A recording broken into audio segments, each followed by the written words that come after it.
to the fallout. It's what got us here. Ever changing, some chameleon. Blood, sweat, and tears.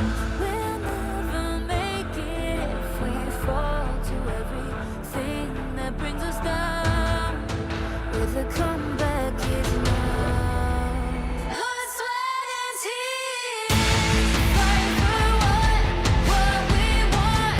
Doesn't matter the cost. Every day, put in work. Blood, sweat, and tears. Nothing comes overnight. Strength in numbers start to line. We don't bow to fear. Blood, sweat, and tears.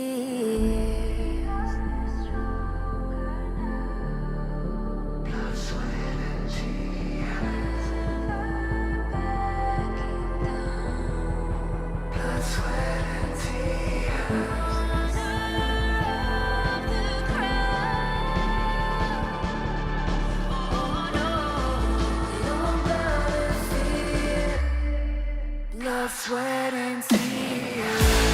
Fight for what we want. Doesn't matter the cost. Every day, put in work. Nothing comes overnight. Strength in numbers start to line. We don't bow to fear.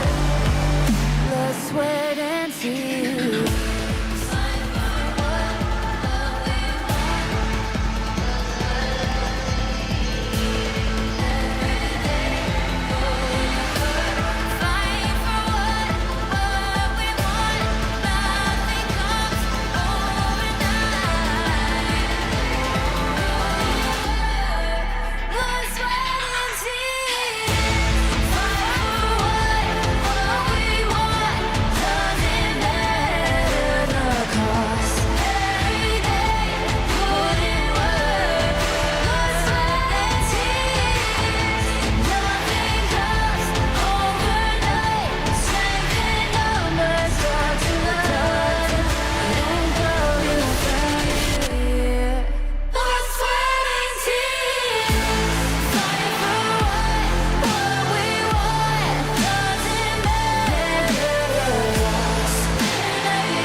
Sweat and tears.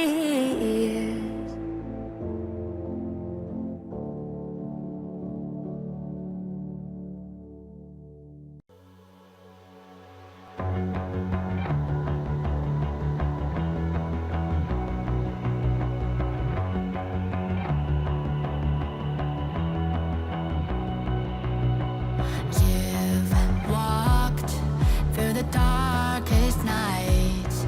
You've heard the crowd, felt the blinding light. You were standing there when your heart comes alive. It's a dream of a hat, and it never dies. Right here, right now, give it all, get it out. Never surrender, I fight and never fail. I am a contender, a challenge I can feel. The smallest lies become the brightest enemies, relentlessly. And even if you fall, you gave it everything to be a king.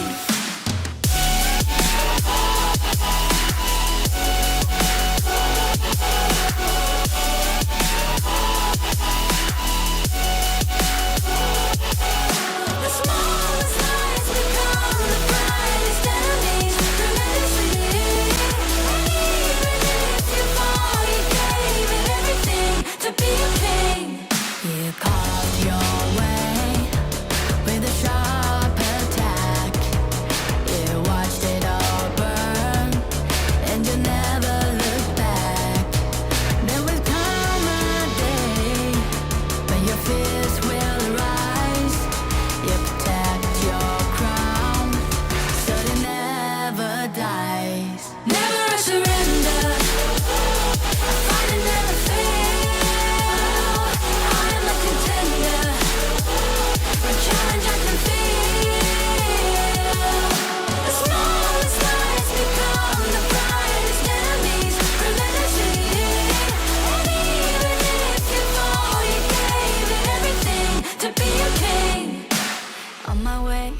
Find my way, find my way, find my way. On my way, on my way. Dream my way, dream my way. Never a surrender. I find it never fail. I'm a contender. And challenge I can feel. The smallest lies become the brightest enemies. Humanity. And even if you fall, you gave it everything to be a king.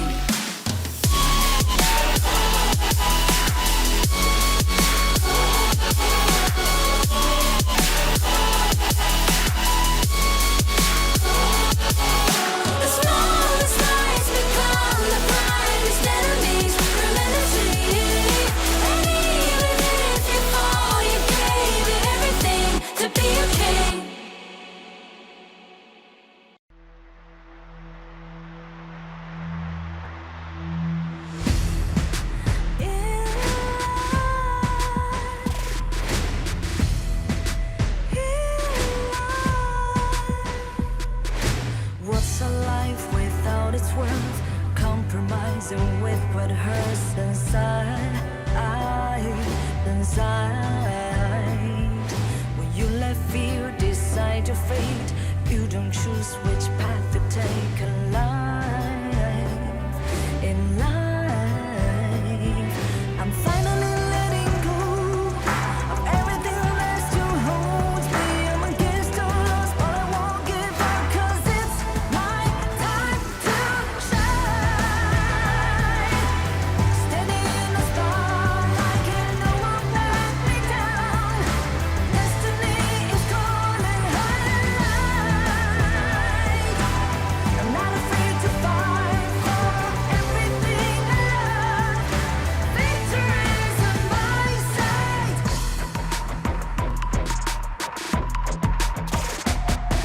The more we lose, the more we gain.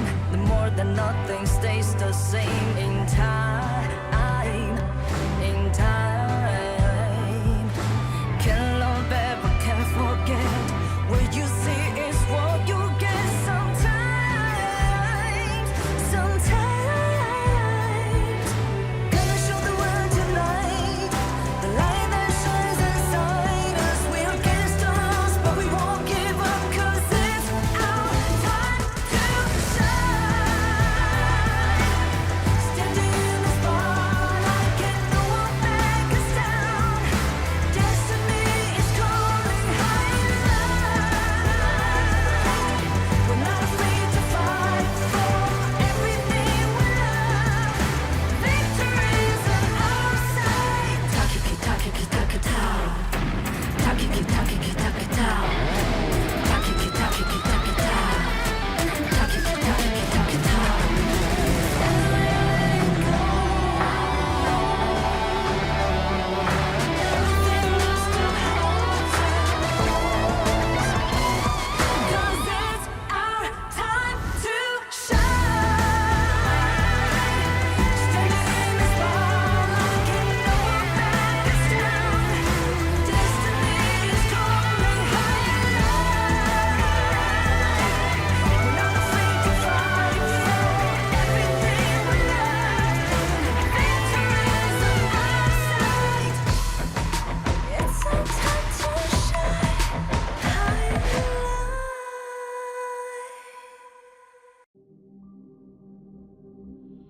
In this world,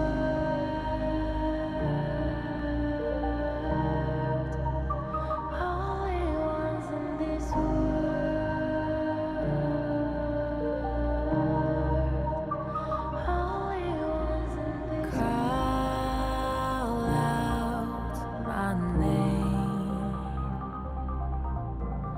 cut through the sound of the rain. No matter how I feed the flame, you know I feel the darkness and the pain. All of the ways we tried to break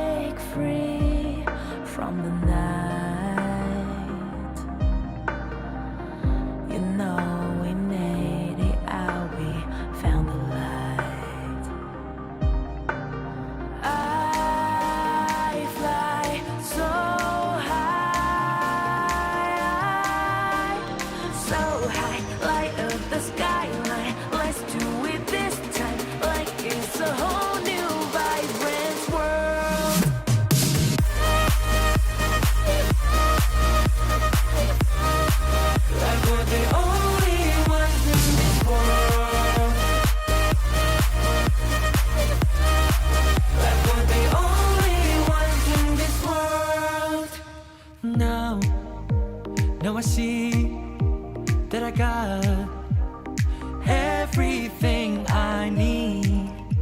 It's alright, I'm on fire, I'm alive, 'cause now I fly so high, so high. Light up the skyline, let's do it this time, like it's a whole new colorful world.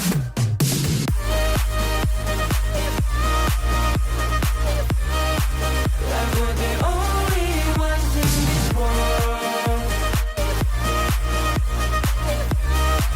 Like we're the only ones in this world. Never thought we'd get this far, burning like the stars. How we get this far, like we're the only ones in this world.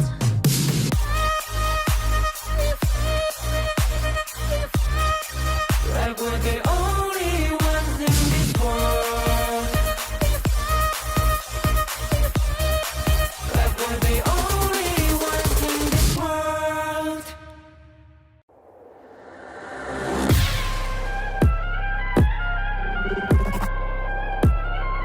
Turn it back.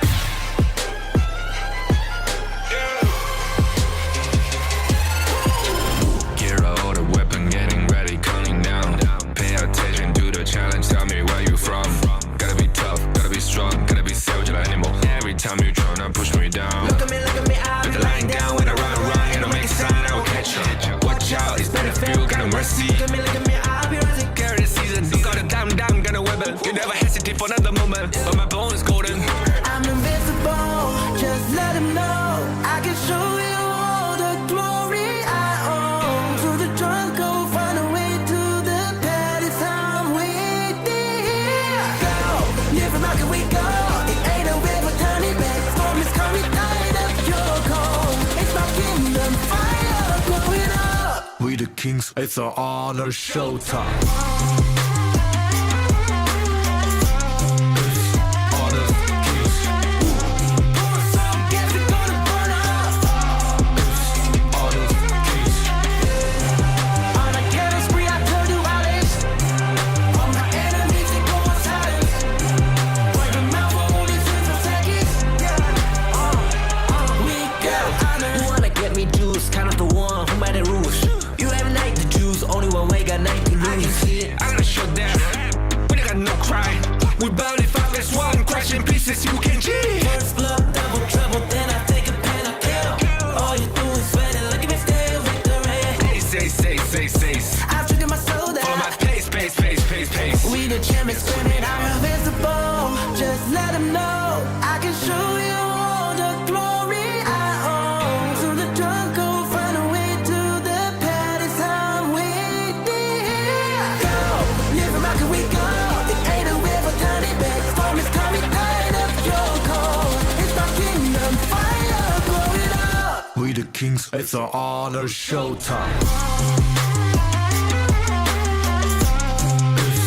Honor kings, Guess we're gonna burn up.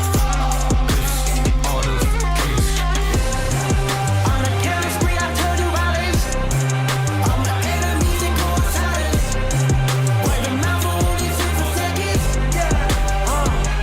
We got honor.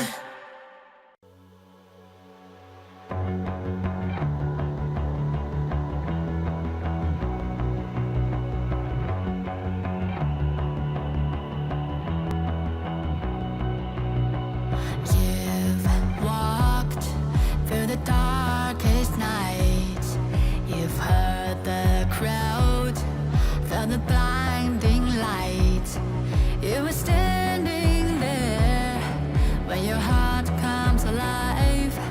It's a dream of a hat, and it never dies. Right here, right now. Give it all, get it out. Never surrender. I fight and never fail. I am a contender. A challenge I can feel. The smallest lies become the brightest enemies relentlessly. And even if you fall, you get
on my way, find my way, find my way. On my way, on my way. Dream my way, dream my way. Never a surrender. I find it never fail. I'm a contender. In change I can feel. The smallest lies become the brightest enemies. Real energy. And even if you fall, you gave it everything to be a king.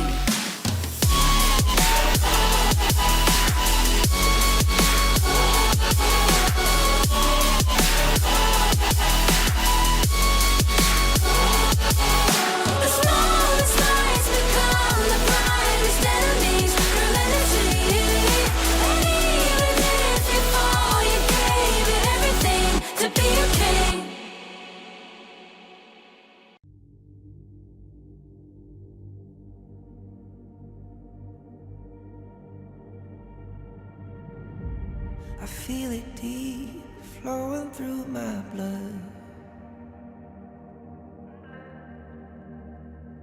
Rising up to become someone. And taking it all on my own. What a sweet victory. And taking all of my control. Awaken something deep in me. Like flames, feel it burning inside. Take a hold in pursuit of the prize. I've been told, ain't no way to survive. Keeping all of this fire that's locked up inside. When this is the time, enter the ring. All those mental chemicals doing their thing. I got flashes of battles inside of my dreams. I was made for this moment. At least now it seems like it's time to come face to face with your fear. Been battling reasons for all of the years, and I learned how to fight them with style and grace no one's ever encountered. You say it's amazing. I'ma come out swinging when they open the gate. Go ahead, call passion, I'm calling it rage. I'm taking what's mine like I already own it. Watch but don't blink, going here to the moment. The sky rained down. Here's to the madness that's all around. Go on, tell them who you are, you are, you are. Go on, tell them who you are, you are, you are, you are. Here's to the moment, the sky rained down. Here's to the madness that's all around. Go on, tell them who you are, you are, you are.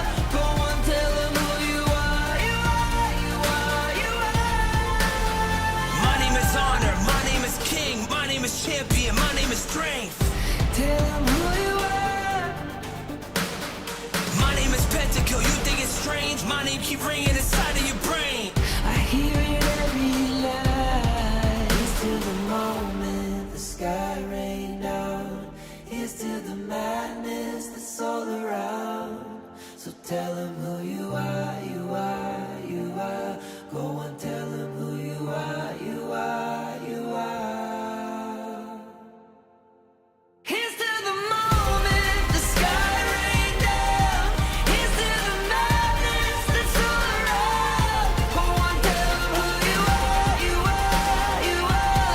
Go and tell them who you are, you are, you are, you are. Here's to the moment the sky rained down. Here's to the madness that's all around. Go and tell them who you are, you are, you are. Go and tell them who you are, you are, you are. Go and tell them who you are, you are, you are.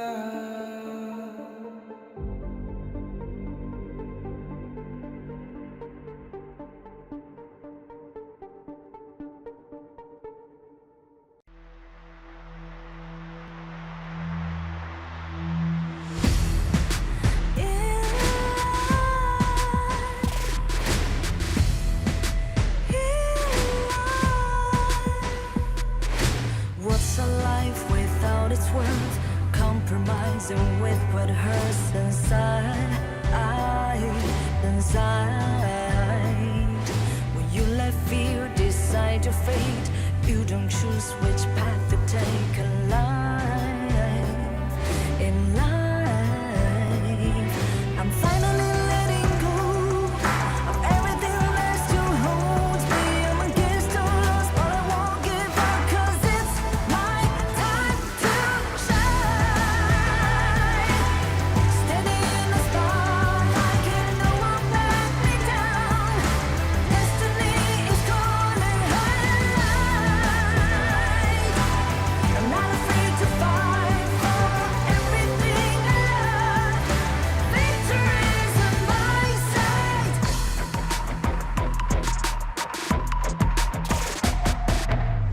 we lose, the more we gain, the more that nothing stays the same. In time,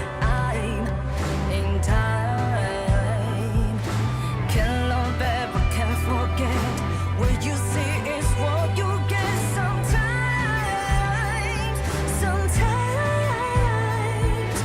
gonna show the world tonight, the light that shines inside us. We're against the odds, but we won't give up, 'cause it's our time to shine.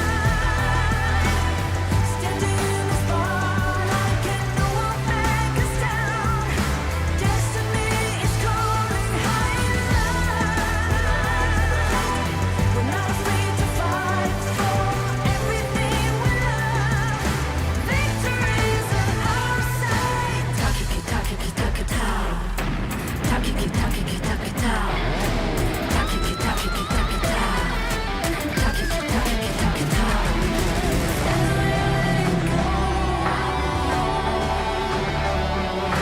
Everything needs to hold tight. 'Cause it's our time to shine. Standing in the spotlight, can no one back us down. Destiny is calling high and light. We're not afraid to fight for everything we love. Victory's on our side. It's our time to shine high and light.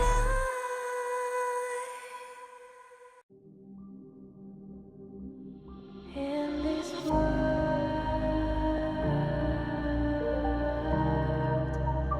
only ones in this world,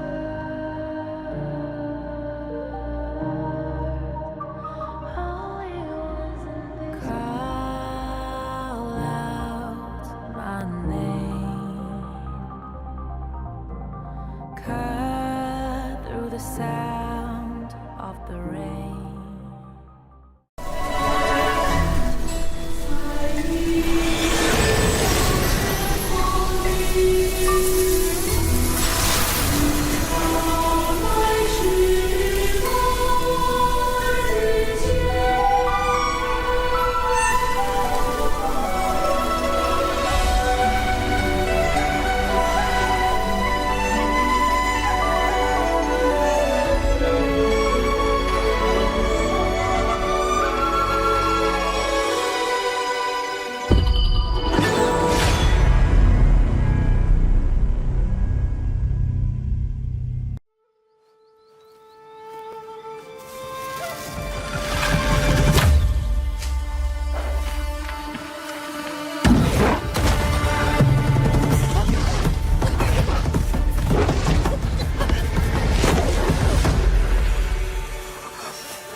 In Hero's Gorge, the base is the spring of life.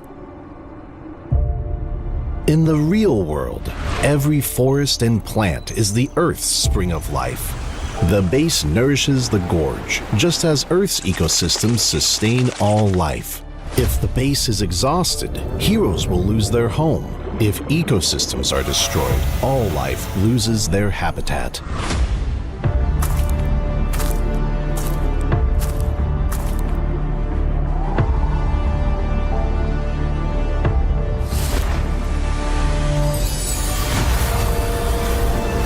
Honor of Kings is working with players worldwide to support real-world environmental causes and protect our planet's future. By participating in Protect Nature, Protect All Life, all efforts in the event will contribute to real-world causes, protect the environment, and let us defend the honor of our planet together.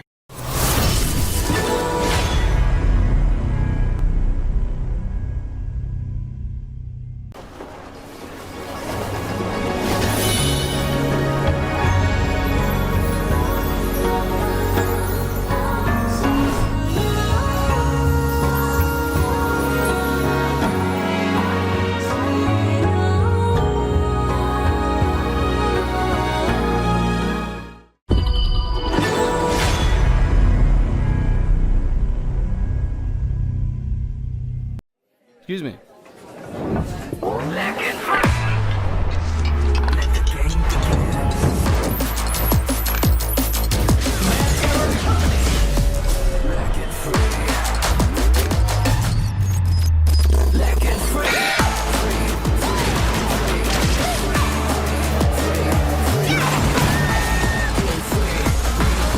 Hugging stings.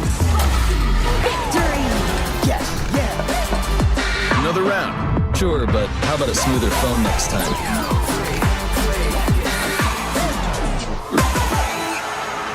Realme 14. Performance beyond limits.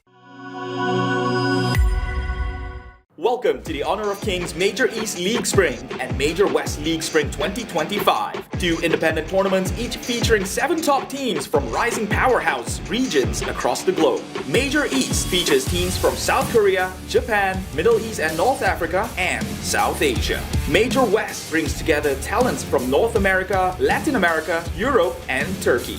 Each league has a $50,000 prize pool and a clear goal to qualify for the Honor of Kings World Cup KWC. The majors will be split into 4 phases: Ranking Week, Survival Week, Knockout Stage, and Major Last Call. Running from April 17th to May 4th, each phase will become more challenging than the previous, ensuring teams to be on their best forms at all times. The global ban and pick format is in effect from the start, limiting repeated hero picks across the series. Both leagues begin with Ranking Week, a single round-robin best-of-3 format. While it is less punishing in a best-of-3, teams still need smart drafts and broad prep from day one.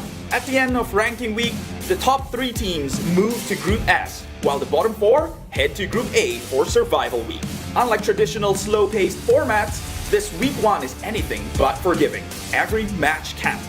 Survival Week ups the ante with double round-robin best-of-5 matches. Here, the global ban and pick rule really kicks in, and teams are put to the test. Hero pool depth, draft strategy, and flexibility becomes essential. There's no hiding behind comfort picks. Only teams that can adapt will survive. In Group A, it's a ruthless fight. Only one team advances, while the rest are eliminated. One stumble could mean missing the knockouts entirely. It's fast, high stakes, and decisive. In Group S, the top 2 reach the upper bracket, while 3rd place drops into the lower brackets of knockouts. The final stretch is the knockout stage, featuring a double elimination best-of-5 bracket. Each league's champion qualifies directly to KWC, meanwhile runner-ups get one last chance in the Major Last Call, a final best-of-5 to secure their World Cup slot. This format rewards consistency, creativity, and composure under pressure.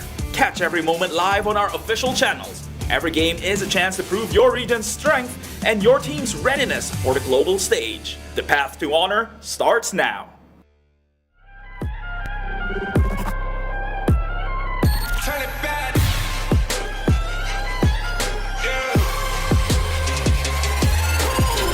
Gear out the weapon, getting ready, counting down. Pay attention to the challenge, tell me where you from.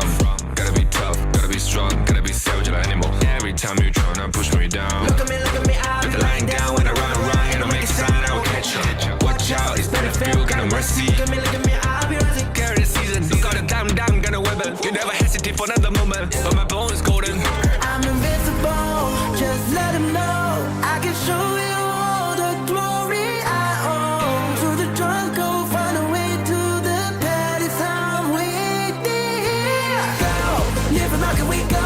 It ain't a river turning back. Storm is coming, light up your cold. It's my kingdom, fire blowing up. We the kings, it's our honor showtime.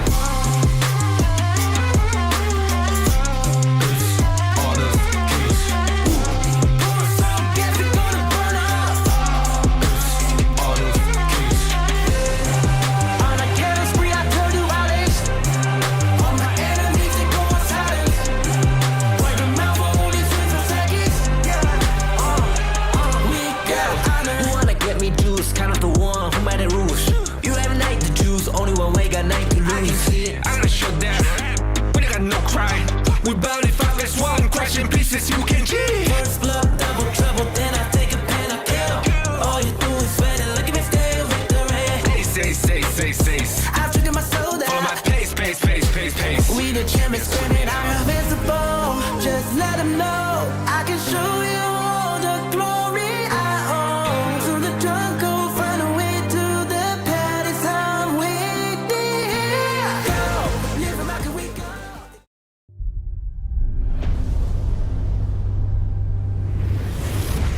Become a real player? I am 3 million now. How hard is that to take another path? Can you walk this path? Je me suis déjà posé la même question. Posso percorrere questa strada? Il l'appelle. Le chemin et le champ de bataille vers le plus grand honneur. Posso arrivare? Je ne suis encore personne. Posso lasciare il mio nome? Inizia a salire su questo palco. But the moment I tapped my first skill button, the moment I stepped onto the stage, I was no longer nobody. Our names began to shine. In facing the tension of adversity, in facing the frustration of defeat, in facing the uncertainty of the unknown, nothing can block the path I choose. With the light of victory, we pierce through the thorns. The path to honor is here. Beneath our feet. Light up.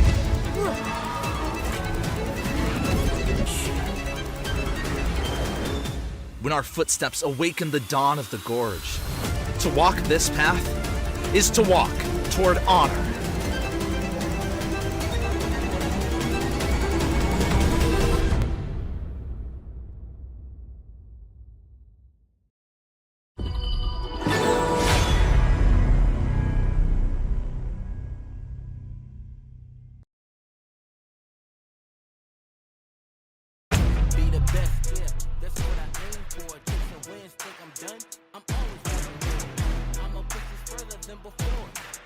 It's not just about adapting.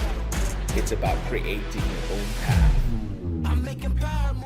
우리는 우리 앞을 가로막는 누구든지 물리칠 준비가 되어 있습니다. We are ready to defeat anyone that stands in our way. Side by side, we walk the road that shapes our fate. 並んで運命を形作る道を歩む。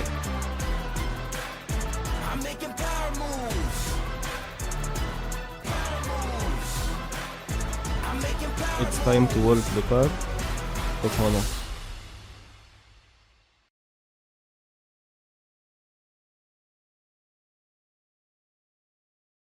Welcome to the survival week. It is going to be Group A and Group S. Everything comes down to this week. You want to be in the best position possible. It is your favorite kind of tofu, Kindofu. And with me today is Holler.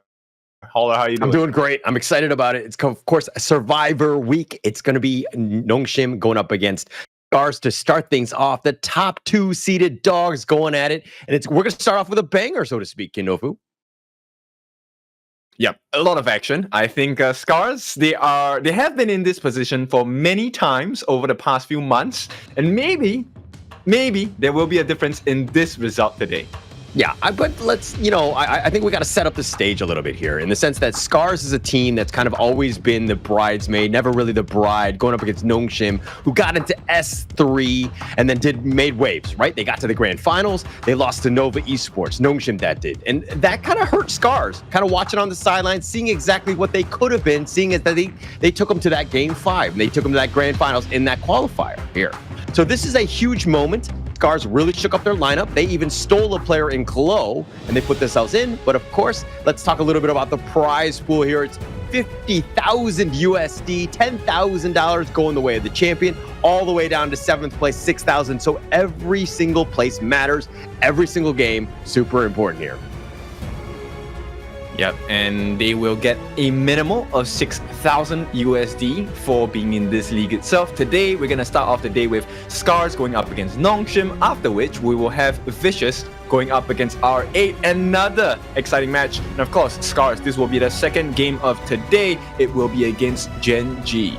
Yeah, not to say that the schedule is stacked, but I love the way SCARZ play. And seeing that we're going to see them twice today, that means that today is going to be guaranteed a good one. Because SCARZ, every single series, I mean, yes, they came out on top in the second place, only losing to Nongshim, but all of the games have been super competitive. They're so much fun to watch.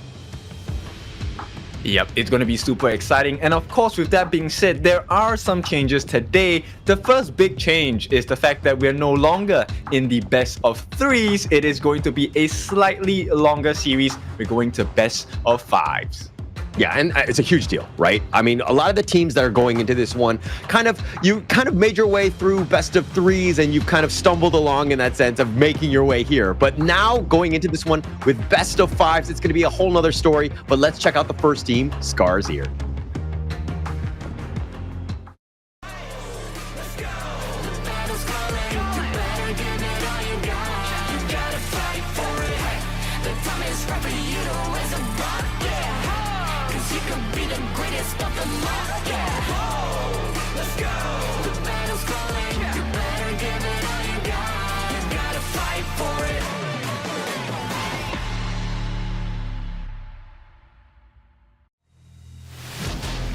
SCARZ here, this is a massive turn of events. I mean, they got Glow, they took him away from Nongshim, they have Arashi, ASD, and Ochik too. And of course, they have the All-Star, the MVP with 10 of them in the ranking week. Mfang, he had 71 kills, leads across all of the different players. This guy is an absolute monster. When you see him on the Gorge, you gotta run away.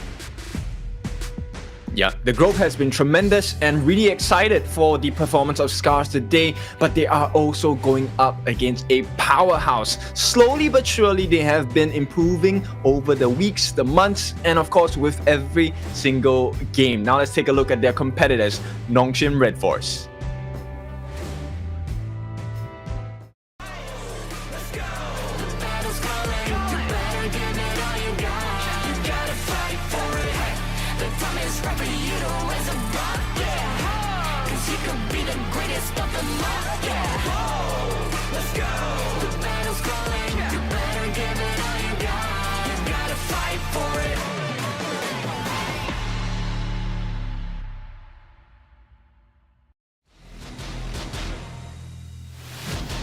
No new names here. Nongshim RedForce, the greatest Red, Kyung9, Haku, Illusion, Siri, as well as Fave. These 5 members have been so far the rock from the JPKR region, and they have not had a loss just yet. So it's really exciting to see if SCARZ can be the first one to, let them bleed for a bit.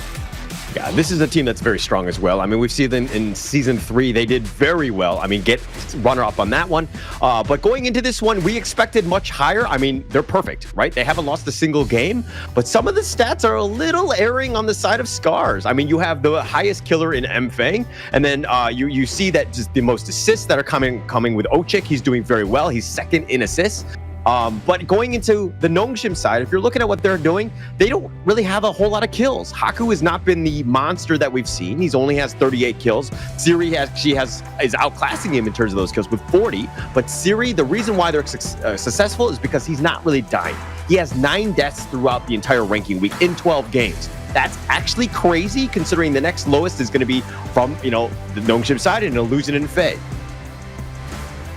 All right, so let's take a look at the head-to-head, right? So Haku and Feng, like you said, the stats slightly different, if I can say so myself. 71 kills going over to the side of Feng, only 38 for this competition for Haku so far. And in terms of average damage dealt, you can tell that Feng is actually a little bit higher, right? Close to almost 30,000 higher. But even with this stats, right, all of the JPKR region fans, I think they're going to be backing Haku at this point. He has been the consistent rock for the team. And Nongshim, I don't think they're going to be in a too tight of a position today. Yeah, and this is kind of like a tale of two cities in the sense that Feng, we're seeing the rise of this guy really succeed. I mean, he was kind of changing from the farm lane, and when they had that roster shakeup, he's just excelled in the jungle and become this absolute monster. You're seeing the meta shift as well in the sense of, you know, we don't really have the tanky junglers anymore. We have those high-flying, high-damaging glass cannon types that are just really starting to succeed. You have the Kong Min, you have, you know, Fade, you have almost everything that, like the Luna, Feng is doing very well. Haku, on the other hand, he's kind of, not dare I say struggled, but he hasn't done as well. He's died quite a bit, he has the most number of deaths, and things are a little uncharacteristic where his positioning hasn't really been as good as he was in Season 3. That's true. I mean, not every day is a Sunday anyway, but with regards to this, it is going to be Nongshim taking up the blue side. So they get the prio pick, and we're going to have SCARZ go on the red side, also known as the counter pick red. So let's see what these two teams can be doing today. I want to see what kind of action they're going to bring, and are we going to see the specialty heroes coming out from both sides? And this is one of those moments where Nongshim generally, I think that they've gone with red throughout the drafts. They usually like to be in that counter picking position, but they've changed things up. They've kind of seen that, hey, actually, SCARZ are going to be picking heroes that are very flexible and good for Feng. They're not going to, you know, target ban like a Kong Min first phase. That's not going to happen, right? Especially with this type of meta. So Nongshim are kind of being in the situation of, we're going to go blue. We're going to let them, SCARZ, put the initiative on in terms of that ban, pick out some of those high meta heroes, and then we're going to target Feng as much as possible. I think that that's a smart play going through because Feng is the all-star on SCARZ. Yeah, that's true. And not only that, right? I think the previous meeting that they have, Nongshim actually ousted them through the late game. So they're better at controlling the pacing of the game and understanding when to actually strike. So let's take a look at the first few bans coming in. Lady Sun as the first ban, not the Liang anymore this week. And we're going to have the Mai standard bans across the board for Nongshim and SCARZ. Okay, look, I like the Mai ban, but only because it's against Nongshim. For the record, Mai is 0-6 in the KME, has had no success whatsoever. But Illusion has not really been on this hero, so that's why, I mean, the success rate isn't as, you know, skewed, so to speak. But they're going up against this one. They know that Illusion is a maestro on this hero, so they have to ban it out here. They're going to also ban out the Gen.G, which is very high. I think it was like the third highest in terms of win rate. It has a 78% win rate, very strong at 11-3. Yep, now SCARZ, they're going to try their best, and they're going to pick up the Lung along with the Secure. Now, Nongshim, they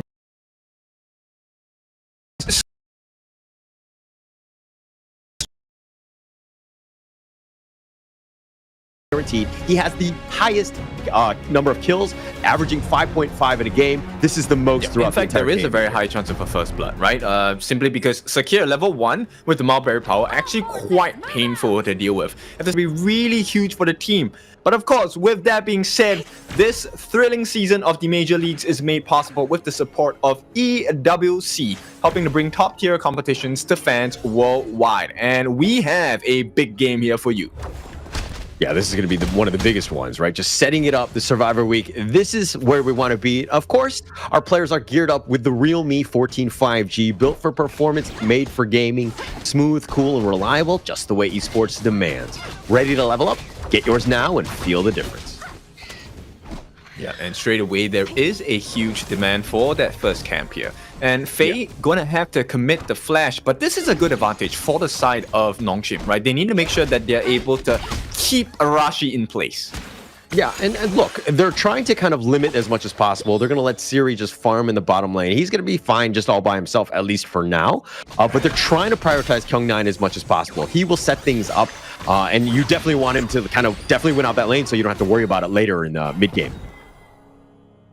Oh, Arashi. He escapes with just a sliver of health. But at this point, I don't think it's a huge concern, right? Clash lane normally is really about the skill matchup. And so far, SCARZ are allowing it to be a skill matchup one-on-one, right? There hasn't been much support. Ochik finally arrives on the top lane, but I don't think it's going to be too big of a difference right now between the Clash laners. Yeah, and through it all, I mean, look, we're seeing that Glow has been rotating to the top lane, trying to provide as much support to Arashi as possible, and now Ochik is going to be there. I mean, this is all kind of like the reaction that started with Nongshim, forcing it out. Faye was all the way up there, and look at how many people are like, hey, we got to get Arashi in this game, in this series, and to set him up, and they're just kind of rotating along. So you're seeing the resources, like the cat and mouse game between these two teams. Oh, definitely. Simply because Kyung9 actually stole that first camp on the top. They needed to make sure that they even the odds, right? Even if the farm doesn't go to Arashi, you know, Kyung9 must not get it. That's the MO of Nongshim right now. Yeah, definitely. And I mean, at this point, I think that we're in a decent spot. I don't think it's going to be the worst thing at this point, all things considered. Look, Siri is the man. He's definitely the one that you want to give as much space and time to, but look at Haku quietly farming. I mean, he's catching up to Mfeng, who's been like just a beast throughout. He has the highest net worth and now tied with Haku. I mean, he's catching up to Mfeng. Okay, maybe the first catch. They're actually walking onto Kyung9. I don't think they want to commit at this point, right? The wave clear is more important. It's hitting the 3-minute mark. Giving away your first blood at this stage of the game isn't ideal for either team because, look, the snowball factor on both sides is really big, really strong. My concern now is I think SCARZ, they're behind by a little bit, but if they make one small mistake, Nongshim will definitely snowball this lead. Very cagey, right? Setting it up. Nobody wants to step out of position. No one wants to be super aggressive, looking to invade, especially at the early start. I mean, it's going to be the 4-minute, which is going to be a huge factor. Kyung9 is actually going to just kind of, you know, make Arashi use the set sail a little bit early. This is a bit of an opening, especially at this 3-minute, 30-second mark. Yep, 30 seconds to go. That's a long cooldown for that first set sail for Arashi. Yeah, look at this. And through it all, SCARZ, they have 4 members in the top lane. That provides, you know, the map control in the bottom. Things have kind of shifted. You're seeing what Haku is looking to do. The Tyrant will be up in 15 seconds. SCARZ now have to kind of rotate to kind of, you know, to compensate for that over movement, I would say, that they had in that top lane. They're going in. Winter is here. They're setting it up. Faye actually is going to be backing off at this point. But a little bit of a start at this point. Mind you, SCARZ, very on the low side, kind of. They need to be careful. They need Ochik to get those sprites to get as much heal as possible because it looks like they want to start the Tyrant here. Okay, but they have decent burst, right? So the positioning now, Haku can come in for the steal, so they're going to try and pull it away. Yeah, and they've also got Arashi making an appearance on his boat, says, hey, anybody want to get on? Nope. All right, I'm going to go back to the top lane. Okay, he's going to stop in the mid lane. He'll be fine here. Okay, so they even the odds on the side of SCARZ, right? They're still trailing by a little bit. They need to get more last hits, right? And I think one of the main lanes that's losing farm actually is ASD. He's not doing too well against Siri. He has given a couple of Firehawks away. And right now, unless they put a leash on Siri, this game could go really bad for SCARZ. Yeah, and Siri is just, he does such a good job of farming. I mean, he's been largely by himself throughout the entire game, but he's finding ways to get that farm. And he doesn't step out of position where ASD or Ochik are able to kind of threaten him in any way. So, you know, it's difficult to get a hold of the Siri, considering the fact that, like, you would think that he's isolated and it would be an easy target. Yeah, and also because of his second skill, the Protecting Winds, it actually negates quite a bit of the damage from ASD, right? So ASD can't exactly spam, and he doesn't get that one shot that he's looking for on the Siri. Oh, look at Arashi. Skirts out, finds Kyung9, pushes him out a little bit. But Mfeng, this is the biggest one. He's waiting in ambush. He's level 10, 2-level differential from Kyung9. If Kyung9 goes slightly out of position, this might be potentially first blood here. Siri in the bottom lane threatening. They want to go for this one. Infinite fastness, and through it all, it looks like ASD will survive. The teleport here, Mfeng making an appearance, and everybody's like, hey, guys, we're not fighting with Mfeng now. It looks like ASD will survive. Yeah, both teams actually really safe so far in this, close to 6-minute match. And it's even with the safe gameplay, Nongshim are leading by 1,000 gold. Yeah, it's actually pretty huge at this point. I mean, they're so good at finding ways to farm. And this is why, you know, when you have that lead, it's such a huge advantage, right? When you're able to play up, you might be up like, you know, some net worth, an item or two, and you have those power spikes, which really helps Nongshim kind of, you know, put themselves in that driver's seat to kind of control the game. game. SCARZ now need to figure out a way. They found Haku. He's taking a lot of damage. He's being bursted, and he's going to give up first blood. Enfeng finds him and gets back to safety, but Arashi, he's going to be killed. It's a 1-1. Okay, but I think this is a SCARZ win nonetheless. Enfeng, you give him the lead. Look at what SCARZ is doing now. Yeah, they're threatening at this point, right? They've been forced back. The winter is here, completely zoning at this point. Looks like they're going to take the mid T1 at, the 6-minute mark. That's actually huge. And now Nongshim on the retreat. Looks like they're going to take the mid T1.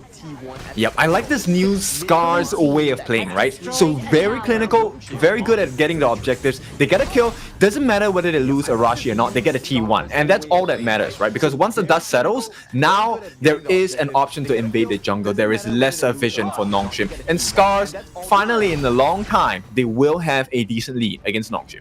And this is why SCARZ is scary. I mean, look at Enfeng. Look at how aggressive he is. He's actually winning the jungle matchup in terms of levels right now. He's been threatening, and it looks like Nongshim not even comfortable being able to take the Overlord, but they're going to go for the backside, and Enfeng gets picked off. I complimented him, and he goes down, but they trade with Illusion, the infinite vastness. ASD will survive. Nongshim want more. Haku pounces forward, and he tries to go for Arashi and tries to threaten, but the Crimson Golem, this is a big one. Haku has that smite if they want to go for this one, and Ochik might go for the steal more than anything else, and it looks like Haku will take that along with Siri on his way out. If they want to go for this one, and Ochik. Okay, so SCARZ definitely tried to slow that down, and right now they're able to pull Nongshim away from what they actually needed to do just now, which was the Overlord.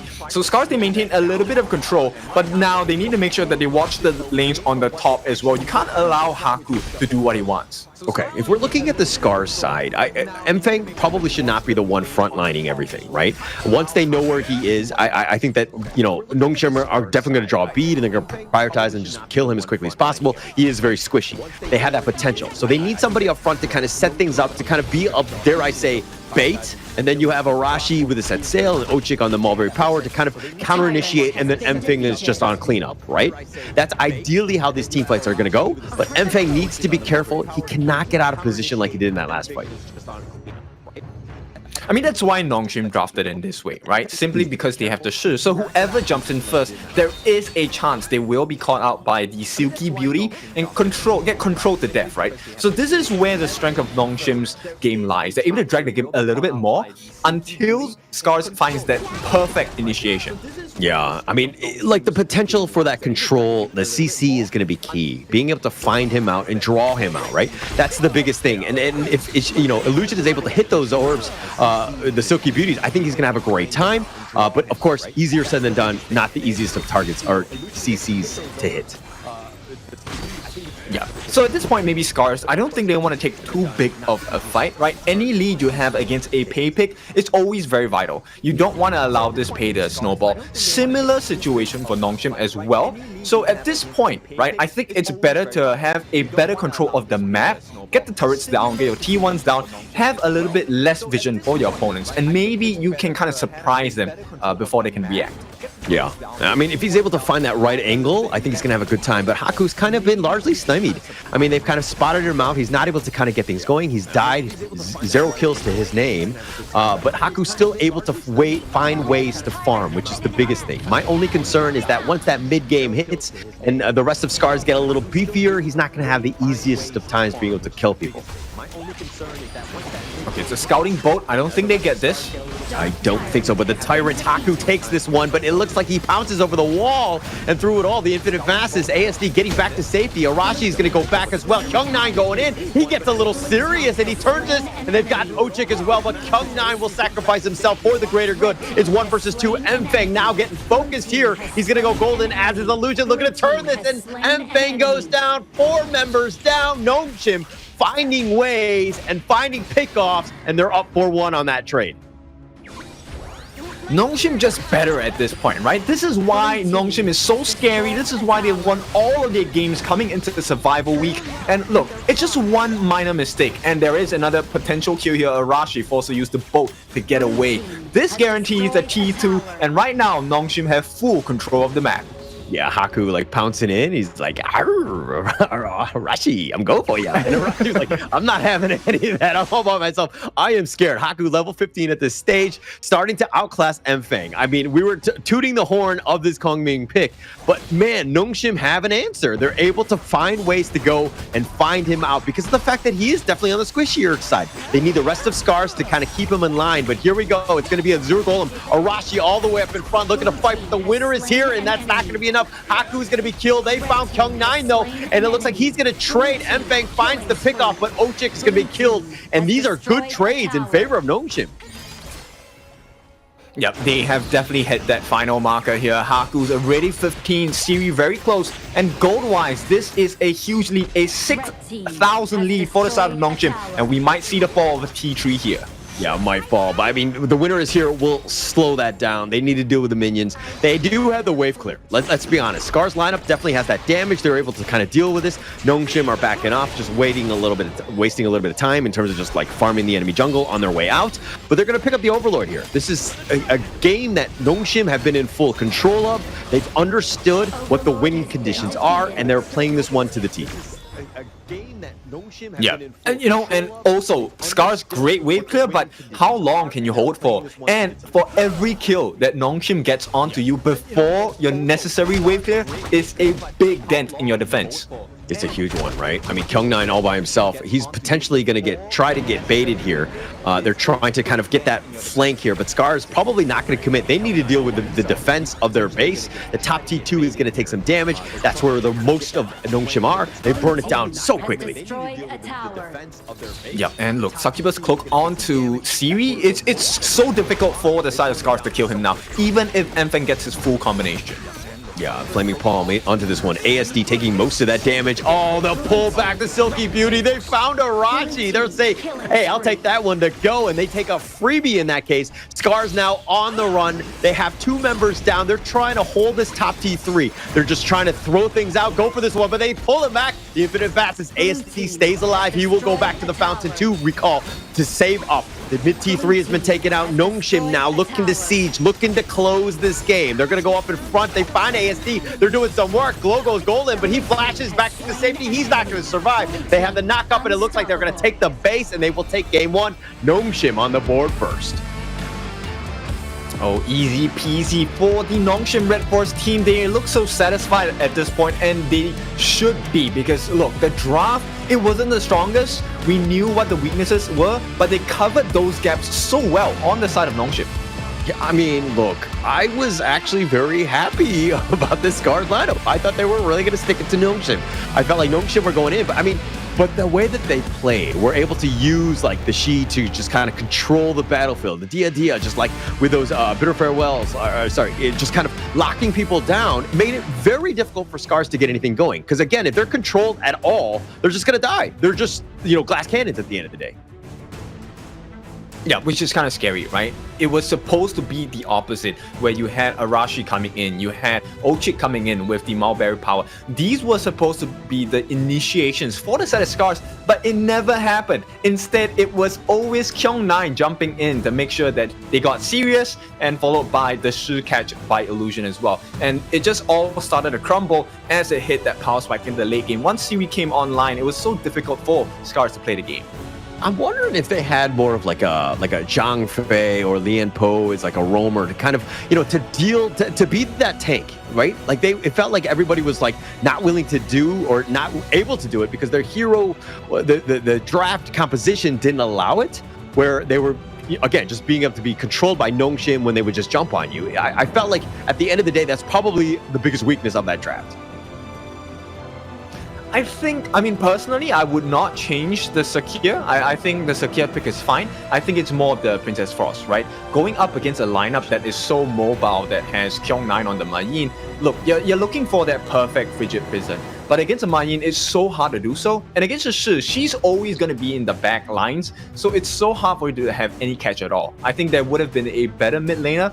So bringing you back to the BP phase, right? Ban pick. The fact that they banned out the Yixing, that was a very smart ban, because that would have changed the whole plane of the fight. Yeah, for sure.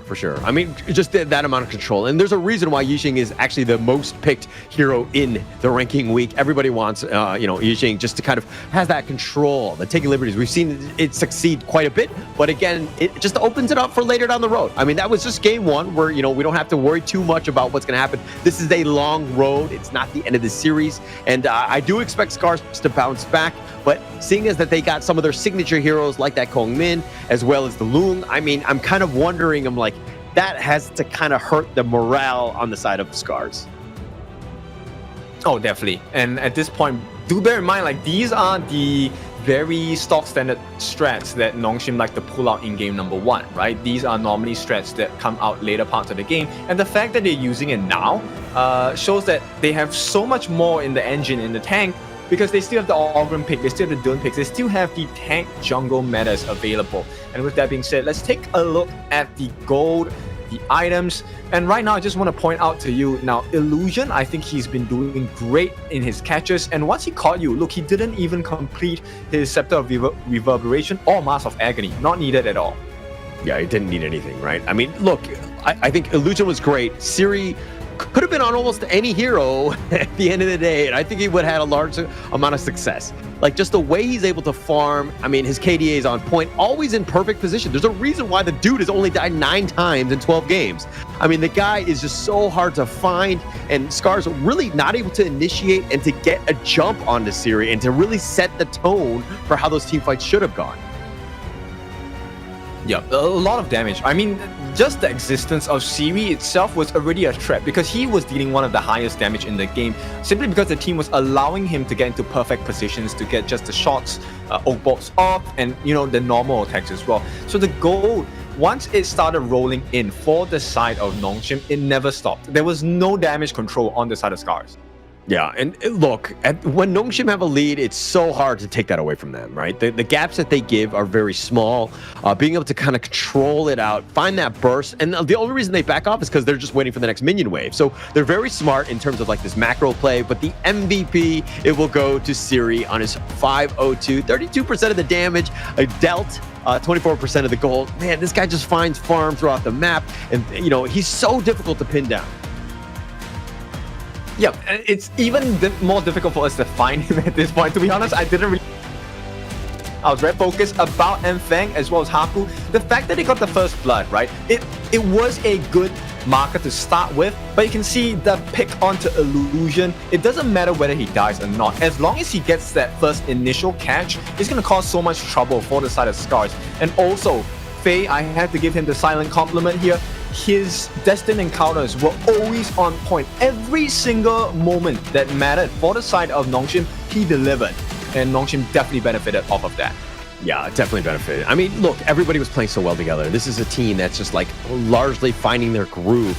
But look at how many times like Illusion hits that Silky Beauty. It's almost been in every single highlight where they're just able to kind of control somebody, find that pick off, and then it sets it up for the rest of them. I mean, it's like, yeah, you take out Glow or Enfang, and you just like mitigated so much of the damage that they had. Enfang looking to fight this 1 versus 5. Like, people are being pulled around, they're being isolated, and Nongshim playing this draft perfectly here.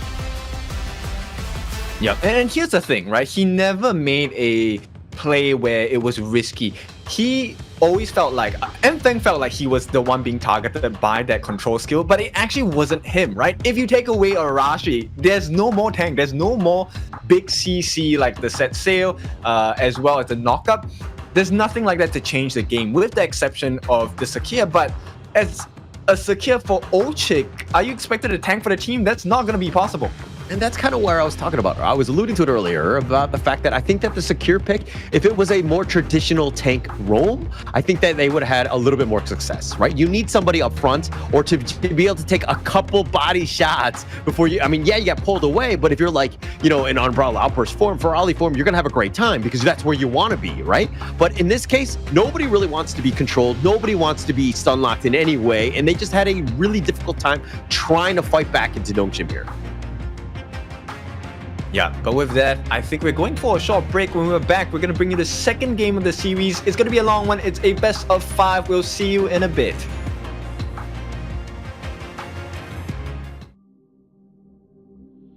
In this world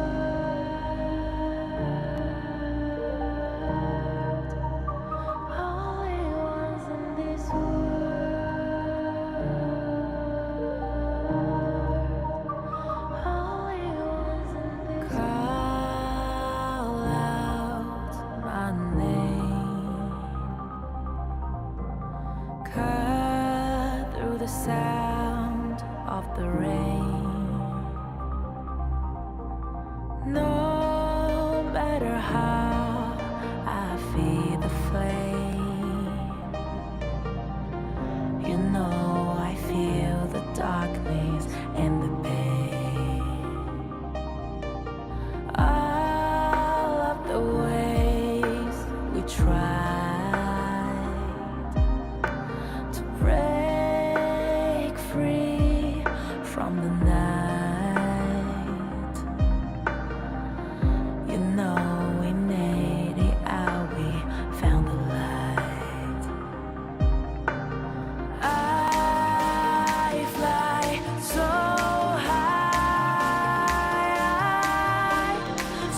high, light up the skyline. Let's do it this time, like it's a whole new vibrant world.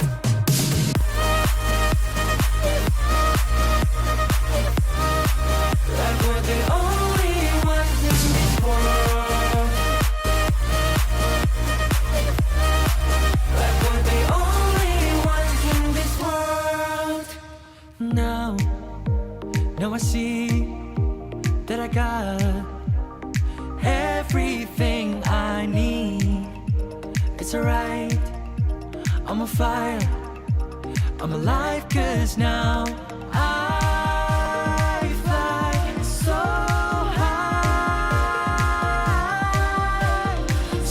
high, light up the skyline. Let's do it this time, like it's a whole new colorful world.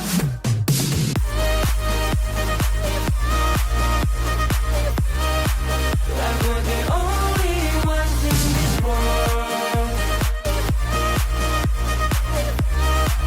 Like we're the only ones in this world. Never thought we'd get this far, burning like the stars. How we get this far, like we're the only ones in this world.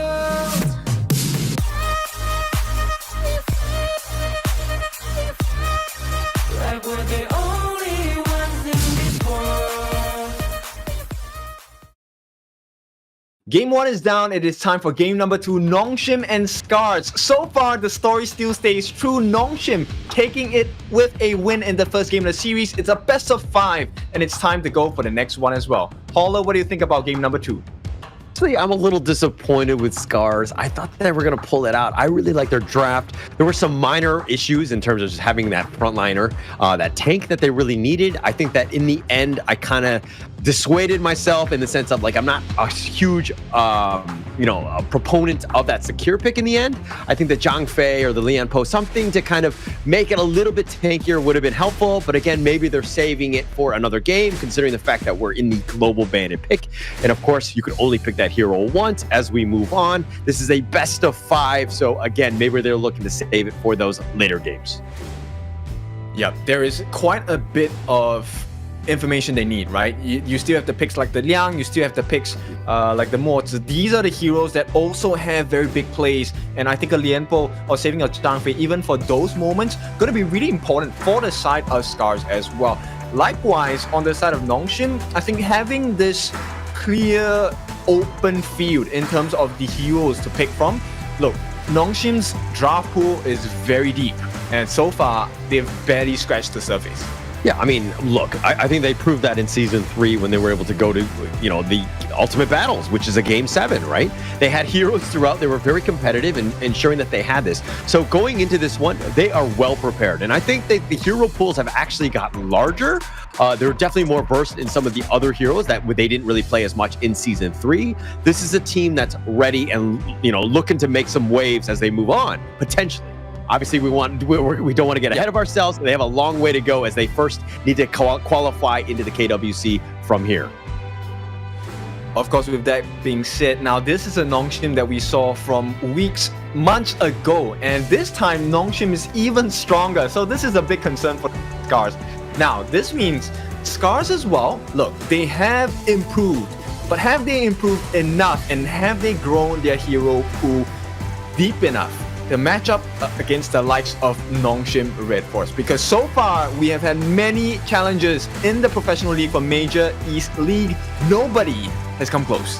Yeah, nobody's been close yet. And I think that they just haven't really been able to kind of catch Nongshim off on a really bad day. Sometimes they've made some mistakes where the games got a little prolonged. But Nongshim right now, undefeated. There's a reason. There's 13-0 throughout, if we're including the ranking week.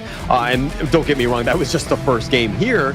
But this is a team that's ready. They're so well coached. They're well disciplined. They understand what they need to do. And to always understand the win condition. They're constantly playing for it. And throughout, even when they're losing, they're finding ways to win. Yeah, so do we see a fade in this particular series for SCARZ, right? They desperately need a win. You can't allow a team to go 2-0 up in a best of 5. That puts too much pressure on you, because all they need is 3 wins to take the series, and right now Nongshim already have 1 game in the bag. Yeah, and I mean, look, I think at the end of the day, SCARZ need to figure out a way to just see what sticks, kind of play again to your strengths. I think that Mfeng is still that, you need him on like the fade that you were talking about earlier, somebody who's very flashy on the jungle, in that jungle role, because that's his play style, right? He doesn't seem to do as well on like the Menki or like the Dune types. He wants to be in your face, blowing up people, right? That's where that's his MO, right? That's what you want to do. But so, again, going into this game 2, again, you got to go loaded for Bear. I think you need to do something to ensure that you get to that potential game 4 and really strike back here. Yeah, and Nongshim, they're going to make life a little bit more difficult. It's going to be the Dharma. First pick coming in. This is a Kyung 9 special. Not only that, they have also removed one of the best counters in terms of team fights, the Luna, right? How do you fight against a Dharma when you have nobody to distract the rest of the lineup on the side of Nongshim, right? There is no more distraction, there's no more jumping of backlines, there's no more repositioning. SCARZ are going to try this with the Lady Sun and Zhang Fei combination. Is it the best? Could it be a Ming combination? I don't know. Maybe SCARZ know something on the side of Nongshim that we don't.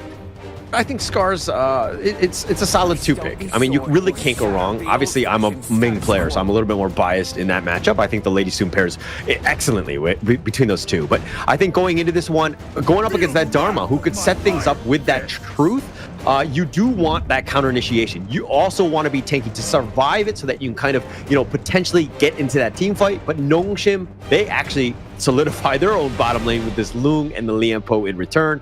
I like this 1-2 combination as well. Yep, and it's quite tough to play against, right? Because once you have a Lianpo and once you have a Dharma, CC is not going to be very easy for you. At the same time, picking up the Lung is very self-sufficient, right? Unless he gets caught with multiple CCs, it's going to be a tough journey to kind of kill this dragon in lane and even during team fights as well. So Nongshim, they've done well for themselves in this first phase picks. They're going to continue with the bans. Lady Jun, one of the best people to kind of freeze them after the fact that they're CC immune, taken off the board by the side of Nongshim. Yeah, it's actually pretty nice. I think they're kind of expecting potential Ogren, something maybe, that Mfeng will kind of rise on. I think that you want to kind of, ensure that he doesn't really get going, but it looks like SCARZ are going to go with a Nua pick. Let Glow work on this. Nua, I like this pick. It has a lot of potential, but, again, it's all about having a good lead and to kind of having that advantage. Yep, and it needs to be a huge burst composition coming out from SCARZ, because like I said, CC is not going to be your best friend against Nongshim's lineup at this current point. They need something that is huge in damage, which is one of the reasons why Nongshim actually banned out the Pei, they banned out the Luna as well. Assassin meta heroes, it's going to be really tough to play against that, so Nongshim are actively banning them out. And to make matters worse, now Nongshim, they pick up the Yixing along with the Ogren. This is a disastrous combo for the side of SCARZ. Are we looking at a potential second clean win for the side of Nongshim? Yeah, I mean, okay, just to kind of clarify, it looks like they're going to go with the Menki to counterpick all of this. Again, I'm not a huge fan of this. Not to say that I don't like Menki. I think that he's very cute, but I think it's more that, you're not letting Mfeng play his playstyle. And he definitely wants to be on a flashy, high-flying jungler, which is not the easiest thing to go into, especially against an Ogren who's very sustainable and has that Yixing to back him up. This is a nice little combination that just kind of controls the battlefield, and it's a good counter pick, dare I say, against an Ogryn. So picking it up yourselves, this is looking to be a very successful draft by Nongshim here. It's a necessary pick, right? Because at this point, that is all they have left. There isn't enough tankiness on the side of SCARZ, so Mankey is one of the best options available. I mean, Dune was available as well, but do you really want to burn that out now? Considering the fact that, look, nobody drafts to lose, nobody thinks that they're going to lose the game, right? So they're going to place full confidence in this Mankey pick. Look, this guy, Enfeng, needs to have the Dream Roams done to the T. And then they need the combination coming in from the Nua as well. Everything needs to go swimmingly for the side of SCARZ. If not, it's going to be a clean 2-0 again. Look, you're talking about the fact that nobody drafts to lose, and I kind of want to beg to differ on this one, because every single one of my ranked games, all my teammates are drafting to lose. Seriously, the worst picks ever. Okay, sorry, that's a little personal business. I'm a little bitter about that. It's been a long, tough road in that ranked world. Yeah, I guess you could call it the bitter farewell, right? I share the same sentiments as well. I've had quite a bit of difficulty in my ranks this past couple of days. But look, we all learn, we all lose. It's fine. End of the day, we will get to where we will be. All we need to do is be patient. And right now, SCARZ, I like that they're being patient. They are being patient and reserved to the draft, right? They pick out what is necessary, what not what they like. And hopefully, SCARZ will be able to draw this series to a 1-1. But if Nongshim have it their way, this could be very well the start of SCARZ downfall on day number 1 of Survival Week.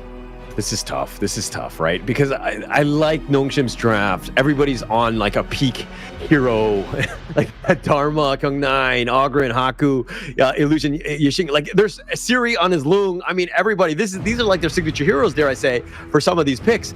It just really. Sorry, I gotta say, Faye Lianpo. I don't want to be like, oh, why didn't you include the roamer? Roam lives matter too. But this is a team that's drafting for Bear. They're incredibly strong going into this one. Now, if we're looking on the SCAR side, how do they do they dissect this lineup? What do they need to do? Do they need to play much faster? Maybe limit Haku as much as possible, because you know that they're going to funnel all of that farm into this Ogryn here. I think the first thing we need to look at is, let's identify where is the best place to get an advantage from. You can definitely get an advantage in any of the 3 lanes, including the jungle as well. But at this point, it's not just about, hey, I want a lead and I want to get an advantage. It's which advantage that I take will be most damaging to my opponents, right? That's the question that all professionals ask themselves when they go up into the gorge against one another. And at this point, look, a lot of people will say, hey, let's go and destroy the farm lane. Let's get Siri out of the picture as well. But I think you kind of need to fix Illusion first. If you can fix that big burst potential from taking liberties and sliding stones, then you have a better chance of controlling the game, because then the board does not matter that much. The damage from Illusion will not be a factor. Yeah, but that's so much, like, it's easier said than done. Illusion and Siri, these guys, their positioning is generally almost like 90%. I mean, there are some minor mistakes that they make, but generally speaking, they're always in the right spot at the right time. And just, with Kung9 and Haku, the Bash brothers up in front, just providing that space, ensuring that they, are able to kind of stay clear from everybody else. Like, this is a team, again, very scary, no real weaknesses that I see that are obvious to everybody here.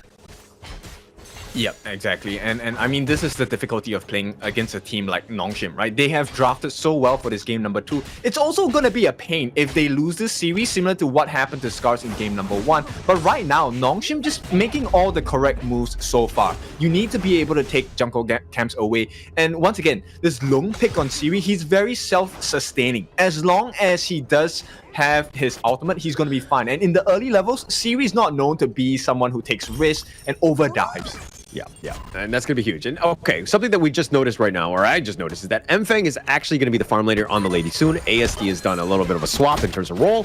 ASD will be playing that tanky side of the Mankey, which I think is smart, right? Because Enfeng wants to be that killer. Mind you, this is a guy that previously did play farm, right? He's no stranger to this. He should be able to do very well. But as I say this, the rolling rate away, Enfeng taking a lot of damage to kind of start this off. This is going to be a tough lane dealing with this Siri Faye combination here.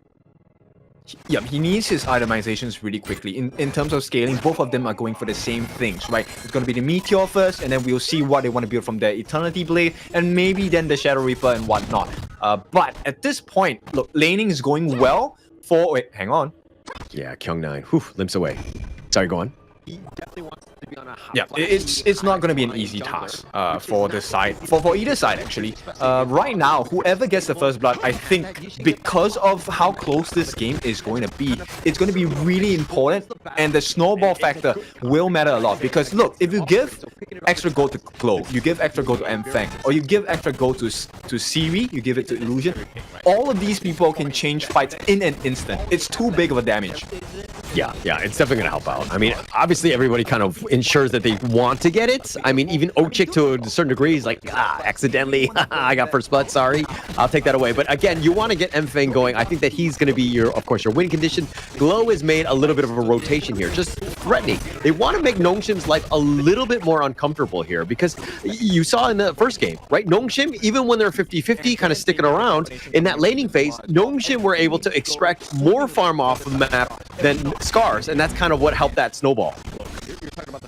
Yeah, so Nongshim, I think they're really good in terms of identifying where are those markers, where are those gaps where I can get farm, right? Not just farm, but also EXP. And one of the behaviors you notice that's really different about Nongshim compared to your usual teams in the league is that they only wait for their golden opportunity, nothing else. Yeah, no other chance at that point, right? They need to ensure that when the opportunity's there, they gotta take it. And unfortunately, it hasn't been easy for SCARZ. They've kind of been, limited, right? These guys are so familiar with one another. The rivalry has been ongoing. They understand how each other play. So getting into this state where, again, we're in the survival week, this is, the #1 versus #2 seed, there's a lot of familiarity in terms of how they move across the map, when they're looking to move, and all of that. Even Haku here, threatening, SCARZ, Mfeng will show up, especially because the Tyrant has now spawned. This fight could be a little precarious, especially since Nongshim right now have a small difference in terms of net worth. They're losing here. Yeah, so this is something that you will notice about Nongshim, right? Even though Nongshim, sometimes they will actually give you that first Tyrant, and most situations you'll feel like, hey, Nongshim just gave away this Tyrant, it's gonna look good for the other team. But somehow they always find other objectives to take, and once they have that extra farm, it doesn't matter whether you have the Tyrant buff, right? Sometimes you'll find yourself in a situation where Nongshim show up with more members, 4v3 or even 5v3 situations, and that's where teams get caught out. So SCARZ, they're gonna need to, #1, watch the rotations and be mindful of who are the actual members missing on the side of Nongshim. Yeah, Glow with the emergence. He's going to make an appearance. The infinite vastness, he's going to, kind of go forward a little bit, but he will go reverse in the end. But the ruin will be a little off the mark as well.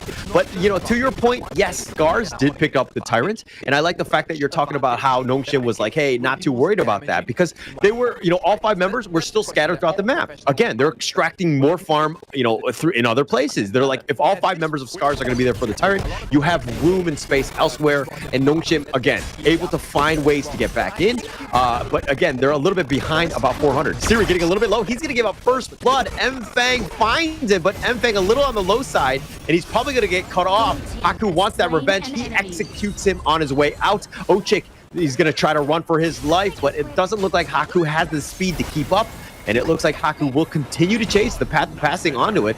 But with 4 members, Haku, I think it's gonna be, super ambitious, if anything. It's lucky that they didn't get the kill on the Ochik. This is a situation that could clearly turn very badly for the side of SCARZ. So the fact that they went in with the manpower that just dissuade him from jumping in. But take a look at that. Straight away to go into the jungle and try to get a steal, right? It's all about making trades. And Nongshim, I think this is the team that makes positive trades all game long. Yeah. I mean, it's smart, right? I mean, you think that, you gave up first blood or whatever, but at the end of the day, without Mfeng there, they were able to kind of invade the enemy jungle and, again, try to take things out. But one thing to note is that they were not able to take any of the buffs. Obviously, it would have been fortuitous if they were able to find the right timing to get that invade, to take away those buffs, because, again, that would have really limited ASD's farm. But now Nongshim here on the aggressive, pushing, forcing it, SCARZ to play a little bit on defense here, but Glow sticking around, ensuring that, hey, if at the end of the day, it's 3-on-3, we got the numbers, we'll be fine. I'm just concerned about Glow's farm, right? At this point, we need Glow on the side of SCARZ to be a little bit more rich, wealthy, and of course able to get a little bit more gold in the pocket. Because the way that he works is going to be very different from Illusion. Look, Illusion can poke and prod. He can just set down control. It doesn't really matter that much because he's not the main damage source. But hang on, there is a 1v3. I think they might want to contest this. Yeah, and Haku going up in front. He's going to try to take as much attention as possible. Illusion is going to deal with ASD. Haku still up in front. The Conductor of Souls on to Mfeng, trying to draw him out, but he's being chased. Oh, the nice little knock-up, and Haku finds Mfeng. And Faye with those nice little burst rams, just slowing the rest of them down. And ASD Dream roams back to safety. Haku still up in front, threatening, becoming this nuisance, this raid boss that just takes up everything in the front line. And this is the difficulty of playing against Nongshim, right? So target prio is going to be really difficult. Rashi's going to try and hold his 2v1 turning into a 2v2. But once again, right, Nongshim, they rotate their members down. And I just want to highlight, SCARZ, it's not that they didn't know what to do. It was not worth it. They could have gone for Illusion, a 4-man jump onto Illusion. But do you really want to waste all your resources onto getting a kill onto a mid laner who does have a passive, a free destiny for you, and put yourself at risk of being knocked out by Haku and Kyung9 as well? I mean, but at the same time, it's like, do we focus our attention onto Haku instead? I mean, he's going to be able to out-sustain you. He's the highest in terms of net worth, with 6.5 at this stage, 1,000 higher than ASD at this point. So he's done so well in terms of just being able to get that farm, and the reason why he's a power player on this Oghren. But, you know, you got to be, if you go for a team fight, you got to target prioritize. You got to ensure that you get that kill, and Haku is not the easiest of targets to do that with. It's hard to do so, right? Blood Rage, he also has the Eye of the Fiend. It's going to be immensely difficult to kill this Oghren at this point of time. Now, this gold lead, it's not really apparent on the total gold, but you can see the differential of close to 1,000 between Haku as well as ASD is making ways for the side of Nongshim. They get a little bit of return on the side of SCARZ. They get the T1 on the bot, but is it going to be enough? Yeah, the infinite fastness. It looks like they want to go. They've got the knock-up. Ojik trying to turn this around. The Umbrella Outburst, but pushing him away. He's trying to get blown up. Faye, oh, with those shields, just barely keeping it alive, but Mfeng chases him down, and through it all, it looks like he's going to be killed. But Mfeng was killed in return, and now Ojik, he's been stuck around. Siri getting the double, and they'll happily trade him out. Faye for both of those. Yep. SCARZ playing chess, but Nongshim playing checkers. Every single move that SCARZ makes, Nongshim says, yep, I know, I have the answer to that as well. So there is a solution, and here we go. Oh, with the truth, they found him the Dream Roam, but not enough. If anything, though, they've threatened him away. They've taken the buff, which is a huge win. They're going to continue on, finding Arashi. They're going to chase him down under the tower. They do not care, and Haku on a killing spree at 10 minutes, and this is opening it up for the Shadow Tyrants. ASD is there. He's going to potentially go for that steal. He's been thwarted away. Kyung9 pushing him back with that formlessness, and then Enlightenment just kind of scaring him away, but this is going to be a free Tyrant going the way of Haku here. Yeah. So if you want to know what makes a team great, it's a team like Nongshim, right? So not only do they win the fights, they're able to identify what is the next big objective they want to do. And look, most of the time for Nongshim, they don't just get one option, they get multiple. And so far, they have been taking, oh, and hang on, Siri trying his luck.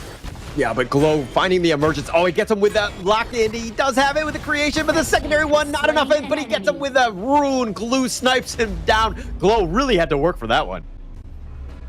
So does this mean that if I compliment Nongshim, they will keep dying over and over again? I think so. I think that the data is very clear here.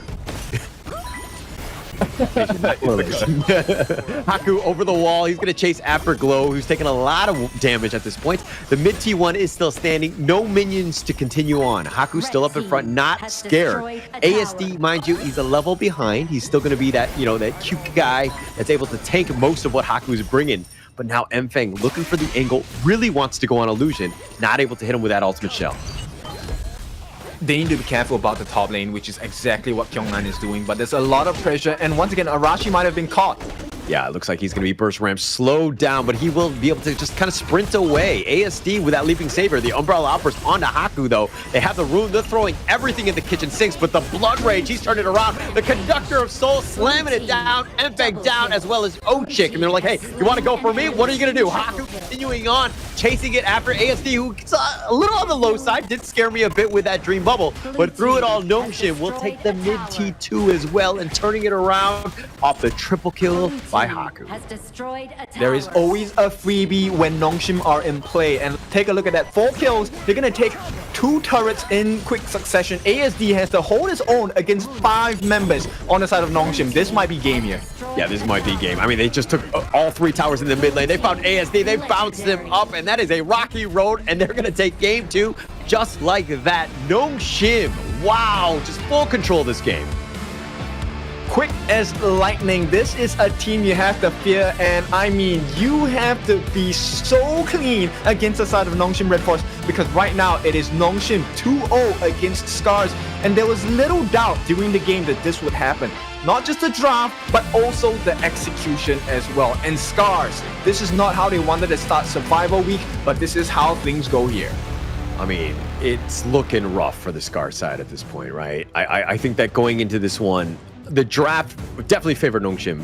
No surprises there, but being able to control that out, very few opportunities for SCARZ to get back in this game. Like an uphill battle. So difficult for them to get anything going in this case, and SCARZ really on the back foot. Now they're down 0-2. This is a terrible situation to start off the Survivor Week for them. I mean, this is what we expected coming into Survival Week, right? Look, top of the group is going to have an advantage in the sense where they're going to be running through the upper bracket, right? With that being said, if you drop down to the lower brackets, your chances of winning are still there, but you have to fight through what I consider as Hell Week, because you have to fight through every single team in the league to even get a second shot at being the first place for KME, which would then guarantee you a slot into the Kings World Cup, otherwise known as the Esports World Cup as well. Yeah, and I mean, it's all about, I mean, look, you have groups S, congratulations, right? These, you know, SCARZ, Gen.G, Nongshim, congratulations to them. But there's a double round robin between all of these teams, right? And it's for seeding.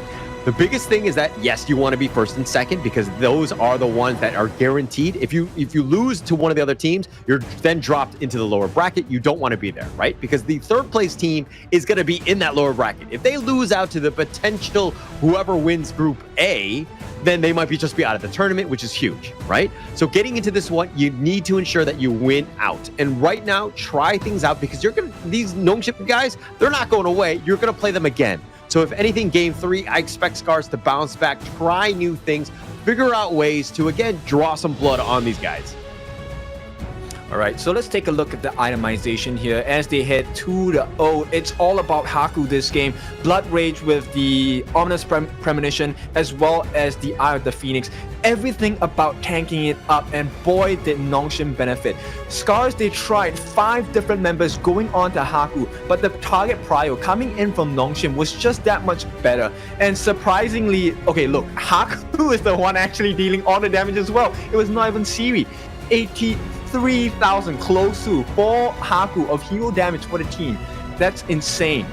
Yeah, full control, right? I mean, this is a, like, dare I say, a standard game by Haku on that Ogren. I mean, I think the gold graph was a little ups and downs. Nongshim really didn't get going, but if you're kind of seeing just how close it was, and then, it didn't really seem like Nongshim were ever losing, if anything. Obviously, it was close. There was a slight edge in favor of SCARZ. They had opportunities, but once you saw that, like, Haku got on that Ogren, he was hit that critical mass. He was just so difficult to deal with because he was just up front, just sustaining everything. Yeah, so we know the MVP is going to be Haku, right? There's no need to kind of prep that and guess. So Haku should be our MVP. And look, if he does this performance again in the next game for this series, it's probably going to be a 3-0. And Haku here 7-0-2, taking 35% of the team's hero damage taken and dealing 33%. That's a high figure. And look, all the stats about, hey, Mfeng was doing better whatsoever. No, Haku, guys. It is all Haku. Yeah, Haku. I mean, he had 7 kills. He has now 7 MVPs, right, in this league.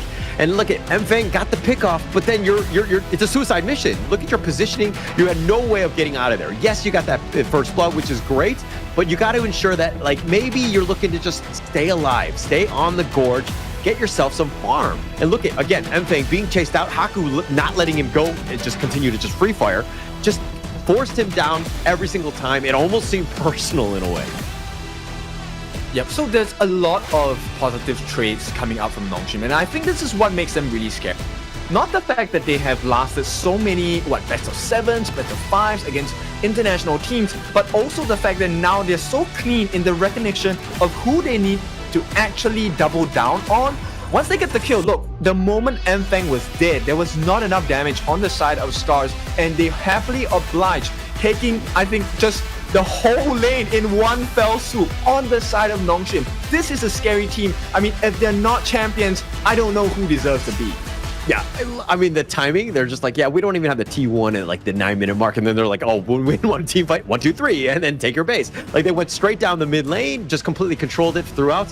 And that's just how scary this Nongshim lineup can be, right? Because again, you know, a single team fight and you just lose the game at 10 minutes. I mean, that's kind of crazy, right?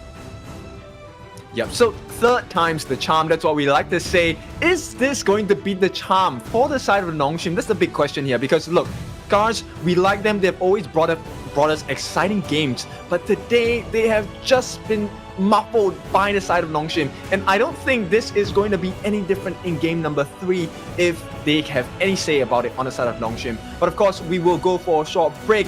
When we're back, we'll see what the reality is like for both these teams. Keep close. We'll see you soon.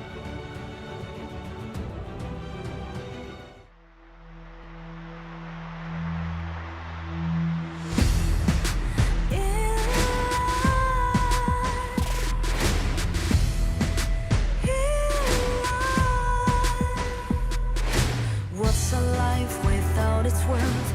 Compromising with what hurts inside. When you let fear decide your fate, you don't choose which path to take in life.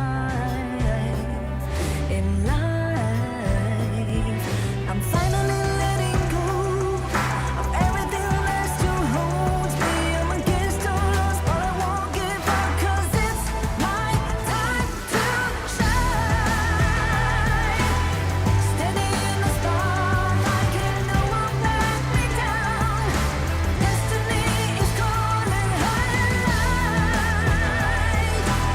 I'm not afraid to fight for everything I love.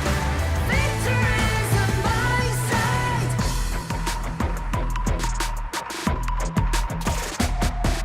The more we lose, the more we gain.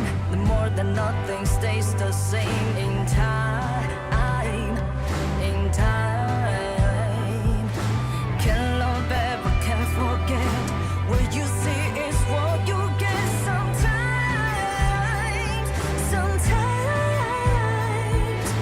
Gonna show the world tonight the light that shines inside us. We're against the odds, but we won't give up, 'cause it's our time to shine.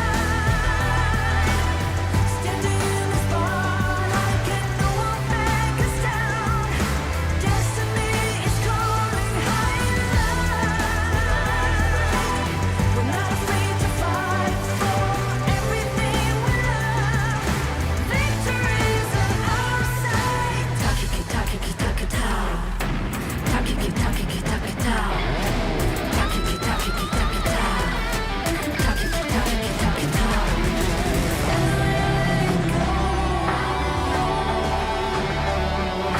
Everything that still holds us.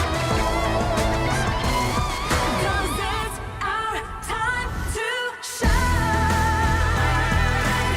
Standing in the spotlight, can no one back us down. Destiny is calling high and light. We're not afraid to fight for everything we love. Victory's on our side. It's our time to shine high and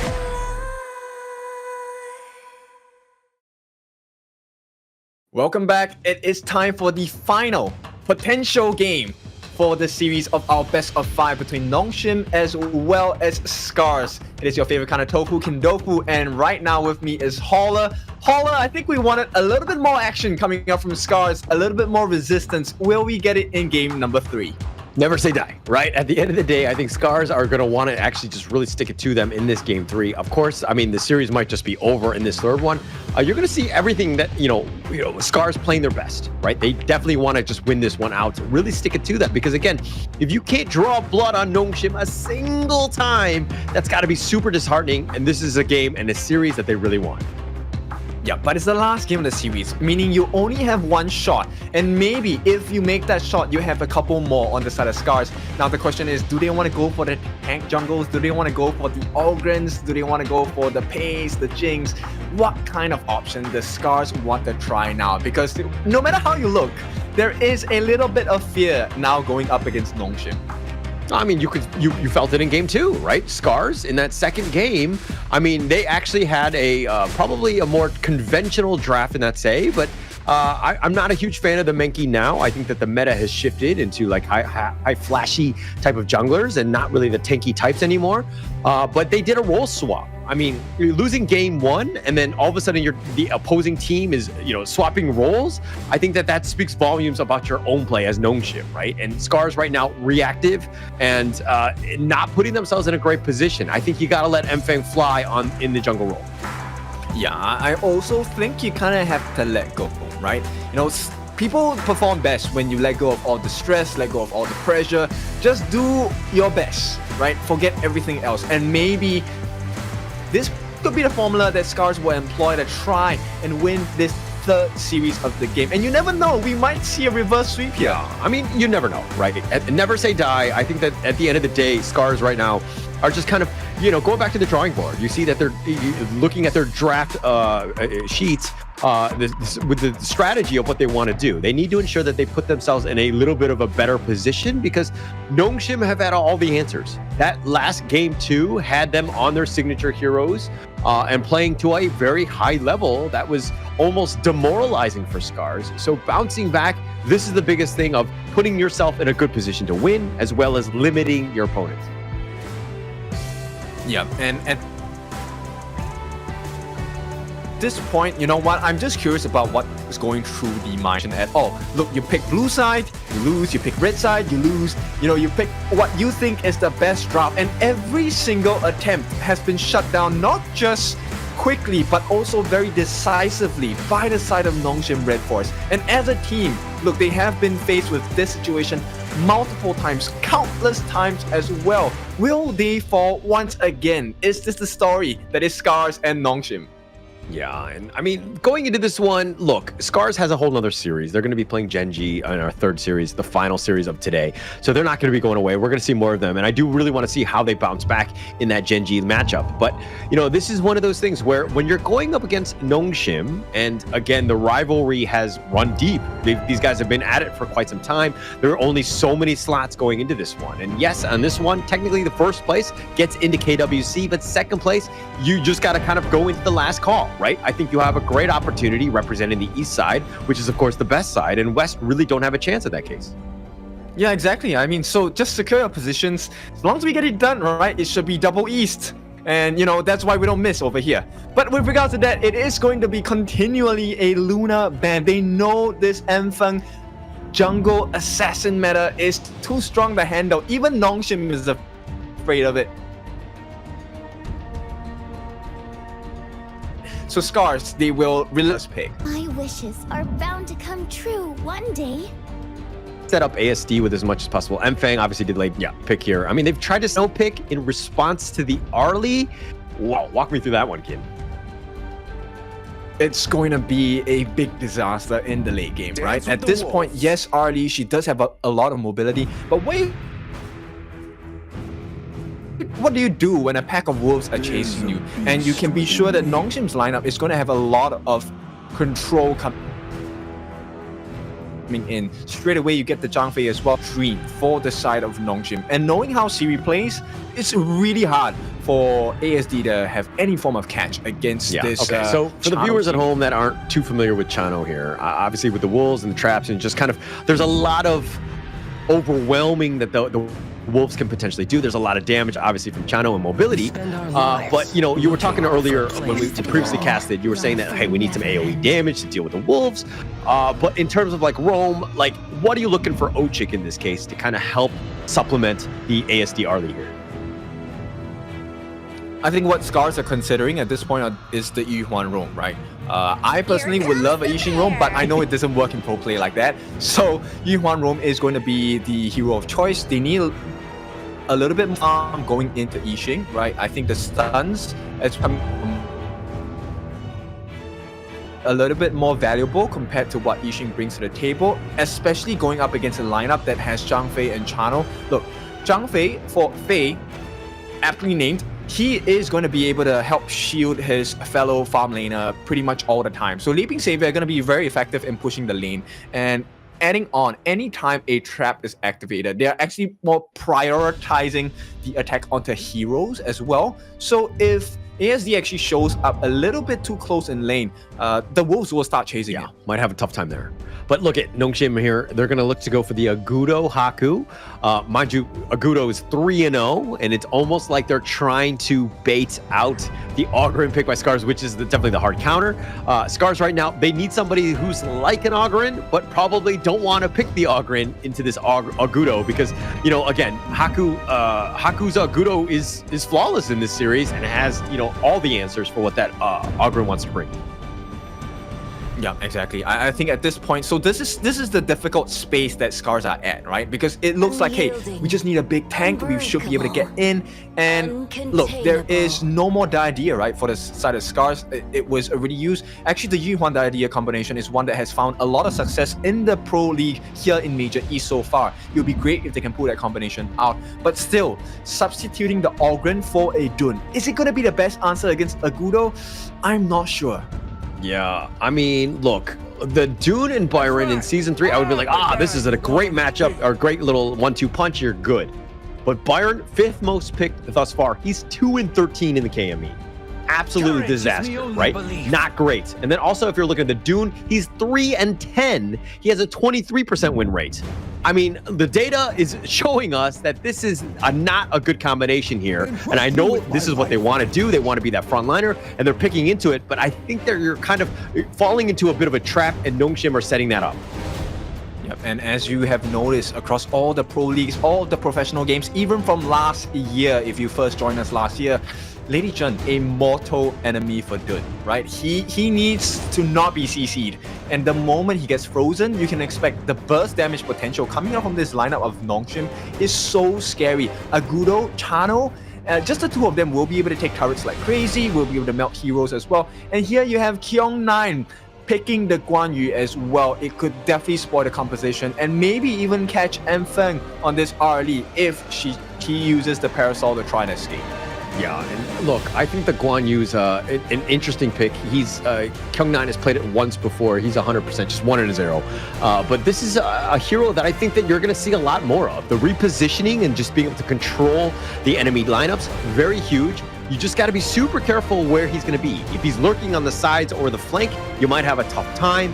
They need to ensure that the positioning is flawless. But I do like the Yixing on that pick. For the side of SCARZ, I think Glow will be able to just kind of ensure that they're largely kept at bay. Glow needs to make sure that he gets his taking liberties landed. It needs to hit. The sliding stones need to hit as well. And I think one of the more important markers on the side of SCARZ at this point is really just shut down Kyong9. If you shut down Kyong9, it's essentially a 4v5 because he's going to be a walking freebie if he's under level, under farm. So this Horseback Rider, I love the hero Guan Yu, but he struggles quite a bit when he's behind. So I think SCARZ, they would do right to try and make the Clash lane life so much harder for him at this point. Which lineup do you like better in this one? I mean, it's not the most traditional of Nongshim drafts, and I like the fact that they're kind of experimenting in a way. The Guan Yu Agudo pairing, we have not seen that, and then now they've kind of added the Chano, which is relatively new. It makes for an interesting draft synergy here. Yeah, look, if we're talking about people being caught out of position, I would definitely prefer the SCARZ lineup, right? If you're caught out of position, I think you still have some saving grace. But for Nongshim RedForce, Yeah, if anyone gets isolated, with the exception of maybe, I don't know, Faye, it's dead meat. Instant kills coming in. Yeah.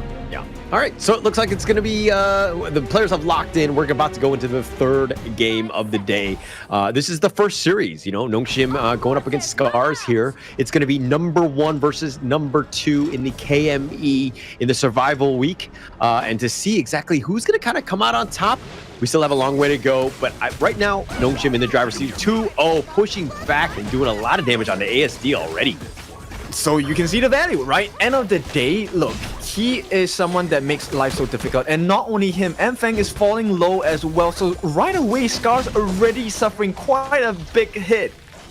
Yeah, and look at Mfeng back on the Arlie, back in the farm laner, that is. ASD on the Dune here. So again, they're sticking to the role swap. Again, we've always known that Mfeng, he'd been playing the jungle throughout, but it looks like against Nongshim, they really want to change it up and let Mfeng kind of fly on his traditional farm lane role, which he was prior to Glow joining. Oh, Kyung9, he smells blood. That was a potential first blood in the mid lane if they wanted to go for it, but I think it's not worth it. And, just slight kind of small wins for the side of SCARZ. Glow actually managed to steal one camp away, which is kind of rare going up against Siri.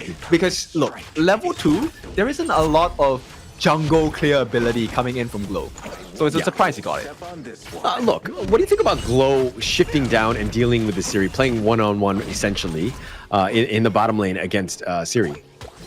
I mean, you're not sharing farm, right? That's one of the main things. And yes, you will be able to hold your own against Siri.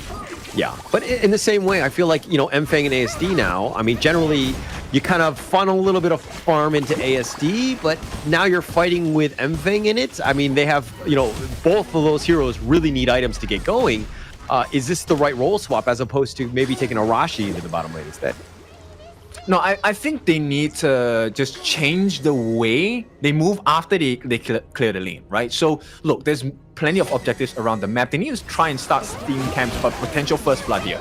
Yeah, potential, the Unruly Blade, ASD gets back to safety, knowing the limits. I mean, he's level 4, so he just hit it, but Glow making an appearance into that mid lane. Illusion throws a flowing side just for good measure. Look, Glow is probably going to be one of the big game changers in this particular game. If he manages to set the situation up nicely for the side of SCARZ, it could very well turn in their favor in the mid parts of the game, 10 minutes, 15 minutes. That could be something that SCARZ can try to work off of, but right now it should be Nongshim in control all day.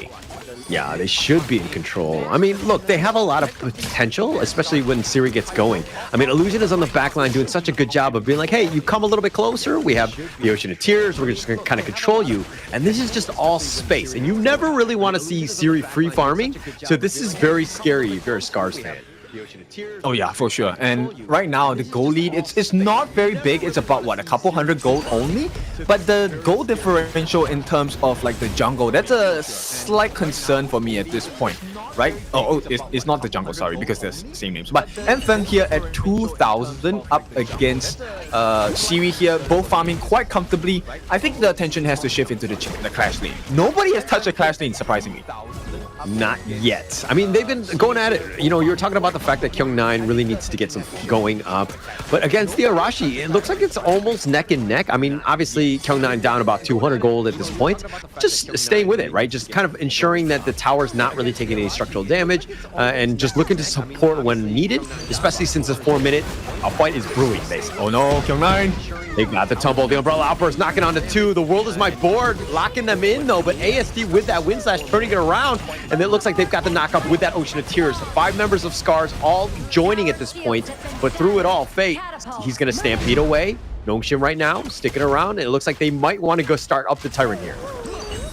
But this is what I like about Nongshim, right? They know when to disengage. Yeah, they do. But ASD going in, misses the wind slash. He was trying to go for that Unruly Blade wind slash combination, but not able to connect Kyung9. He shows up and he's got a motorcycle, so he's a bit on the scary side. Nongshim, on the other hand, looking to go for this one, but it looks like the passive will keep Glow alive. Not able to get that pick off. And through it all, SCARZ limp away, but nobody's dying. It's surprising because right now, SCARZ getting actually outpoked by Nongshim, and that's something that's really weird because Kyung9, I mean, okay, look, he has the heroic charge, and once he lands that, it is quite painful. He does have quite a bit of itemization on his hands now for someone coming into the game at 5 minutes. But the fact that Nongshim are able to outpoke SCARZ in the middle, it's a surprise to me. Yeah. I mean, they have a little bit of control in that sense. I mean, you have that illusion that it's kind of can kind of catch you off guard, and like that Ocean of Tears, it just hit on the glow. Who gets blood? It's gonna be first blood going the way of illusion, and that's it, right? You just set it up, and this is why we've seen a lot of success in Lady Jun in previous seasons. Not so much in this one, the KME that is, but the Umbrella Outburst pushing him away, and the heroic charge. ASD in a bad spot, and Siri gets that pick, and now it looks like they got the Stampede. He's gonna try to go on Ending Sorrow, but he gets run over by Kyung9. 3 members down, make that 4, as it looks like they've taken Mfeng as well. Nongshim in the driver's seat. There is no safety. I mean, Nongshim, this is a great game for them. 4-0. No other team has been like this, giving this kind of performances in the Pro League in Major East so far. And look, same as game 1, same as game 2.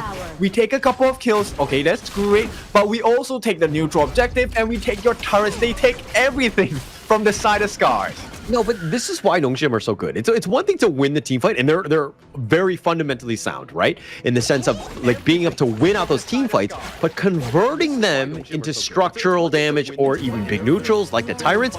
This is why Nongshim get that snowball going. That net worth lead actually is in favor of SCARZ, if you can believe that. But they're down 4 kills. Yep, and take a look at the vision score, right? 17 for Faye and 12 for Kyung9. Both of them, look, they are playing in the side lane, so they know exactly where and who are missing from the SCARZ lineup. Oh, Illusion, get going on. Arashi not able to go in. He's got to be careful, but the heroic charge pushing Glow back in a bad spot. He goes, ex-teammate, I'm going to send you the wrong way. Gets that pick off with the help of the tower there. Now, and you can start to see, right, why Nongshim's draft is also so scary, even for this particular game, because there's so much control coming in, and it puts you in a very difficult position. They have the Gorge mobilization, Haku's ultimate, dropping Furball down, that's 1 stun.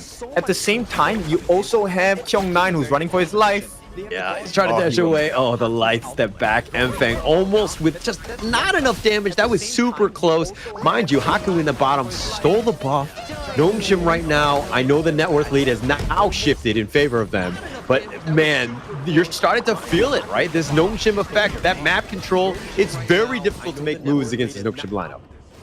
Yeah, and like I said, there is too much control. Right now, you know, it's really hard to play against a team that has multiple forms of control, but to do it with lesser farm and no items, not the ideal situation. So SCARZ, this is going to be a struggle for the next, 5 minutes, unless a miracle happens. Yeah, and I mean, look, the miracles happen in the favor of, like, you know, when you're starting to get that farm. Look at the space and look at how SCARZ right now, they're losing. So they're starting to feel it and they're starting to group up, which means that they're able to extract the net worth much more slowly across the map throughout. They need to figure out ways to kind of split that up, ensure that they're able to kind of put pressure on the bottom lane as much as possible. Nice little world is my board. ASD looking to go in for this one, but Illusion gets caught off. Arashi with a nice rear attack actually flanked him out, but he's going to die for his troubles. It's a 1-for-1 with that Umbrella Upper trying to go in on the Stampede. The light step back, Mfeng gets back to safety, but ASD forward finds Siri, and this is a good opening as it looks like SCARZ are looking to turn this. It's 2 for 2 thus far. Haku still up in front, looking to farm. ASD getting pushed around left and right, but he's got the Gale's benediction. He's going to be into the heart of 3 members. ASD probably will back off. The Unruly Blade forward, not enough. Looks like they will back off now.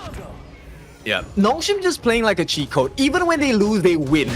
It's just so hard to deal with them. And right now, they can only try to kind of steal away the Azure buff from the side of Nongshim. It's going to hurt them. It's a small consolation prize. But once again, look, nobody has been successful in getting Haku down just yet. And the moment Haku gets level 15, the moment he gets his full 6-slotted itemization, not only is he going to be difficult to kill, he is also having a very high kill potential. There's too many people to watch out for on the side of Nongshim at this point of the game. Yeah, look, Nongshim are, you know, just on another level at this point. Haku did not die, you know, in the last game. It looks like Kyung9 will die on this one. Mfeng finally finding him out, and he makes him pay. ASD gets sniped out. Siri is going to take this one, and through it all, they want to go forward. They got the Furball trying to go golden. Glow stays alive just barely, and he survives. Yeah, and this is what is so suffocating about the Nongshim lineup. Because, look, great. Arashi, maybe he can tank for a little bit, but with ASD down, look, Nongshim... Arashi, the Spark Strike! He goes right onto Illusion, but he's not able to... Oh, he does get the pick up with the help of Ochik, but he trades his life away for this one. Under the tower now, they're going to look to dive. Siri finds him out, does get the pick off, and it finds Ochik. Has destroyed a tower. Yeah, look, if you want to win Nongshim at this point for this draft, you have to kill off Haku, you have to kill off Siri. Both. It's either them or nothing, right? If you don't manage to kill any one of them, that buys them enough time to kind of counteract your aggression. In fact, you have also used up all your skills. So SCARZ, they're caught in between a rock and a hard place because Nongshim so far, Haku and Siri's positioning have been clean. Very clean. And that's the hardest thing. Is like, you make it sound so easy. Like, oh yeah, just kill Haku, just kill Siri, we're gonna have a great time. But it's impossible. Wow. Their positioning is so good. Plus, Haku is so tanky. Understanding the limits of this Agudo, by far the best Agudo player that we've seen in esports, right? I mean, he's just been on another level. He's undefeated at this point. Nongshim playing around this hero's strength so well. They put themselves in a great position off of the back of course, Haku and Siri here. Look, you know what? I think we've been casting together for a very long time, so I forgot what it smells like. But it smells like gas in here because you've been gaslighting me all this time. But of course, with that being said, I'm not saying it's easy, but it's doable and it's what they need to do, right? So right now, SCARZ, as long as they understand that win condition, they should try looking for it. Of course, easier said than done. Siri, I think he's going to be really tough to reach. And it's going to be a stretch if you ask Mfeng to go all the way to the back without dying in this game. Is it my fault that when I cast, I pass gas? Huh? I mean, that's what you're smelling, clearly. But through it all, it looks like SCARZ here looking for that angle. They're going to be just kind of swept away. The world is my board is going to be committed. Haku's in there. He's just going to do some donuts. He's not scared at this point, and it looks like they're going to go forward. Ochik taking a lot of damage. The Umbrella offers. They've got the knockback onto Arashi, who dashes away. They're going to look to change targets onto ASD instead. The Unending Sorrow is going to keep Ochik alive, but ASD is already down for the count. Nongshim want more.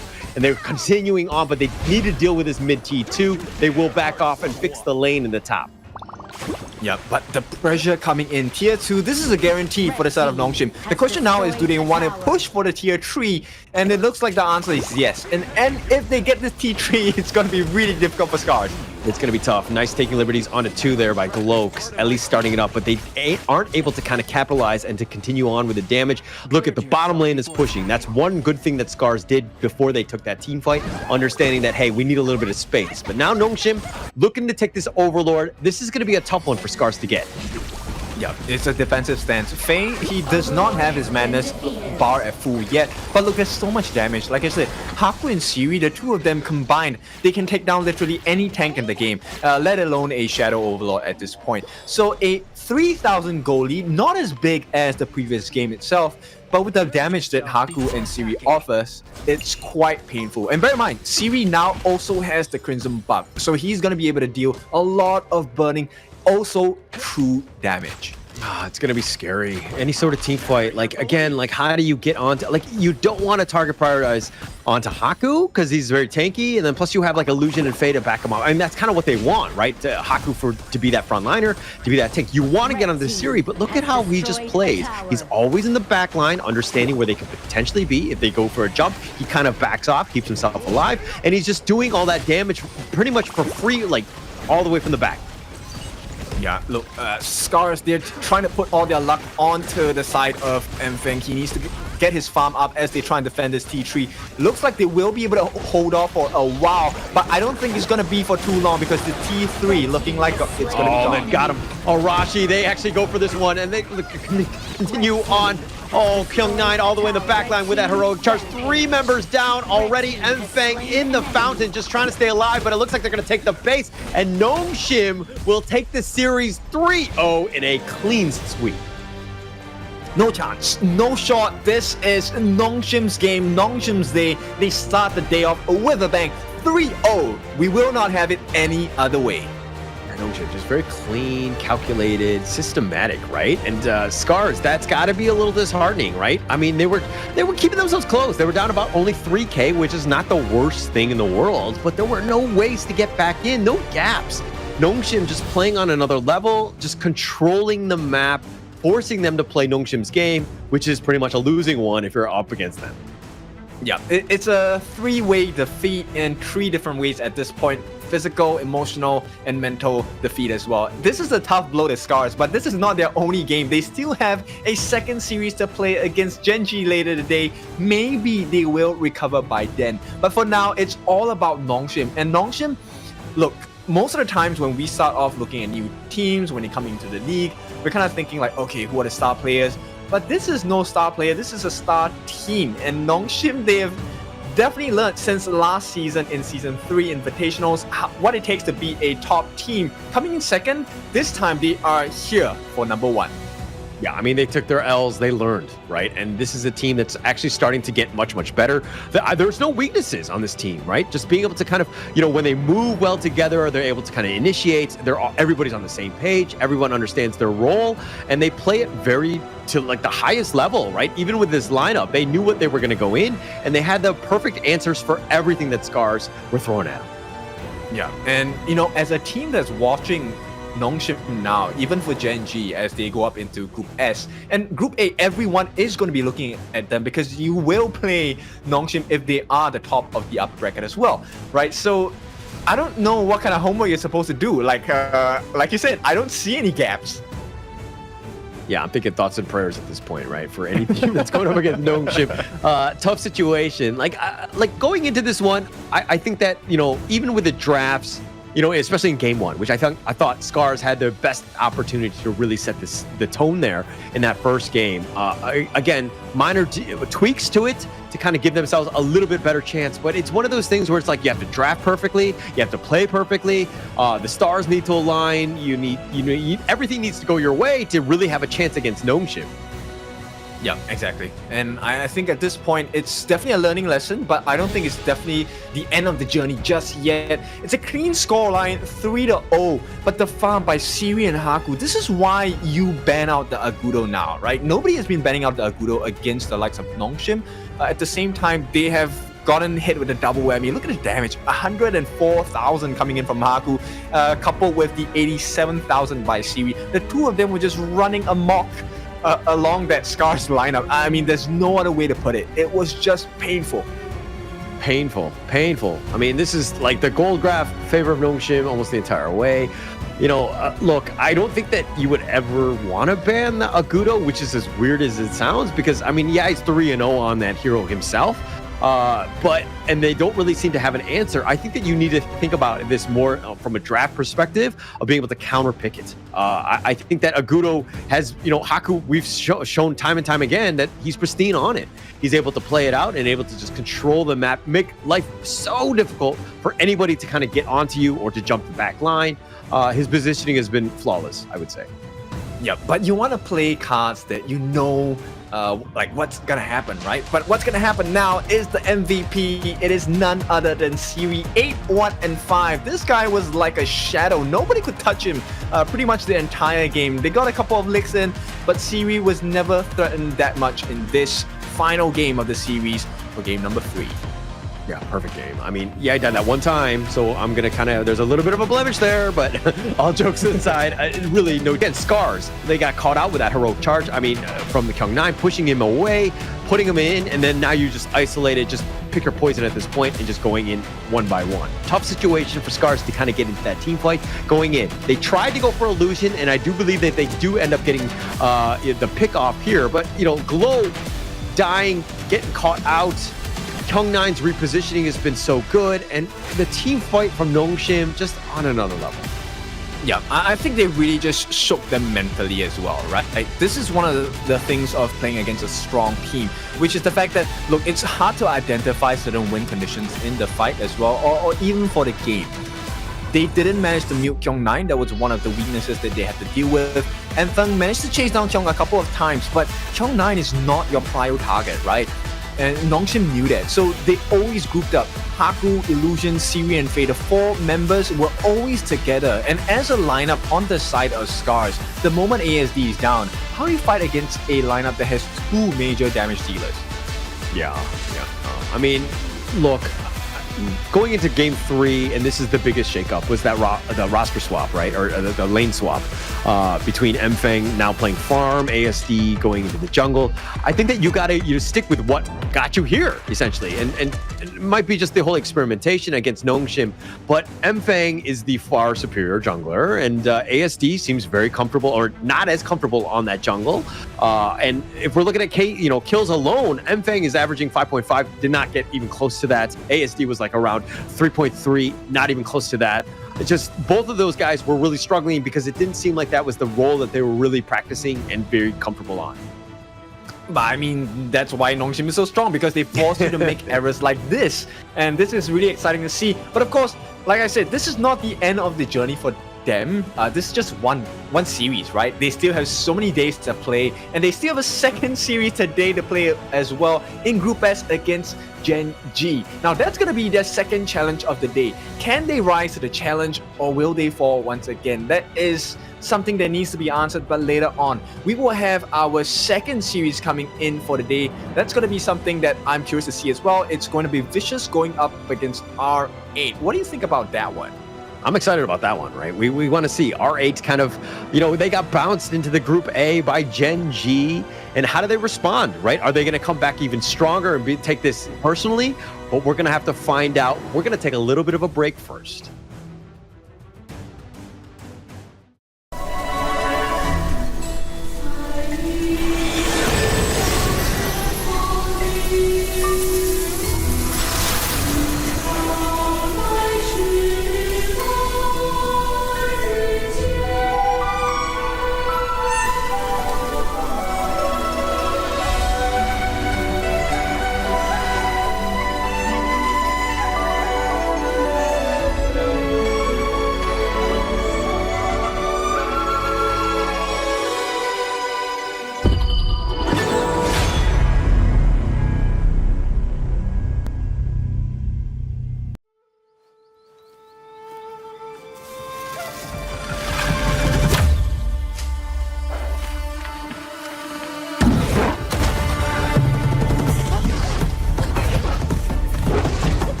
In Hero's Gorge, the base is the spring of life.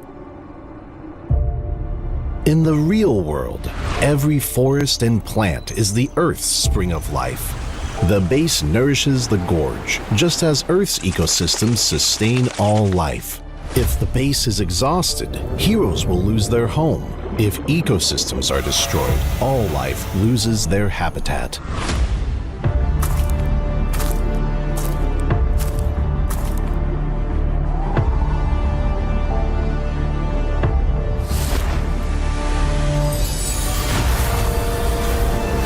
Honor of Kings is working with players worldwide to support real-world environmental causes and protect our planet's future. By participating in Protect Nature, Protect All Life, all efforts in the event will contribute to real-world causes, protect the environment, and let us defend the honor of our planet together.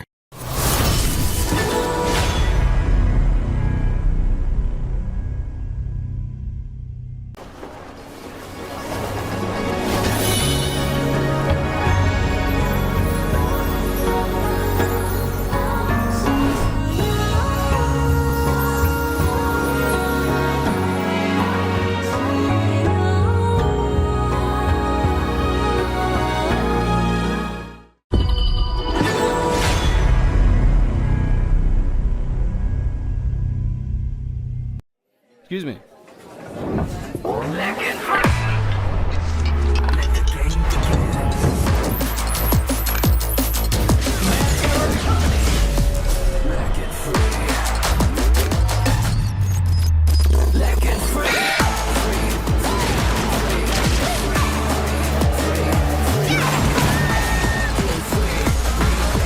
Hugging stings. Victory. Yes, yeah. Another round. Sure, but how about a smoother phone next time?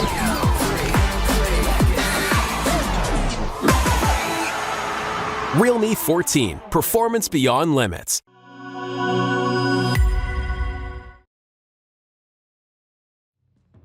Welcome back. It is time for the second series of the day, Vicious against R8. Like you said, Holler, R8, they were knocked down into Group A by Gen.G. So passions are burning high for them for sure.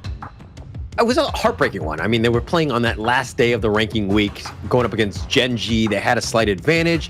You know, they were up 1-0, and Gen.G. were able to kind of bounce back. But this is a series that they're kind of like, okay, yes, we're in this situation. We happen to be in Group A. We still need to fight our way out of this one, but we've beaten these teams before. We should be fine. But sticking it to them, anything can happen in Survival Week here. Yeah, I mean, upper brackets are for... Nah, I'm not going to say that. But in any case, you know, at this point, it also proves to be a good training ground, right? Because we're going to take a look at Vicious first, who are going to be their opponents.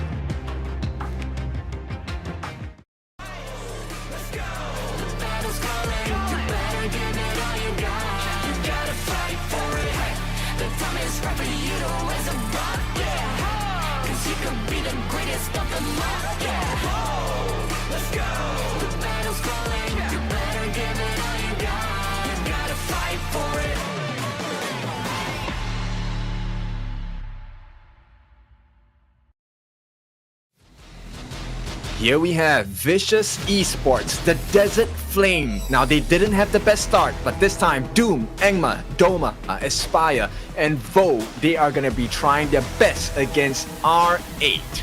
Yeah, I mean, going into this one, they were the, fifth position going into this one. And just being, they're definitely better than the other teams. We haven't seen them at their peak level. They still struggle at times. They haven't been able to find really ways to get back in the game. And that's kind of where they struggled, when they're losing, they really kind of falter in that end. But Vicious is a team, they have a lot of potential going into this one. We know that, Doma's quite, on another level. He's very good in the mid lane. Doom is very good in the clash as well. So this is a team that we expect much better things. But let's talk a little bit about this R8 Esports lineup with this video here.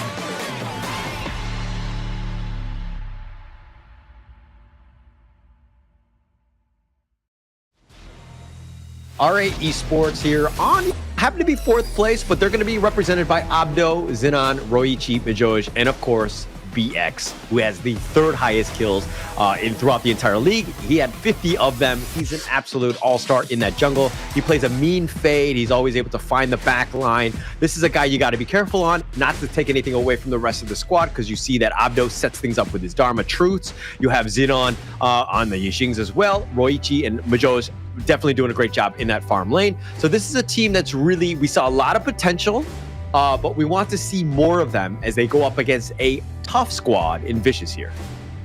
Yep, so actually, you know what? Vicious to me is kind of like the underdog in this competition. Look, they didn't have the best start, but they have been steadily improving throughout the tournament right here. And head-to-head, Aspire, look, they're kind of running it quite close, 30 to 31 kills, but Real EG actually edging out in the average damage dealt.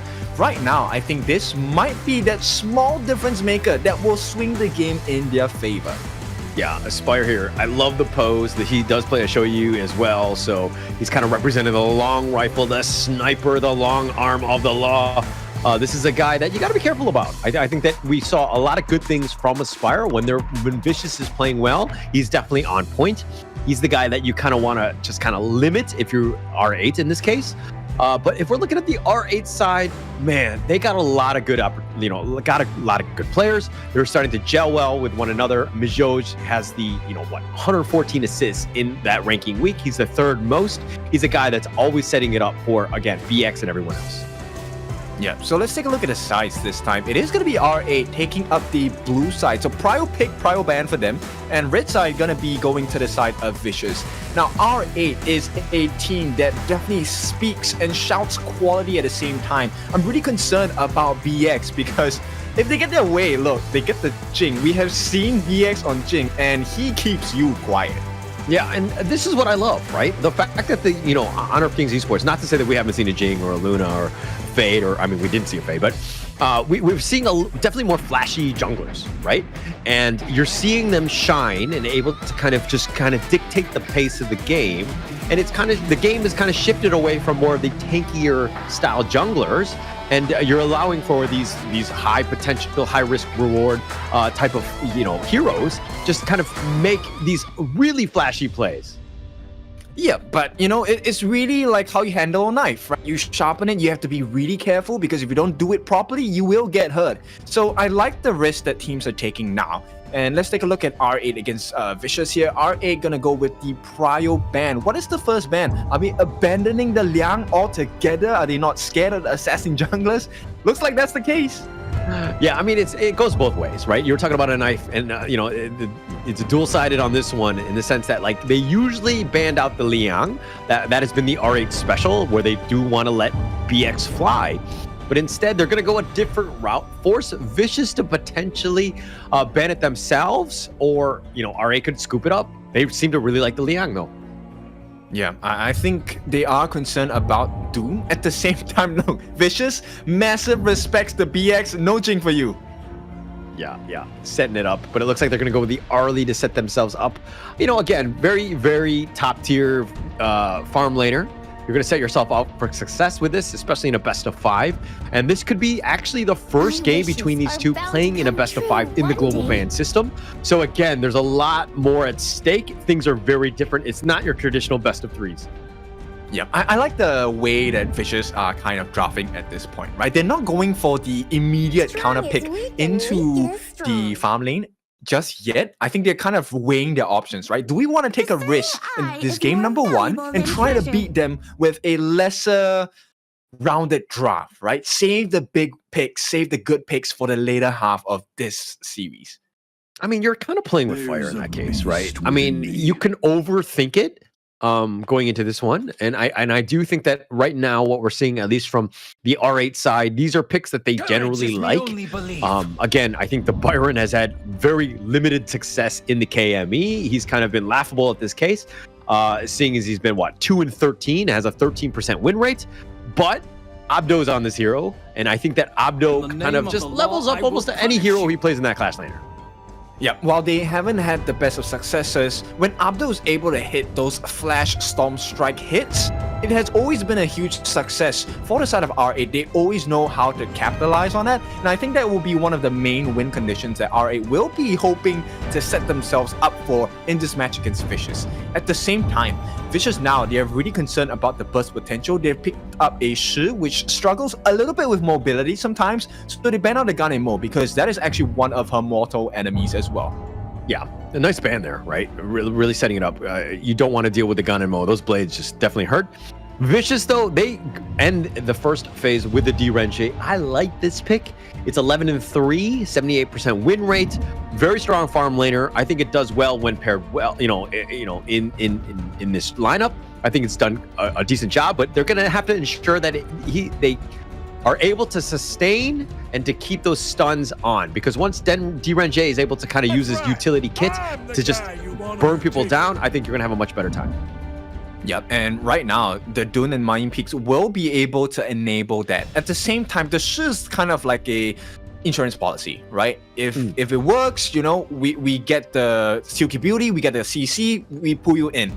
If it doesn't, we'll push them away and then we can start to disengage, right? Unruly Blade, whatever, get serious, all of these are great skills to engage and disengage.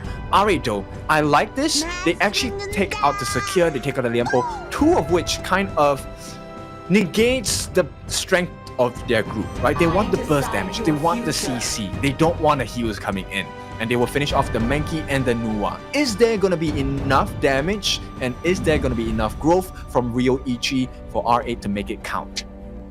So this lineup from Vicious, to me, I mean, obviously the Dune and Mayin have damage of their own, but I feel like it's pretty much a 4 protect 1 lineup, where you're gonna let Aspire try to get as much farm as possible and to just take over the game in terms of damage.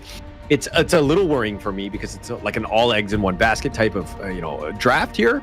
But how are they able to keep Aspire alive? He's like your win condition. If he stays alive and he's able to just kind of be largely untouched, you're gonna have a great game. But if he gets killed early, I think Vicious will struggle in this game. Yeah, so it's all about the vision in this game, right? The way the Vicious draft works, they like to poke from far. As long as they see an opening, they should be able to get a kill as long as Doma lands that second skill. And that's a very important marker, which I'm sure R8 recognizes as well. So there is save capabilities in the sense they do have the Nuwa with creation, with the matrices, it will be able to block the members on the side of Vicious off. And if it's necessary, look, Madness, once it's full, you have the Unbridled Outburst, many turnaround situations available for R8 as well. Okay, but going into this one, I mean, like the Nuwa damage and the potential control, good. I think it is going to add up. But again, I don't like this hero from behind. It doesn't really do it for me. I don't know if this lineup has enough damage. Again, similar to what Vicious have with that 4 protect 1, I think that the Arlie and largely the Nuwa Byron are going to be doing most of that damage. I'm not 100% sold on these tanky junglers anymore. So this is going to be an interesting game 1. See how both of these teams go. It could be well balanced in your opinion, but your thoughts? Who has the edge going into this one, Kindofu? I think the laning phase might go a little better in comparison to the side of R8. They have slightly better wave clear in that sense. But of course, with that being said, it also runs down to the jungle farms because they will be one of the main win conditions for both sides, right? Now, with that being said, of course, this thrilling season of the major leagues is made possible with the support of EWC. So we're helping to bring top tier competitions to fans worldwide. Yeah, and I mean, bringing fans worldwide is going to be huge. But Doma, I love this Ana pick, the Ana skin, quite nice. And our players are geared up with the Realme 14 5G, built for performance, made for gaming, smooth, cool, and reliable, just the way esports demands. Ready to level up? Get yours now and feel the difference. Right, and definitely there's a difference in the way that the teams play, right? So now teams are employing more of the double lane strat, so they are trying to funnel as much farm going in to their farm laners. And this is a strength specifically for picks like Arlie because of the quick rotation speed that she offers at the same time, right? Aspire gonna do the stock standard things. He's gonna try and rush it down into lane and hold his own against Xenon. Now, at the same time, right now, laning phase, I think, like I said, it's going to be beneficial to the side of R8, but it also matters where this first blood is going to go and where this first tyrant is going to go.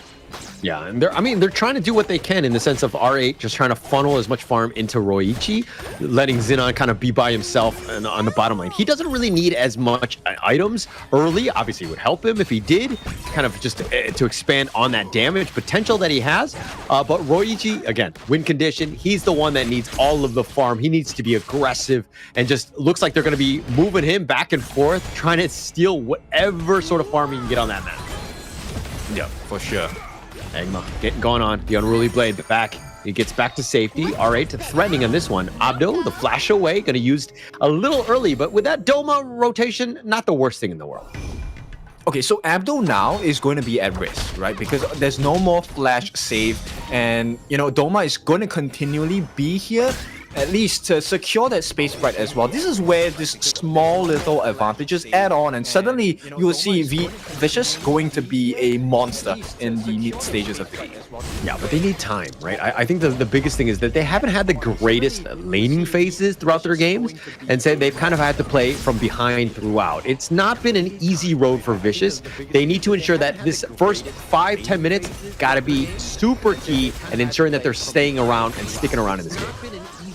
Yeah, I think it would do well for themselves to find better first blood opportunities, right? There should be another lane in which they can focus on. I mean, end of the day, you want to burn out certain resources right before the fights, right? So, 3.5 minutes, maybe force Ryoichi into a bad position, and he is being caught out. Yeah, he is being caught out. He's in the bottom lane, and he looked like he's going to give up first blood. Aspire found him out. He was actually wrapping around. He was like, okay, you're going to light step, but you're going to, light step into a even worse position. But giving up to Aspire, pretty huge at this stage. Okay, so BX, he makes the trade for that kill, right? So first blood given, but he does take away that Crimson Golem away from the side of Vicious. So that's going to be a big marker, especially as we're 30 seconds away from that first Tyrant of the game. Yeah, this is an opportunity right now. And R8 right now taking a lot of damage, even on that bottom T1. So Aspire, again, the one guy you were like, hey, I don't want him to get going. You're letting him go, and he's free reigning. He's doing a ton of work right now. And at this 4-minute mark with that Tyrant, it's going to be huge. How does that fight happen? And especially, are they able to limit Aspire from getting in? Yeah, and more importantly, I think at this point, I just want to keep my eyes on Doma, right? That Silky Beauty is definitely going to be a game changer in this fight. And if he lands it, I think Vicious, they win this fight flat out. Yeah, Ryoichi looking to go for this one. They had the Ruin used a little early, but Egma takes the Tyrant. It looks like they're going to just walk away. Vicious finding, camps across the map. Nice rotation there, ensuring that they got that Tyrant, really setting themselves up for success at this stage. So tell me, Vicious, they have improved, have they not? This is a very different Vicious from what I remember in the first day we have ever seen Vicious, and I think they're doing so well for themselves. Now, the gold does not really reflect that at this moment, but the T1 turret does. It's falling.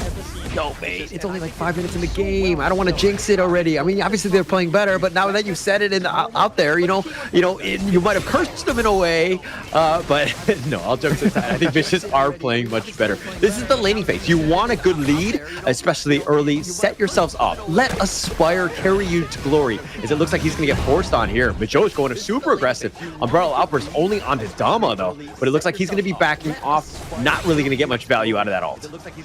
Yeah, and that's going to be a huge waste. Now the aggression can turn, and slowly but surely, I think Vicious, if they're able to get this T1 on the bottom, that's going to force out a lot of space from R8. Also gives up that opening for that mid buff in the Crimson Golem.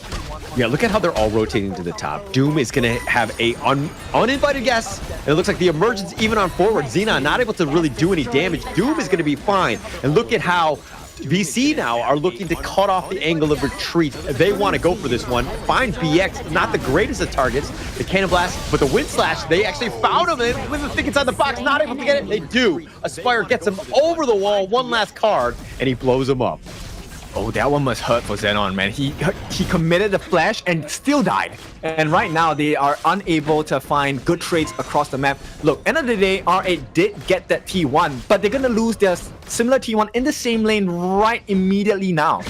Yeah, they're going to take the top T1. So again, getting that kill, converting it into something, plus defending the mid T1. R8 were like, hey, we're not doing well in the top lane. Let's try to put a little bit of pressure on the mid T1. VC up to the task. They were able to hold the Silky Beauty onto Mijo, pushing him away. And now VC right now doing pretty well. I mean, it's only 2 kills, and it's only like a 600 gold net worth lead, but this is where we wanted to see Vicious. Yeah, this opens up so many doors. Hang on. Oh, Doom. Oh, the Ruin just off the mark. Abdo flashes him forward. He does end up killing Doom. And Mijo is trying to chase down Domo, but the Silky Beauty under the tower. And he says, okay, nay, I'm not going for this. Okay, so right now, R8, this is a team that is constantly coming back, reviving themselves as they create the T1 on the bottom. So things are even Stevens. And look, the gold has never been closer this game. Yeah, it's 50-50. I mean, it's anybody's game at this point. Nobody really has a huge edge, I would say. And it's all about the next 5 or so minutes, right? Getting into that Shadow Tyrant and those Shadow variants, right? But Roichi doing a great job putting a little bit of pressure on that bottom T2. He parasails away one of that one last shot, and it looks like the minion will become a Winion as he takes the bottom T2. Oh, so it's going to swing into R8 at this point. That was a nice movement by Ryoichi. And with that, they're going to expose the jungle camps on both sides for R8 and Vicious. Yeah, Engma looking for that angle. Cannibal, oh, just barely misses Micho's, not able to connect on this one. Now Engma still up in front. Had a little tryst with Roichi in that brush, but it looks like they're going to be back off here. BX now looking to take the Overlord. This is a huge opportunity. R8 right now being aggressive, trying to take over the map here. Yeah, but you can see they are starting to occupy those jungle spaces. And I think R8 has been very comfortable, or at least identified comfort, in just walking into the Crimson area on the side of Vicious. Vicious must learn to stop that. Yeah, they can't give anything for free. You can't have any holes in your house, so to speak. No leaks. But it looks like they're going to take the Tyrant here. Egma will take that one for free. But look at how R8, all 5 of them are in the top lane. The bottom T2 is taking some damage. Aspire will take advantage of that space that's given to them. With those Vanguards pushing, it looks like VC have to kind of play a little bit more defensive here. Yep, R8 definitely knew there was no turnaround play from that. Aspire was not there. The moment he showed on the map, R8 committed, they got the T2 on the top. Now it's a lot more free reign. Does he have Madness on the side of Mijoji? He does. So this is going to be a good fight. He's looking for an opening. He's looking for the opening, looking for the angle. But VC, they sniff it out. They're not going to get out of position at this point, not let Mijoji have that perfect Unbridled Outburst from the side, but they want to kind of continue on. Roichi flirting with disaster at this point. The Unbridled Outburst hits onto Aspire. He gets back to safety, and through it all, Mijoji, ult expended, hasn't really been able to capitalize and converted that into a kill yet. Yep, but Doma did expend the flash. That's a huge common spell to give away. Yeah, I mean, it's just one common spell. I mean, I get it. I mean, keep it alive. He just needs to play a little bit more safe.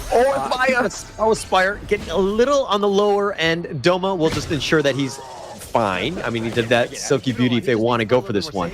But through it all, Abdo looking to just, harass, invade, make the enemy a little uncomfortable in their own jungle.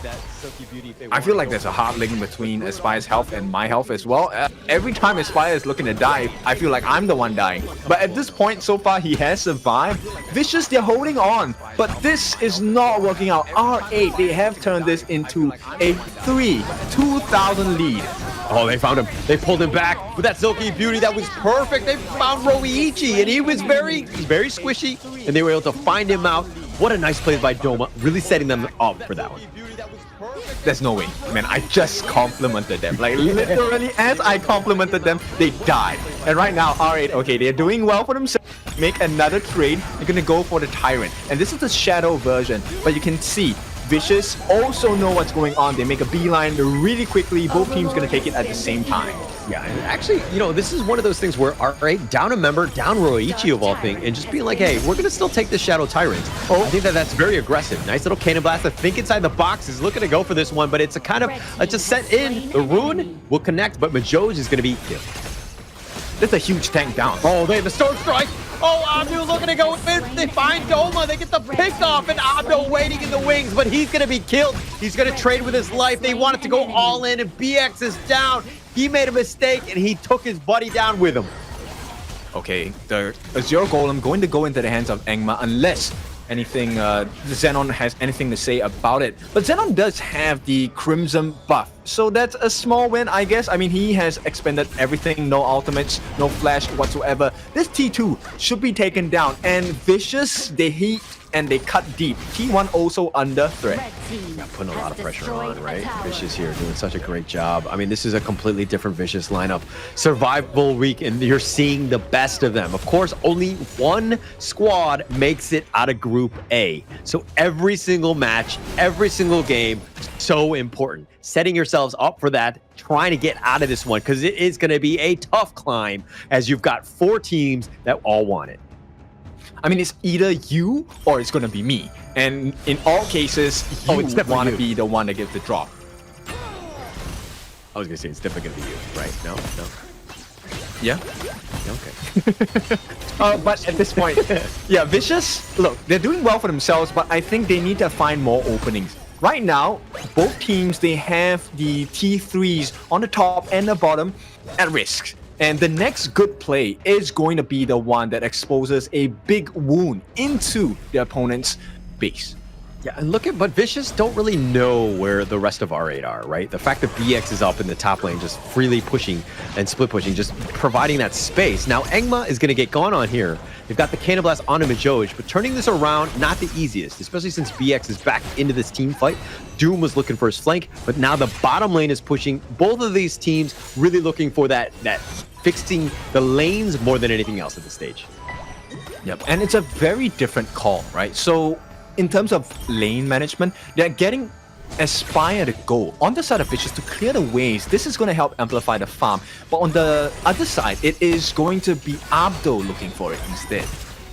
Yeah, I mean, look, you got to be careful where Abdo is at. I mean, he always will go for that kill. I mean, there was that one time they went and dove in 2 versus 4. He's not scared, right? He's going to definitely go for those opportunities when he thinks it's good. Sometimes, you know, it didn't really pay off in that one. So he did struggle in that sense. But I think in this case, as R8, you gotta find Aspire. I mean, this guy has been largely, you know, been unkept. Like, you know, he's not been targeted at all. He's 2-0-0. He hasn't really died. Aspire has just had like a really good game because he's been just free farming. Oh, nice catch. Yeah, the pull. They found Xenon. Oh, what a nice play by Doma, really setting it up. BX is just kind of caught flabbergasted. Really no chance. Tried to save his body, but no real way. And Roichi gets picked off yet again over the wall. VC finding him. Cannon Blast is really going to be very nice onto BX, slowing him down. And VC finding kills across the map, but this net worth still just barely in favor of R8. Okay, but it shows the volume, right? The consecutive catches coming in from Vicious, and this is going to be a problem. I think, yes, it's great to catch out Aspire, but you definitely need to mute Doma. He is one of the main reasons why Vicious will win the next few fights. Every time he lands a CC, with the control, they are getting the kills. They must not allow that to happen. R8, that could cost them quite a bit. Yeah, you know R8 is like Team Elsa, and they're like, we don't like Ana. But in this case, it looks like Ana on Doma has just been so good. Doma on Ana, excuse me, with the She has just been on point. Other than the control has been great. The Vanguards are now going to push, providing a little bit more pressure onto R8, which really haven't been able to do a team fight that they really want. They haven't been able to initiate. Everything's been responsive and reactive to what VC have kind of thrown at them. And Egma's still up in front. It's just been a tough sledding for R8 to find any sort of opening. Yeah, Doma just rewriting the script at this point, right? It's no longer a question, it's not do you want to, it's build a snowman. And right now, the snowman is crushing R8 because the T3s are under pressure. And right now, Xenon already expended Annihilation. Majoj, Umbrella Uppers, that's going to be nice. He just got the nice little stampede. Doma goes golden for a second there, but the Crimson, that's going to be a pretty big one. Doma really wanted this one, Doom that is, and it looks like he's going to just try to dash away. He's going to sprint away for now, and Aspire is the only one to have been killed. Abdo goes in, tried to go for Doma, not able to find the pickoff, but they found Aspire, and I feel like it was your bad when you were like, hey, we need to kill Aspire. You're a terrible person. Just to be clear, take a look at the replay. It wasn't me. But with regards to that, look, while R8 did get the kill, was it actually good for them? They got Aspire off, but they didn't manage to do anything with it. Yeah, I mean, look, Aspire is the biggest win. I think take that and just be happy with it, right? The fact that he hadn't really died, I think that, I mean, he's level 15. You need to kind of equalize, seeing as that Roichi has been picked off. This is a situation where he find Aspire is back up. This is going to be tough. It will not be for free. Is the Shadow Tyrant looking to get gone on here by R8? Are they going to look to go? BX does have a smite if they actually want to continue on with this. Egma looking for that angle. Might go in for this one, but Roichi takes the Tyrant. The Unruly Blade. Oh, he slams it to a wall, and Egma not able to get over the wall. and it looks like R8's now back in the driver's seat. They're up 5-1. Okay, so that definitely was an outstretch here. Engma, for the first time ever, unable to make it past a wall. It was a nice catch. This unbridled outburst was really what changed the fight. And most importantly, it is getting rid of Aspire. This is one condition and one situation that R8 wants to repeat. Yeah, Josh, so low at this point. Vicious, they've got their shields. They're going to just kind of, defend at this point. But Engma down for the count, finding that opening now. Look, R8 back in this one. They're up 3,000. And this game has been so back and forth, right? This is the game that we wanted, the series, right? Yep, exactly. Ryoichi also getting the Sun Chaser. So both farm laners now getting that 6 slaughtered items. Later on, it will be the item swapping. And this also means positioning is super vital in the next few fights. So Doma, I think he's going to be really doing a good job if he can catch out any stragglers on the side of R8. R8, I think it comes down to Abdo. His flash. Oh, Xenon. The rune. Oh, he gets the pick off. Xenon finds him. Aspire was like, oh, what you got? He's like, oh, I got that one. A laser beam to your face, and Aspire goes down for 40 seconds. This is an opening for R8 to figure things out. How do they continue on? Ryoichi looking for that angle, going in for this one. And now Xenon. So that's a good start for the side of R8. Nice kills. The fact that they're consistently fighting Aspire, that's going to be a huge win. If they can get the Shadow Overlord, that's going to be huge as well. And Engma trying to go in for the steal maybe. Yeah, potentially going in, but Xenon going to be it's going to be stun locked. Yeah, potentially going in, but Xenon it's going to be stun locked. And look, the T's on R8's side, top and bottom, they're looking a bit shaky. But R8, they are starting to find the members on the side of Vicious, and it's not looking good. This Shadow Overlord, along with its Vanguards, will be able to cause quite a bit of structural damage. Yeah, and I like how R8 are dealing with the top and the mid lane, putting pressure there. The Shadow Vanguard will do its own on the bottom lane. This is a great opportunity to push things forward. R8 being aggressive, VC needs to deal with the Vanguards. The top one has been vanquished. But now the mid lane, again, T3s are still open. This is still an opportunity for R8 to kind of siege at this point. Right, this is the test of your metal, right? So I think the Shadow Overlord will be contained by the side of Vicious, nothing too crazy. But right now, if they allow Vicious to kind of really just stagger the lanes, then R is going to waste this opportunity. Yeah, and I mean, look, the Shadow Vanguard a little bit on the slow side. That bottom T3 is still there, and the Majoj about a little on the lower end, which is just starting to worry me out. Tempest Dragon potentially in play in about 30 seconds. Bottom T down as well as the top, and the mid T3 as well. I think inside the box already expanded, so they make the defense count, but they lose their T3s in the process. And as we hit this 20-minute mark, R8, they have turned this whole situation around. Yeah, turning it around. This is an opportunity now.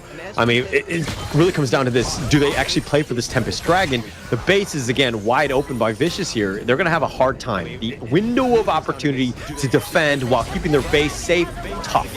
Right now, Aspire in dealing with the bottom lane, so he's not even going to be in this fight. Doom is not even joined as well, so you have only 3 members, but R8 right now, they haven't started because Abdo is just respawning. Okay, they have to be really careful about this R8. While it's a good situation, they just have to drag this. They're not interested in actually taking the Tempest Dragon. It's all about finding those gaps on the side of Vicious. They must be careful not to get poked down too much. You know, at this point, if you die, the game is over. Yeah, it's pretty much over. I mean, VC right now on a lifeline. The last one probably, Engma just kind of skirting around, being pushed back. Those runes, oh, he's taking so much damage. The Gale's Benediction, do they go for the rune? I don't think so, but it looks like they're going to take the Tempest Dragon, and Majoj picks that one up, and now it looks like this is going to be the end for VC in the game 1 here. This is going to be a tough hold. Yep. Unlimited power, oh my god!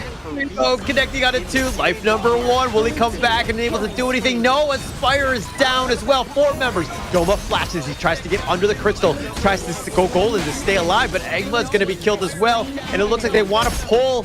And Ryoichi trying to fight this one out, but through it all, it looks like R8 will take game 1. Oh, that was a tough one to swallow for the side of Vicious. They had a pretty decent start to the game. I think it was teetering on the edge, but R8 being R8, they are full now. They have definitely eaten. Yeah, definitely eaten. And it looks like they've eaten the bodies of Vicious on that one, right? Vicious were able to come back, and they were doing well. We're thinking, first 5-10 minutes. But of course, Kindofu, you cursed them. You pointed it out. You said you complimented them. You said some good things. And then here's what happened, right? This is all on you for why R8 Esports were able to come back in this game.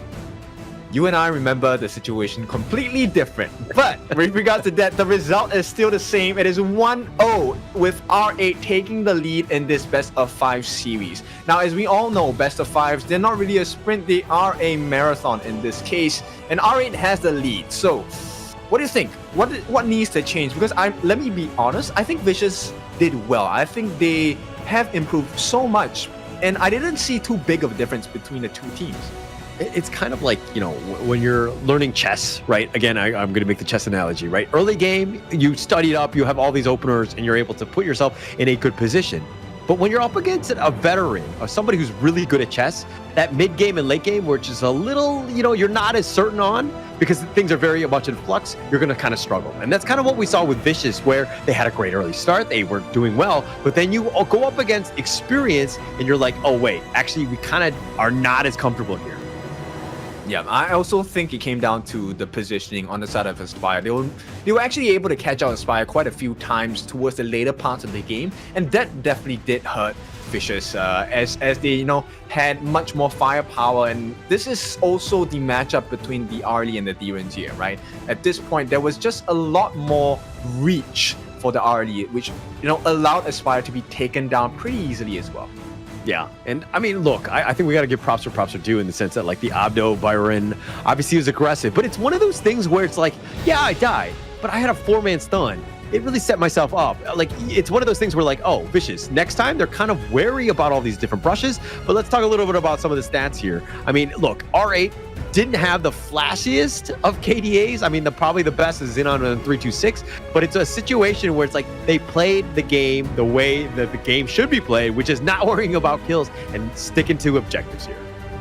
Yeah, and you can see the majority of the damage dealt by Xenon as well as Real EG, right? Each of them, Xenon going close to 170,000 worth of damage, Real EG going close to 120. The both of them were paramount in the way that fights were taken. R8, you can see Xenon actually was able to get quite a few pokes onto the lineup of Vicious before the fights actually started, and always consistently locking down the jungler on the side of Vicious with the creation, with the coalescence, with the matrices formed up. There was very little room for them to run from. Actually, Xenon Nua was just so good. Like, his ruins were impactful. They were on point. He had a lot of, terrain ability, making ability where that just kind of shifted things around. And it looks like they do agree with me in the sense that Xenon, the MVP here, 3, 2, and 6, 36% of the damage. He was really on point. Just like made them very uncomfortable, where Vicious were now able to kind of take the fights that they want because they were constantly being pushed and pulled. Yeah, and the start of the game, I felt like it was more Vicious rather than R8. They had to commit so many different skills for this, but Abdo had a wonderful game, but consistently stopped by Doma. And I think you will find that Doma, as the game went on later, he also got controlled, got pushed back by the lineup on the side of R8. Yeah, and I felt like they got the memo. They were like, oh, we got caught out by Doma a couple too many times. And then they're like, okay, let's prioritize him. Let's get on top of him. I mean, Aspire was the #1 target. And this is the whole 4 protect 1 thing that we were talking about in that draft, where once he goes down, you're really struggling to do damage on the rest of the team, because especially when you have like a BX Menki or, the Majoj, Zhangfei, you're just going to have a hard time trying to really burst these guys down. Yep, and one thing, take a look at the matrices. It's all about controlling Angma on this Dune. Like, look, he's tanky, but when he's stunned up, when he's CC'd up, he's at risk of taking the fall every single time. Yeah, no real chance. I mean, it's night and day from what we saw from like Season 3, right? The Dune, teams have answers for him. You just control him, you stun lock him. Yeah, he's in the heart of your team, but like, can he deal with 4 or 5 members that are pushing him, stun locking him and just being able to kill him and have that damage? We're in a completely different meta right now in Honor of Kings Esports. Yeah, and this is what makes it so exciting, right? So all of these are just small challenges, problems posted by one team to another. But this problem and solutions will be answered in the second game of the series. As we go for a break, we'll catch you soon.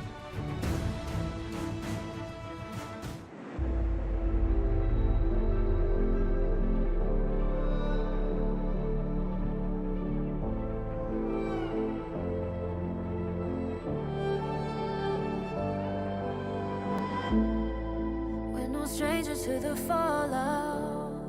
It's what got us here. Ever changing, some chameleon. Blood, sweat, and tears. We'll never make it if we fall to everything that brings us down. With a comeback is now. Blood, sweat, and tears. Fight for what we want. Doesn't matter the cost. Every day, put in work. Blood, sweat, and tears. Nothing comes overnight. Strength in numbers, start to line. We don't bow to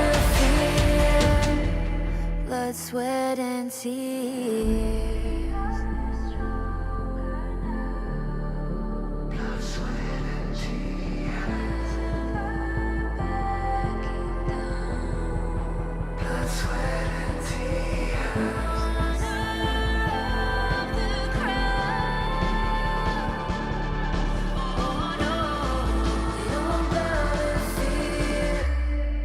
Blood, sweat, and tears. Blood, sweat, and tears. Fight for what we want. Doesn't matter the cost. Every day, put in work. Blood, sweat, and tears. Nothing comes overnight. Strength in numbers, start to lie. We don't bow to fear. Blood, sweat, and tears.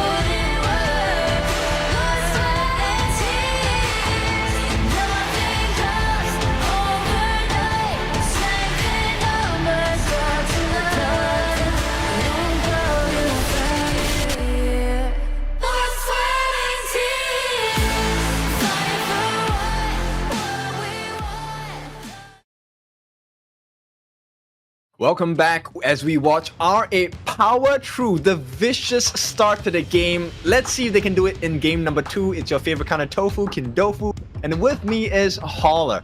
Now, Holler, what do you think are the chances for vicious in game number 2? I think that chances are always going to be high, right? I think that they have the opportunity. They know how to play at least the early game. And that's a huge start, right? Getting yourself in. But going into this one, of course, global ban and pick. We saw the heroes that were picked in the last one. We saw a lot of potential, but they didn't really have a whole lot of answers late game against this R8 lineup, which were able to claw their way back in. It was a very good comeback win by R8. But going into this one, I think Vicious, this is one of those things where it's just one game. You know what I mean? It's not the end of the world if you lose that one. It's a marathon, not a sprint. It's a best of 5. Let's look for the late game more than anything else. Yeah, true. Actually, I want to pick on the picks itself for the draft in the previous game. Look, these picks, they're not like mega prio meta picks that, you know, it's a must win. There's no Organ, there's no Channel. No, I think they can afford this L in the sense of a lesson. But I think, you know, Vicious, they're still a team to watch out for. And R8, if they're not careful and they become a little overconfident in this second game, it could cost them. Yeah. I think that's just be very, like, status quo, I would say, because R8 right now just proved that they cannot really be frazzled very easily, right? It's a situation where they know how to play the mid to late game. Just be like, hey, we're not out of this. Yeah, Vicious might be up slightly here and there, but we're able to just claw our way back. And that speaks volumes about a team and their experience. That resilience is needed by all of the teams, right? And I want to see that resilience really rise to the top here by Vicious as they bounce back in game 2. Yeah, I want to see if they can take the lead this time, right?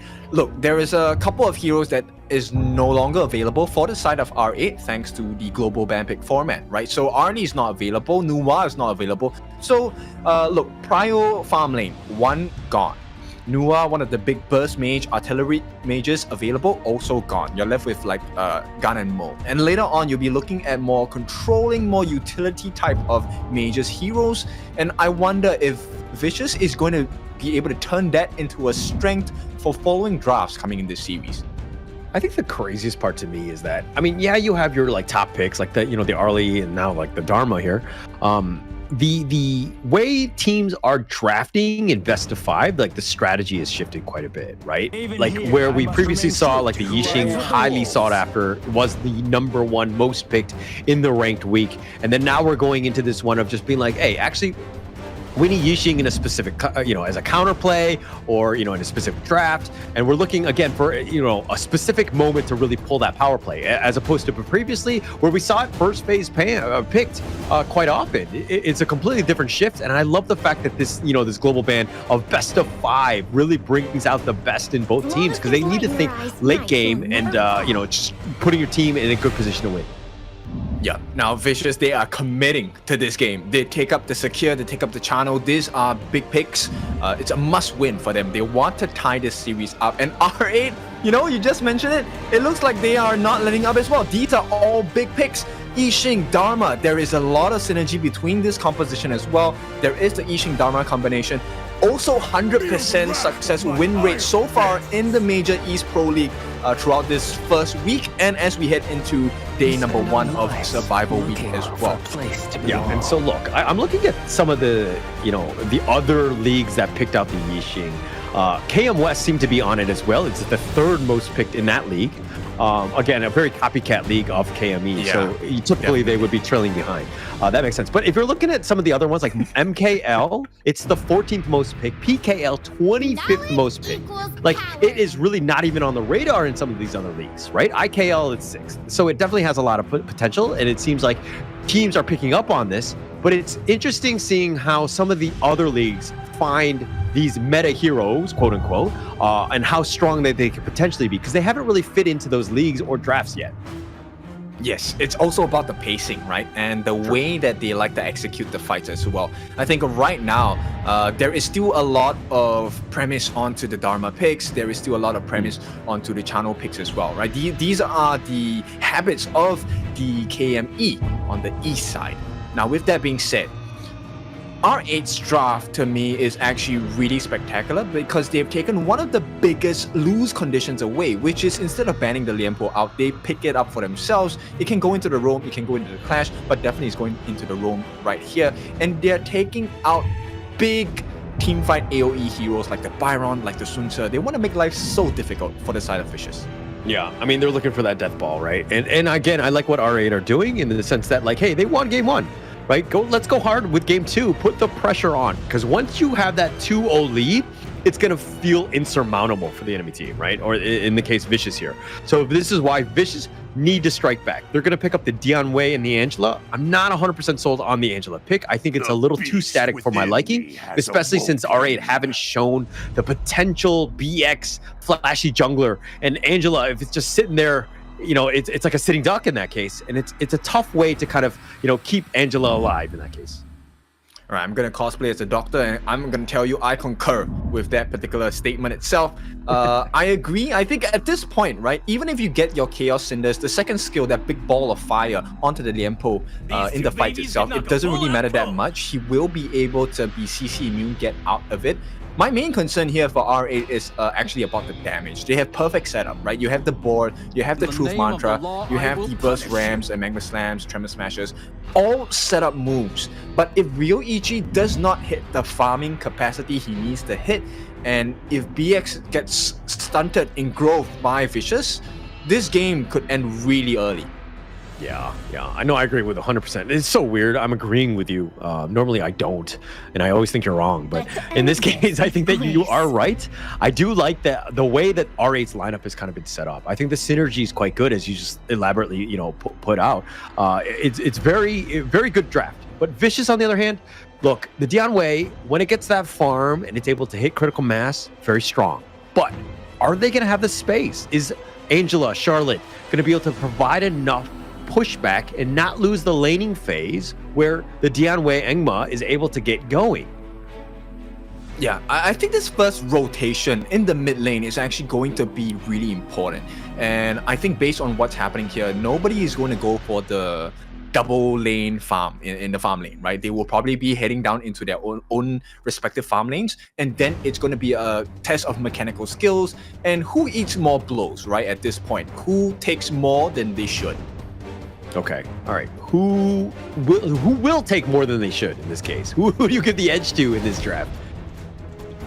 I like Chano in the side of Vicious. I feel the same way. It's a stronger draft for the side of Vicious, but the execution needs to match the strength of the draft as well. Yeah, like, look, I have a hard time draft-wise when Abdo gets his Dharma, you see BX on the pay, and, you know, Gen.G, Jay Xing, like, there's so many good heroes where I'm kind of struggling to be like, do they actually have an out here, Vicious that is, of being able to take down this lineup? I think it's going to be a tough game.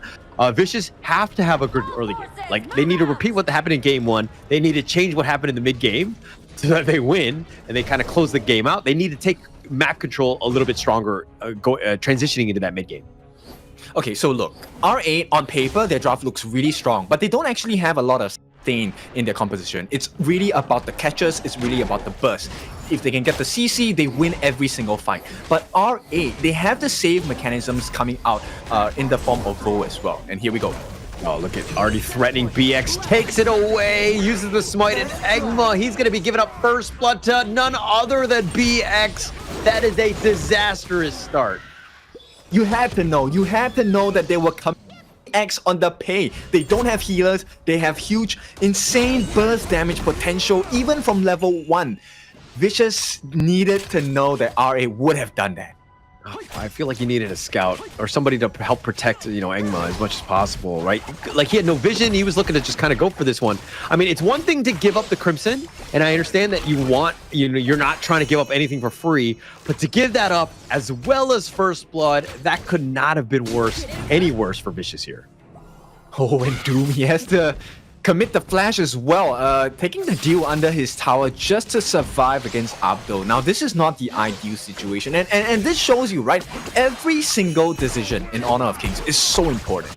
Everything's important, but another thing is vision, right? Understanding where the enemy team is going to be key. Like, look at BX, already make a rotation, wants to go for Doom. He tries to get away, and BX with another pick off. And there's a reason why BX has 4 MVPs already, 50 kills, third highest of all players in the KME. Yep, and they're sprinting this game apart at this point. R8 Abdo with the early wave clear. This is going to allow access into the jungle camps on the top side for the side of R8. And look, they're taking almost everything away from Engma, and they know Crimson buff is available. Yeah, they want to go for this. Oh, nice truth! Throwing him back. Engma, no real chance. And the burst ramp for good measure by Minjo. Theo might even get picked off, but the Mulberry power keeping him alive. And it looks like that passive will keep Xenon alive, but now he might be in a bad spot. Dude wants to cut him out. They're taking liberties, knocking him around. The bait was there, and Xenon survives as well. Oh, they got greedy. Doom, it felt like that was the kill for him, but no, it was his death. His funeral at this point as R8. They march ahead. It's a 4-0 scoreline at 2.5 minutes. Not the greatest of starts. Completely different from what we saw in game 1. And now Ryoichi and Aspire. Aspire, look, he's been largely quiet. He's been sticking around, just ensuring that he's just trading blows with Roichi, but Aspire is your lifeline. He needs to stay alive. He needs that free farm. If anything, Vicious right now need to ensure that he's got that space and time. I think VO needed, or Vo needed to be in the other lanes at this point. The Blaze of Brilliance, the burst ramp. Oh, Majoj gets back to safety and ride the wind, not the right brush, and VO is going to let him go. Oh, they burnt out 2 big ultimates for 1 flash. That is not a good trade at all. And R8, once Mijoj comes back, he is going to be ready to fight again. The world is my pool. Finds Doom. He flashes to the edge of it. Abdo is taking some tower shots. They need to be careful, but without any minions, it looks like Doom will survive at least this time around.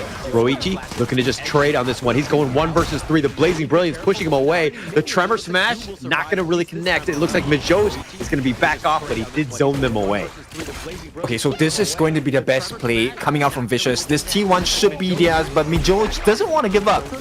Yeah, he doesn't want to. I mean, he's got the Magma Slam dealing with the minions, but now with that Chaos Cinder being eaten here, and those minions are still alive, and it looks like VC are going to take the bottom T1, which is a great piece for them, but they found Doom, and BX just making Doom's life miserable.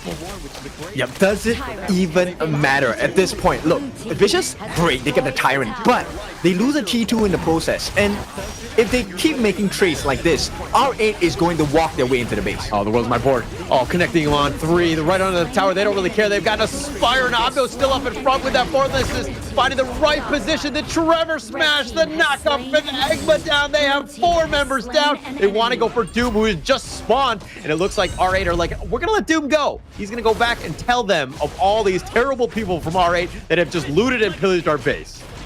I'm sorry, you just said just spawn and he has to go back? That is not where they want to be on the side of Vicious. And right away, like I said, the trades are coming in. R8 are just eating it up at this point. T3, a bleeding wound on the top for the side of Vicious. I mean, that was 5 minutes in. That was so quick by R8's, right? And the burst ramp controlling him, he's able to get away, and Bo is down for the count. He thought he could ride the wind, ride that magic carpet to safety, but he goes down, and now VC down yet another player. Yep, it's not pretty at all for the boys on the side of Vicious, and you can tell this game is only going to go even faster for the side of R8. They are not even at level 15 yet. 5.5 minutes. This has to be the fastest T3 taken in the entire East League. Yeah, it's very fast. I mean, we're going to have to get that fact checked because I'm not entirely sure. I know the fastest game was 7 minutes and 40 seconds, but this is looking to be just as bad right now because this is off the back of BX, who just had a phenomenal start with that steal, first blood, all those kills, and he's just pushing it out. Doom had been on the defensive from the beginning, but if anything, VC, something positive is that they still have that mid T1 still standing, but it looks like that's going to go down as well.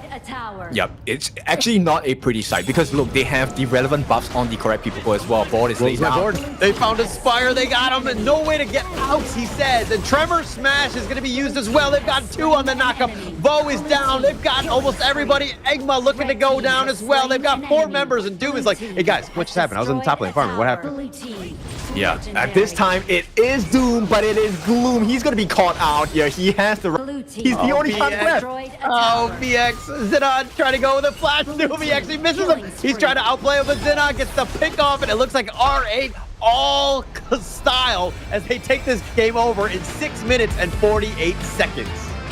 6 minutes and 47. That is the fastest game in the East League so far. I mean, what can you top that with? 2-0 R8. Not only do they win, they crush their opponents in the fastest time possible in the league. Okay, we're talking about the pregame going into this one, but like what Vicious need to do, and I'm like, hey, actually not do that, right? Not completely lose your jungle, not lose the top lane. You got to give yourself a chance, and that has got to hit hard. Your morale's got to be super low after that one. That was a tough game to watch if you're a Vicious fan. Yeah, it definitely was. Look, I think it just came down to certain decisions in the first part of the game. Look, there isn't a very huge amount of kill potential coming out from a Lianpo and a Direnjie in the early parts of the game. You do not have the Imperial Order. There's no level 4 on Direnjie, so there's no need to fear that Aspire is going to die that early, unless he, plays out a position on which that's on him. So the original rotation by Vo should have been to follow that mid lane, at least. So even if the invade of BX did come true, there would have been 3 different members. The heals could come in after the Mulberry Power as well. It would have just changed the plane of the game. Would they have lost? I don't know. BX is pretty good. But it would have dragged the game longer. It would have given them a better chance on the side of Vicious. Yeah, if anything, they need to just slow the game down somehow, right? But they had no vision. They kept getting ganked one by one, right? BX was finding the right targets and just invading the enemy jungle. He was super aggressive and just taking over the map. And that's what you want in a good jungler, right? You want somebody like BX who's just kind of threatening and could be in any single brush and just able to pick you off. Just really well played by R8 Esports, understanding how this team is supposed to play well together. The draft was phenomenal. The execution was like even better. Yeah, they took literally bites one by one onto Vicious lineup, and they just couldn't deal with it, right? So T1, T2, suddenly there's a T3 taken, and Vicious did not answer at all. They felt the better trade was to go for the Tyrant, which I don't disagree, but in that situation, was it really the most important thing to go for? I think not. And Vicious now, they have to learn a very painful lesson. Yeah, a very painful one. I mean, to be honest, at least the lesson was short, right? So, I mean, that's one way of looking at it. But, I mean, the KDAs just speak volumes about how this was. BX getting, 7 kills? I think he's got to be clear MVP on this one. Just full control, even the most damage throughout the game with 32,000. He took very little. I mean, he took the least amount because every time he would just ambush you, he would just kill you before you could do anything to him. Look, his GPM is insanely high this game. The game was, 6 minutes and 47 seconds? This guy had 7,500 gold in the bank. Yeah, I mean, no real chance at this point. R8 Esports, just complete control, gold grab going their way. No real chance for Vicious to get in. I mean, look, at 6 minutes and 45 seconds, that is a tough loss to take. Now, okay, I also want to point out to you that gold graph shows a secondary thing as well. And that is the journey for the side of Vicious, because it's going to be a long climb. But talking about a long climb, this climb was pretty fast. 7-0-5, dealing 25% of the team's hero damage and acquiring almost close to 30% of the team's total gold. It is none other than BX. Yeah, I mean, look, this is when disaster started, and it was like not even a minute in. Egma just trying to farm, just wants to be left alone, but BX finding him out. Look at chasing him down, and Doom had struggled. He had no real answers to BX's ganks. He was always on point at a moment's notice. And look at Zenon. Look at it. There's a reason why Yixing is just such a power pick. That board setting him up. It's like, oh, you're trying to run away. Where are you gonna go? Yeah, and consistent outplays here. Just baiting. He knew he was low. He purposefully walked into the vision of Doom to say, hey, I'm low. Do you want to kill me? And every single time, look, his boards have been so on point. It led to the destruction on the side of Vicious countless times. Yeah, countless times, and the setups are so good. I mean, Abdo did die. I mean, he when he sacrifices himself, it's always for the greater good. They're able to trade up because of him. All of his sacrifices and just setups, right? And the rest of the team understand just the value that Abdo brings. I mean, yes, he's going to die a lot. You're going to think, oh, Abdo dying yet again. But look at, he set it up. You have team wipes because of it. Abdo, buddy, I see you, bro.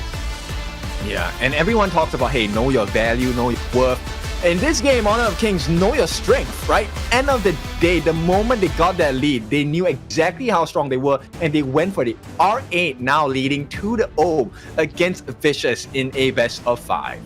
Yeah, Vicious right now, I think if anything, you just need to just look at this as like a best of 1 and just take baby steps. Find ways to get back in.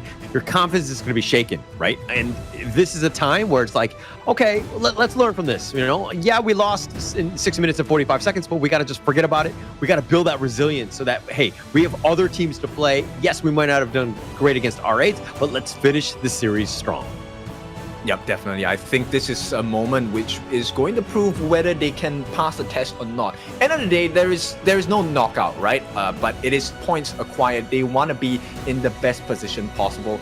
And you don't want to go into the later stages of this tournament thinking, you know what, I should have done better on day 1.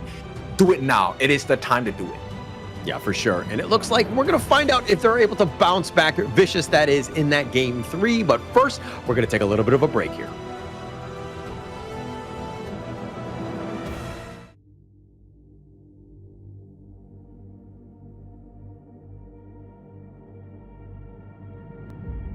I feel it deep flowing through my blood. Rising up to become someone, and taking it all on my own. What a sweet victory. And taking all of my control, awaken something deep in me. Like flames, feel it burning inside. Take a hold of pursuit of the prize. I've been told ain't no way to survive, keeping all of this fire that's locked up inside. When this is the time, enter the ring. All those mental chemicals doing they thing. I got flashes of battles inside of my dreams. I was made for this moment. At least now it seems like it's time to come face to face with your fear. But battling reasons for all of the years, and I learned how to fight them with style and grace no one's ever encountered. You say it's amazing, I'ma come out swinging when they open the gate. Go ahead, call passion, I'm calling it rage. I'm taking what's mine like I already own it. Watch but don't blink, going here to the moment. The sky rained down. Here's to the madness that's all around. Go on, tell them who you are, you are, you are. Go on, tell them who you are, you are, you are, you are. Here's to the moment. The sky rained down. Here's to the madness that's all around. Go on, tell them who you are, you are, you are. Go on, tell them who you are, you are, you are, you are. My name is honor, my name is king, my name is champion, my name is strength. Tell them who you are. My name is Pentakill, you think it's strange? My name keep ringing inside of your brain. I hear it every night. Here's to the moment the sky rained down. Here's to the madness that's all around. So tell them who you are, you are, you are. Go and tell them who you are, you are, you are. Here's to the moment the sky rained down.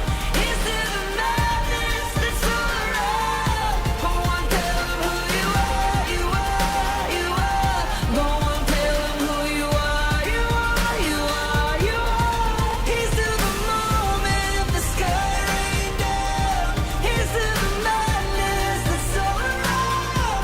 Go on, tell them who you are, you are, you are. Go on, tell them who you are, you are, you are. Is this the end of Vicious for this day number 1 in Survival Week? Alright, looking so strong. It's your favorite kind of tofu, Kindofu, and with me is Holler. What is going to happen in game number 3? Well, we're going to see Vicious bounce back. I'm going to predict that they're going to have a game longer than 6 minutes and 45 seconds. And I think that they're going to be able to just kind of get some more experience in this one. I think it's going to be huge for them to... Look, it's a double round robin, all jokes aside, in this global bandit pick. This is the first time they've been going up into a best-of-5 series. Not the easiest in terms of draft, of trying to be like, hey, we need to set ourselves up for success come game 4 or 5, right? But I think that they've kind of taken away from what we know from Vicious, and some of those power picks that we saw in the ranking week not really able to be shown here because they were trying to, dilute their hero pool to give them some, a chance later down the road. But I think they need to change that going into game 3. This is a team that's looking down. It was not easy to watch that game too. But I think that they have this is a time where they really need to bounce back. Yeah, you definitely can see the energy difference between the two teams, right? So R8 raring to go. Now, Vicious, deep in thought, I think they really want to start figuring out, okay, look, the world is against us at this point. It's a 2-0. Next game is probably going to take it all for the side of R8 if they win. So R8 this time, they will be on the red side. Looks like Vicious, they want to cryo pick this game. Yeah, I think Vicious need to just pick whatever is their best hero right now. Get themselves in that win column, right? It's a huge confidence boost. It gives you an opportunity to continue on because you have all these other teams. Yes, it's a double round robin. You're not going to see the last of R8. So you want to really just kind of put the fear in them and just make them, understand that they can lose a game. And that would be huge for the confidence of Vicious here. Yeah, actually, this is something that, a lot of people don't really understand or talk about. Like, the experience you have of playing against a team previously comes into future games. So if you get smashed by an opponent, that's what's the last thing you're going to remember about them, and it might put you in a shaky state. Yeah, definitely. I mean, look, if I'm losing games at 6 minutes and 45 seconds, I too would be in a shaky state, right? And it's not even like a surrender thing that I did. It was just like they just steamrolled you. They just completely controlled that game and gave you no chances.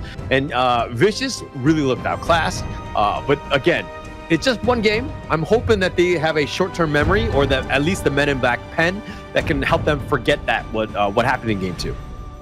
I think that's difficult. I have also competed in a professional match before. I got crushed in 7.5 minutes, and that memory has stuck with me for 6 years. So I think it's a challenge for Vicious.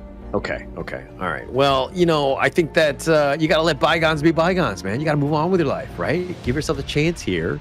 As it looks like Vicious are going to go with their best foot forward. I do like this Loong pick here. Get Aspire going. Okay, but they need to complement this with a ton of control. So one of the strengths of Loong is the fact that he can enter fights, CC his way, get the burst, and get out with the infinite vastness as well. And this is complemented by compositions that have good control, right? People that you need to be focusing on as well. So Vicious, I think they need to go for a tank jungle. I think that will make a lot more sense against R8. Yeah, it would definitely help getting them in. But look, the Ganon Mo Liu Bang picked by R8 Esports. Insta-picked, right? And I think I like the flexibility that the Liu Bang can go, clash or roam, yeah, and it basically just keeps him alive. If the Loong decides to go threaten, you were talking about the fact that he can kind of be aggressive and then just infinite vastness on his way out. You have that battlefield command that can potentially counter some of that damage. Give yourself a chance. And of course, Vicious right now looking to go strong, Algren and Nua.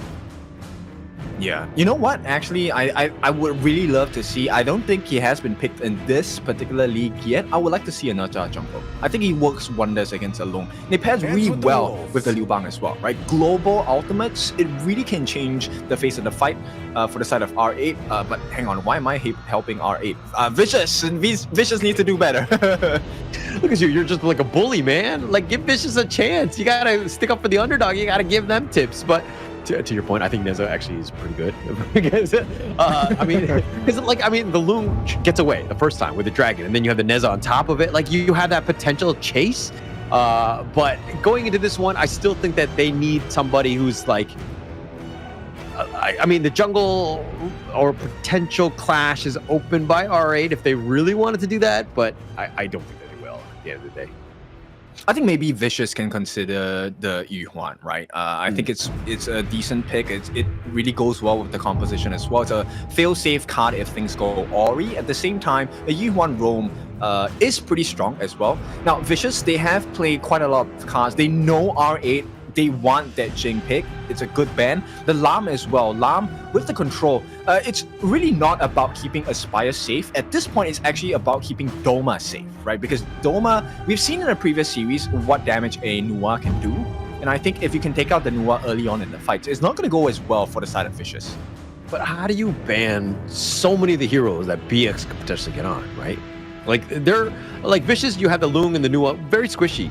Algren will do his thing from the front line, but if you could just bypass Algren and get to the back line, you're gonna have a great time. So BX, we know that he's a high-flying assassin type of player. Like, what are you looking to ban out here? I mean, he potential fade. You have what was it? You have like a Luna. You have options. Yeah, but you can't ban everything, right? So at least for Vicious, it's really what kind of problems do you want, right? I would rather be faced with a problem that is familiar. I know what I'm supposed to do, rather than a complete random hero. Not that Hanxing is, but Hanxing is a problem. So yeah, definitely a problem. Great pick. It's so good, right? I mean, the mobility, you just get to the back line as quickly as possible, and BX is going to be like this high tempo farming even in the enemy jungle because he has that mobility. He can get himself out. Now, VC need to figure out a way to just lock him down, like Liang, anything with control, because you have to slow him down in some fashion. I like the thought process, but Liang, I think, is going to be quite costly. Liang puts a lot of pressure on the team for Vicious because they need to be with advantageous farm, which might not be the case. At the same time, look, R8, this chase down by Hansing, the unrivaled spear. The unrivaled means something because he totally cancels out the riding the wind option of being a save for Aspire's Long. He can chase him down for days, there's no problem. So R8, this is a very monstrous draft. It's looking very strong, right? And then plus, like, yeah, you potentially catch Hanshin, then you have the Liu Bang on top of this one. And this last pick is going to be interesting, right? Because it's like, where do they want this Liu Bang? And it looks like they will use it as a roam, and they'll pick up the Sun Ce. They've got the secondary initiation. They have pretty much all you want right now from a lineup. This is looking to be very strong by R8. Yes, and there is a lot of kill potential coming out from this. Right, look, Dominator Shield, it's great sustain, but the actual chase down of the second skill by Liu Bang is what is going to kill Aspire on this Long. If he does not catch it, like where this mid-George Liu Bang is going to come from, number one, he's going to get stunned. And if they have a lead on the side of R8, it's going to be an instant kill onto Aspire. Yeah. I mean, they have that potential for that burst and to just get on top. Look, Liu Bang, I know he can be as a roamer, but I just kind of feel like he's a little on the underwhelming side. Obviously, they were looking at this as more of like a bit of a juke in that draft, where they're like potentially pump faking it in that clash lane. But going as a roamer, I'm not 100% sold. I think that it's just a matter of just biding time, just keeping people up, and then at the end of the day, it's just when the team fights are happening, you're going to see the true value.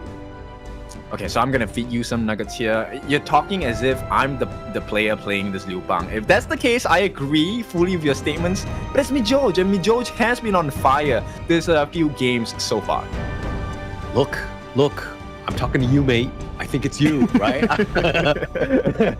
Obviously, mid-George is very different than you and I combined. But in this case, it looks like R8 up 2-0 already. We're going to go into game 3. Is R8 able to close the series out, or will Vicious find ways to get back in? Here are the drafts. Your thoughts on this one, Kin? Who has the edge going into this potential final game? I mean, we all know how hard a Liu Bang falters if he falls in farm, so I'm going to give it the Vicious in this particular draft. Look, they have 5 Ryo picks. If they still lose with this lineup, I mean, it's a long lesson to learn, this one. Yeah, actually, you're absolutely right. I mean, everyone from Vicious, I like in as a meta pick, all very strong. They all have that potential. But again, I think it really comes back to this Engma, right? Is he able to get going? Doma able to just provide a lot of space? Just be aggressive. Turn it up. Yeah, they definitely have to, right? They have to quicken the pace on the Vicious. They have to identify the big win conditions as well. And don't give needless trades, right? Take wins where you should take them and don't give any gaps. Yeah, it looks like Vicious already being a little bit more on the aggressive side. Mijo is just going to be in the top lane with Abdo. I think they were like fighting. It was like, haha, I'm the Clash laner. No, I'm the Clash laner. As it looks like they just threatened Doom right now, making his life uncomfortable. No, but it's a good move, right? Because end of the day, it's really those side lane camps that make the difference in the first few minutes of farm. And the fact that R8 has successfully gotten it against Doom, this is meaning that there is going to be an EXP lead for Abdo in lane. And having the EXP lead advantage against Doom is going to be very valuable. Yeah, it's going to be huge. And look, I think that you want to also look at not only from a hero perspective of who needs to farm, but also players, right? Abdo is definitely a core member of this team that really does well. He shines with that net worth, right? So you got to funnel him some farm and a little bit of control and make Doom's life a little bit uncomfortable. But in that top lane, if we're looking at what Engma, he was kind of trying to help out Doom in his lane too. Yeah, and if you take a look at the bypass, hang on. Oh, Aspire taking a lot. They go in, but Joe finds him and gets him with a couple blades. Here's the emergence.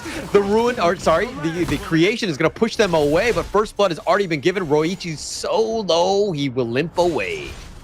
Yeah, but this is exactly how R8 are going to win this game. Okay, so we talked about this earlier in the draft, right? You were saying, hey, if you want to bypass the Allgrid and stuff like that, and BX definitely can just totally ignore Engma and go for the backlines.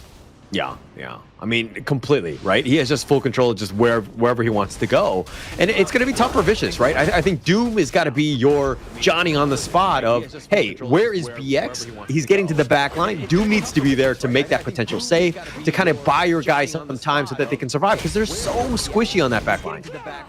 Yeah, Doom tries, but they don't get the kill, and this could be a turnaround. The set sail brings him along. The rune will connect at least onto Mijoj Abdod, but it looks like they're going to back off, and through it all, just a little bit low, but everybody will survive. Yeah, but the rotation is so much faster, and once again, aggression again onto Doom on the top side of the game. Yeah, and so much aggression, right? And forcing it out. Here's the emergence. Doma make an appearance? No, he's going to just pretend like he's going in. Doom is like, buddy, I'm all by myself. Help me. Yeah, there's no way, right? Especially when Doom already hears that Freshly Forged is on use, there's no way they will commit for that. It's a free kill. Yeah, definitely don't want to use that one and this one. But Engma, again, taking most of the farm. I think that's the smart play here. Let the man go, but Xenon just trying to steal it with those couple blades. He might have stolen those boars there. Yeah, this is tough, man. Engma is trying. Can they get the kill, actually? That would be great. Yeah, I don't think so. At this stage, just not enough. Engma continuing. Again, he just needs that farm. But BX, look, we haven't talked about this guy because he's so busy farming. He's just running from camp to camp at this point in that back line. We'll see him probably about the 6-minute mark, maybe even earlier, especially since this Tyrant is up in about 4 seconds. Yeah, I mean, at this point, it really is BX. He is a shadow, an enigma at this point, right? So VC, if they don't get their cards up now, they're going to be chasing shadows at this point. Yeah, and Tyrant will be started here. It looks like it's going to be the normal Tyrant going away. The Ruin a little early, but BX will take this one out, secures it. R8 right now up about 700 gold, and now they're looking to just kind of use that to just push away VO. Yeah, and the damage offered by Ryoichi is a little bit concerning here. Mijoj taking some damage. The Flaming Palm, he ate that one. VO looking to go in front, but the shields are there. The Unending Sorrow now going to be committed by VO. Doma eating those couple blades. The Freshly Forged was not going to connect. And somehow Doma navigates his way through the blades.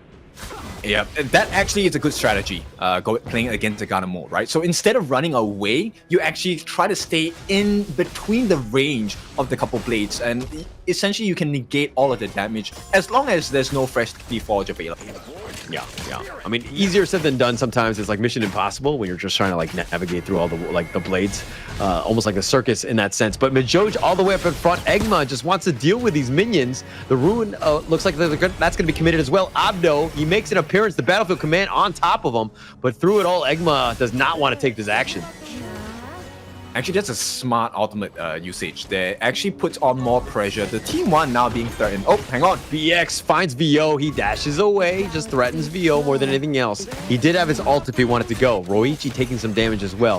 Mijoj and Zenon looking for those couple blades. VO just kind of taking apart. Oh, he gets knifed out the Freshly Forged one, but Doom gets him with the truth. Ryoichi, that is. Now Doom is in a bad spot. He's taking a decent amount of damage in return. He's not able to just kind of get picked off by those couple blades, but Zenon gets picked. Aspire finds it and makes him pay. Okay, and that's a good payment to receive, right? Aspire now actually gets the Eternity Blade. This is a good power upgrade for the side of Aspire onto the Lung. But right now, I think they need to match up the map control. Oh, it looks like Ryoichi. Mijoj making an appearance here. Goes right onto Aspire, pushing him back, but Aspire's got the damage. The Flaming Palm eaten by Mijoj. Half-life already. Aspire's the man. He's the guy. He's your carry. You definitely want to get him going. And that was a good turn of events for Vicious. Yep, so this is one of the cons of picking the Liu Bang as a roam, right? Because he's not going to receive as much farm, which means he's not going to be as tanky. It's really all about that Battlefield Command usage. So it's really going to be really important that maybe Aspire tries to get a few licks in onto the Mijoj before the fight. It could guarantee a kill. Yeah, it's a possibility, right? But going into this one, but Zenon has been hitting his blades. Doom in a bad spot. He's formless, but he's being chased to the ends of the earth. Abdu does not want to let him free, and Ryoichi will go up and clean up. Gets that pick off, and now BX with Mijoj in that bottom lane. Egma has shown, but with 2 members up, R8 right now looking to threaten. Yep, the pacing is just too strong, right? It's so quick on the side of R8. So they get the T1 on the top and immediately Battlefield Command down by Mijoj to save BX, and now they have pressure on the T1 on the bot and the mid as well. So just superior map control, map movement. They get a kill on the bow as well, and it's all disaster coming in for the side of Vicious. Yeah, just an absolute disaster. Even taking the top T2 as well. I mean, Vicious right now, all hands on deck, trying to just hold, trying to defend. But where can they get any of the farm? Egma right now finds that his jungle has been just looted and pillaged, has nothing. BX taking that away, and he's got a 2-level difference. Yeah, and that's the last person you want to give a Crimson buff over to, and that's BX. He's not only super mobile, he is also very painful. And right now, BX is just killing it in the game. Not really literally, but he's doing quite a bit of damage. No, that's what you want, right? I mean, you just want him off the map, just farming everything, taking away from, the enemy team all of that potential like jungle farm. And, we'll see you in about 10 minutes. Probably at the 10-minute mark. And then he'll just come in and clean house because he is starting to get that critical mass. Again, still continuing on, taking the bottom T2. He is a tough man to just pin down. Yeah, and this is the benefit of having an assassin jungler in your draft, right? So, look, they have plenty of big damage, but let's take a look at the replay first. This was the catch that they wanted to try, and this was a save as well. So instant movements, and this is what's so scary about the Han Sing.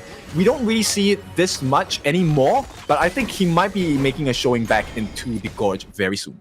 Yeah, I think so. I mean, just there's so much play. Like he adds so much to the lineup, where he's what you want is a meta jungler at this stage, right? He's got mobility, he's got that burst potential, and plus he's very good looking, right? Like what else could you want from somebody like as a jungle assassin? Burst potential. Yeah, maybe that's why they can't kill him, right? They do focus on looking at his face, but here we go, BX looking for an opening.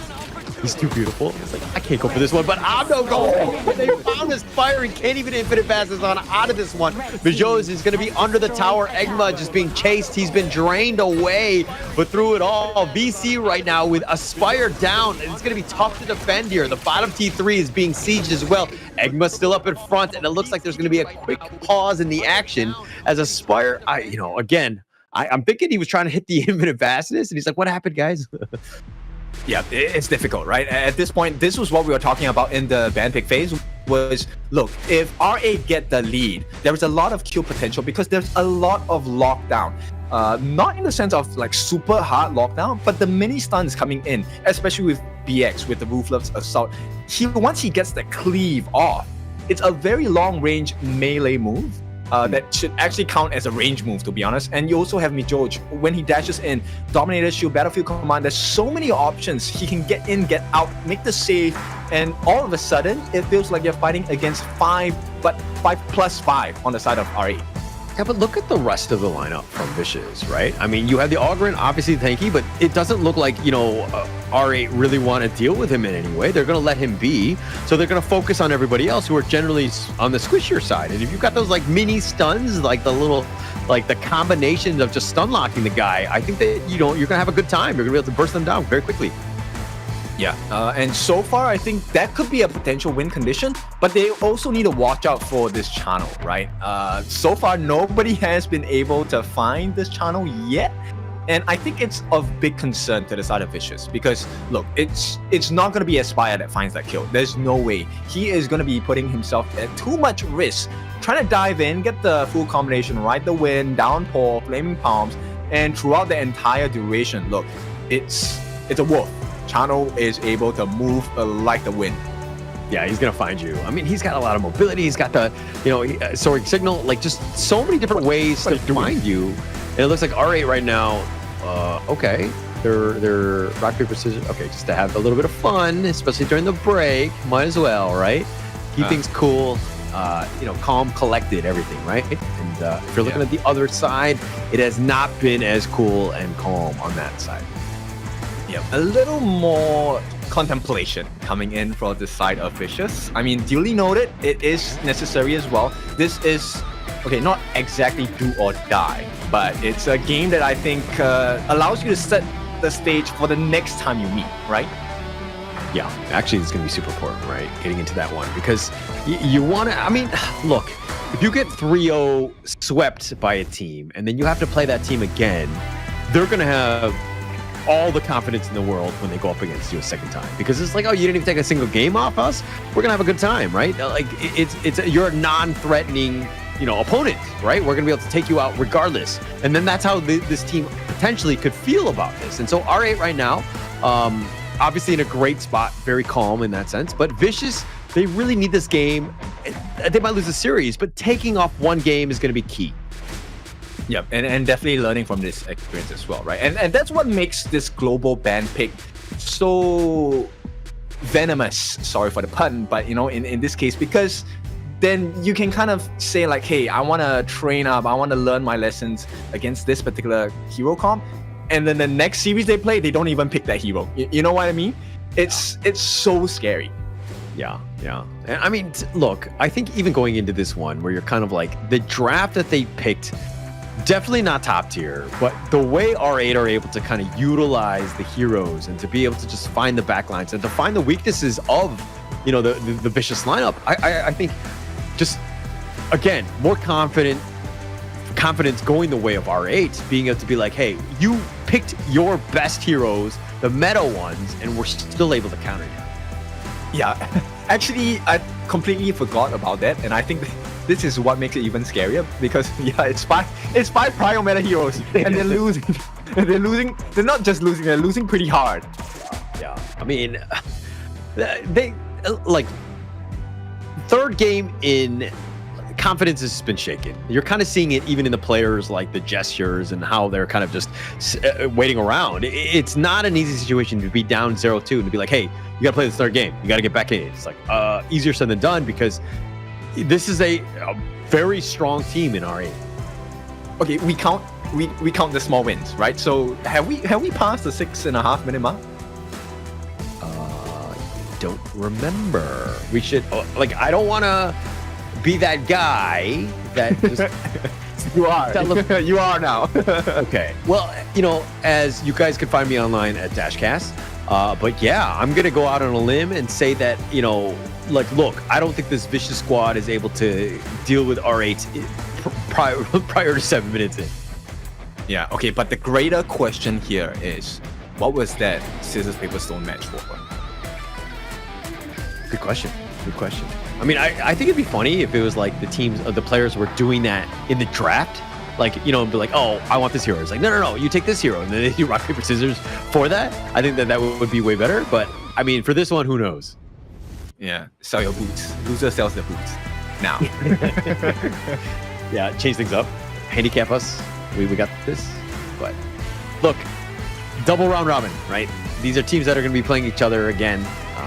I'm kind of thinking even like the first series today where we saw SCARZ kind of lose out 0-3. Maybe they were saving strats, right? They're looking for that second time around, or even in the playoffs when they need. I would not make a good professional player. I would be like, what? Save strats? No, we beat them now. No, I mean, they should. I mean, there's a lot at stake. It's a little different from Group S and Group A. I think it's Group A, you definitely need to put your best foot forward, regardless, right? You got to win every series. Every single match is so important for you. Yeah, there's too many factors to fail from, right? Too many games as well. True. BX picking up the Tyrant here. We're back into the game. Abdo being chased away. He's been but it looks like on too many wolves chasing after. To just kind of disengage at this point. The set sail looking to connect on this one, but Doom through it all. It looks like he's been picked off. Mijoj now trying to stay disengaged at this point. The set sail looking to connect on this one, but Doom through it all. It looks like he's been picked off. It's like they're gonna R8 are gonna look to go for the bottom. It's not looking good. They do get a surprise return kill onto Abdo, but yeah, the map is not looking good. Yeah, not looking good at all. I mean, they have the minions here, R8 right now, taking the bottom T3. And they'll slowly siege. 3 members down from BC. How do they hold? They got the knockup, but Aspire gets picked off yet again. No Dragon in R8. They're going to do it in 11 minutes this time. Okay, 11 minutes, close to double the time, so they did let their foot off the gas a little bit, but still a very dominant performance coming in from the side of R8. Clean draft, clear win conditions, and even cleaner execution. Very well played.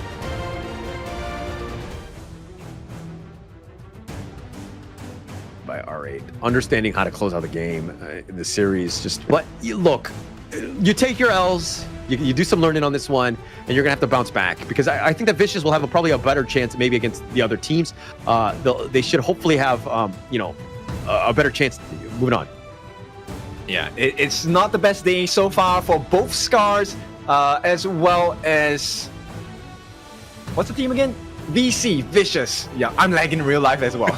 But with that being said, it is going to conclude the series. So both teams making it a nice showing so far. Nongshim, of course, now going to be atop the side of Group S. And R8, for now, they will be atop Group A as well. We still have one more series to go, and that's going to be the second Group S match. That's going to be SCARZ going up against Gen.G. But before we go to that, let's take a look at the items first, give a breakdown. We also want to find our MVP. Talking about MVP, it had to be BX, at least in my opinion. Yeah, I think so too. He just had a lot of control. I mean, look, he was he showed up probably the mid game more than anything else, and he was like stealing stuff left and right in the the outer lanes. But his presence was definitely felt because he had all that farm, right? He was kind of out of control at a certain point. But one thing to note is that Vicious, yes, they might have lost the series 0-3, but they will be playing Venomous later today. But that is going to be off broadcast. It's going to be something that they're going to continue on. So hopefully they can get the W in that series, going up against Venomous in that one. Actually, quite cool that we talk about Venomous as well. I mean, Venomous still looking for their first win, right? In this Major ETH League so far, spring season 2025. And look, we have seen teams come from the bottom and get all the way very close to the top. And I'm speaking about teams like Nongshim. Nongshim used to struggle in the qualifiers. And right now, Group S, top of Group S, wins all across the board, has not been handed an L. They did not need any extra lessons. So look, Venomous could be the next one. Yeah, I mean, it's the whole thing of being able to be resilient, right? Being able to bounce back and to kind of just be like, hey, we're in this for the long term. We're able to kind of continue on. But hey, that's Nongshim. Let's not talk about them. Let's talk about Vicious and R8 Esports here. R8 Esports, I mean, they died, a total of 2 times Dinan and Abdo. But through it all, BX 4-0-3 had that presence, got those kills in the end, just really cleaned house, right? Yep, I'm expecting a lot of damage actually. So yes, it is. Real EG totaling 60,000 damage. Xenon coming in close at 53,000. The two of them were always forcing preemptive ultimates, right? Especially from Vo and Aspire, and that's what was the main concern for Vicious because they had no counterplay available. Aspire had to use the Infinite Vastness, Vo had to use his Unending Sorrow really early before the actual value could be realized. And Doom, I think, he just made a couple of bad calls. He did commit with the Flash, the Truth Mantra, didn't really work out. Yeah, it didn't really work out. And I kind of think that, another thing is, they knew about the skill cooldowns. I mean, yeah, when you know that Lung is used as Infinite Vastness, it's a huge vulnerability, right? But Aspire just kind of stuck around. He kind of was still up in the front line trying to farm, and he got caught out because he didn't have that get out of jail free card. So he got, picked off, and all because of this man, right? BX was under, he saw the timings, he knew what it needed to have done, but he was 4-0-3, just farming across the map, presence felt. BX, man, clear MVP here. Yep, no way to catch him, and it's this first kill onto the side of Aspire was actually what hurt them quite a bit because there was no comeback factor, and every single time they were forcing out VO's Unending Sorrows prematurely during the fights, which allowed situations to present itself. Aspire did come back with a couple of nice kills, but it was definitely not enough. Yeah, it's so hard to come back, right? Especially against a team that's choking you off the map, and BX farming throughout. He's fighting 1 versus 3 here. BX turns it around, then he gets the battlefield command, and it's just okay, what can we do against this guy? He's got the mobility and the speed, and look at how they're looking to dive the T1 from the sides. They do not care. This is a fearless team that is starting to find their groove, and they've been very strong. Yep, and this is the scary thing about a Liu Bang, right? We haven't seen too much of him ever since the championship last year, but I think teams are hiding him because he really can change team fights pretty well. So it's a nice debut pick from the side of R8 for this Liu Bang pick. Let's see if the other teams will be picking him up in the later parts of this season in this Pro League. Yeah, it's one of those things where it's, you have that split push or you have that lone guy that has ultra mobility, and it's a way to get into that team fight to get that potential gank attempt. But of course, that was the series. It looks like R8 Esports 3-0 Vicious, and they will move on. We're going to take a little bit of a Okay, we're going to see exactly what that third series will be first. It's going to be SCARZ Gen.G Esports. I'm actually super excited about that one, especially since it's Group S, to see how SCARZ bounces back from that first series performance. Yep, and the last time they met, I believe it was a 2-1 scoreline where SCARZ took it by edge against Gen.G. The games were very back and forth, so I want to see how both teams have improved and whether that first series of today, that result, has it affected SCARZ that much, and whether Gen.G can benefit off of that. Yeah, all right. I don't really do guarantees, but I'm pretty sure this series will at least go to a game 4. Okay, I don't want to say, I don't want to guarantee anything because I don't want to be wrong in this case. But I do feel like these teams have found ways to get themselves, to find weaknesses of the other team. But of course, let's find out. Let's take a little bit of a break before we go into that third series.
Dream my way, never a surrender.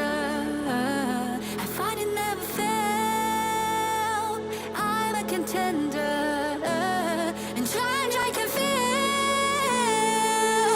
The smallest lies become the brightest enemies. Relentlessly, and even if you fall, you gave it everything to be a king.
but my bone is golden. I'm invincible, just let him know I can show you all the glory I own. Through the jungle, find a way to the pad. It's time we go. Live from can we go? It ain't a river turning back. Storm is coming, tired of your cold. It's my kingdom, fire blowing up. We the kings, it's our honor showtime.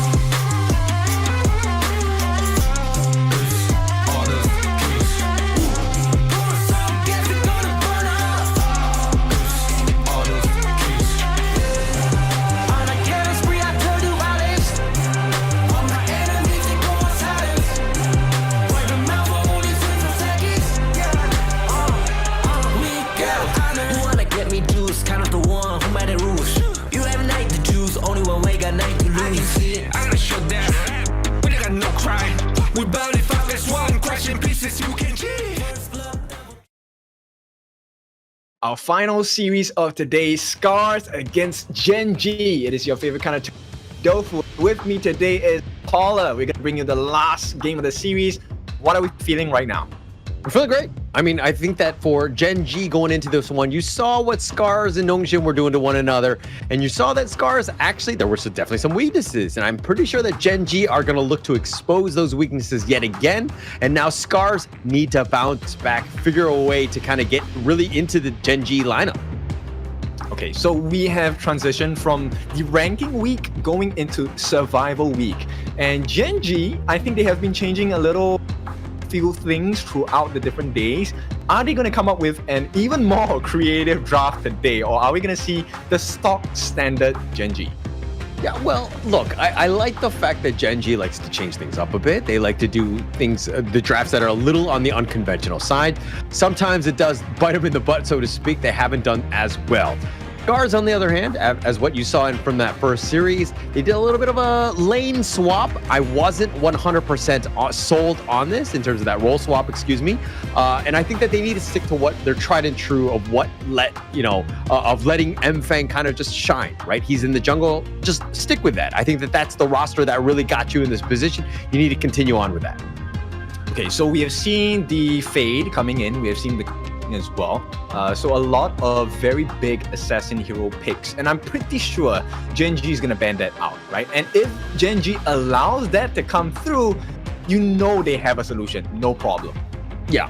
Look, it goes both ways, the intel, right? In the sense of what SCARZ is kind of bringing. Also, you're looking at the Gen.G side, and you're thinking, how do we limit Rock, right? This is the guy that has the second most kills in throughout the KME. This guy's been an absolute monster thus far, literally carrying this team on its back, especially in that R8 Esports series, right? So this is a squad that's going to be wanting to look to just kind of ensure that they let Rock shine. And it's all because, again, the team is starting to gel well with one another. Clue is like the highest in terms of assists throughout this entire league.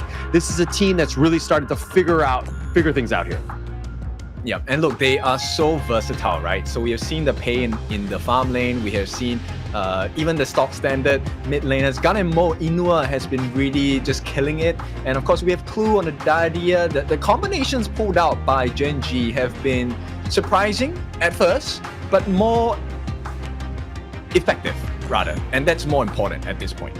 Yeah, I think it's all about just being able to be successful with what you're doing. Sometimes the draft might be a little unconventional or different, but at the end of the day, as long as it kind of works, you're fine, right? As long as it's 50-50, especially in game one where we're seeing some teams kind of go all out, other teams are kind of like responding a little bit differently. Like you saw Nongshim kind of pick things that were not exactly meta, but they were able to find weaknesses in the opposing drafts.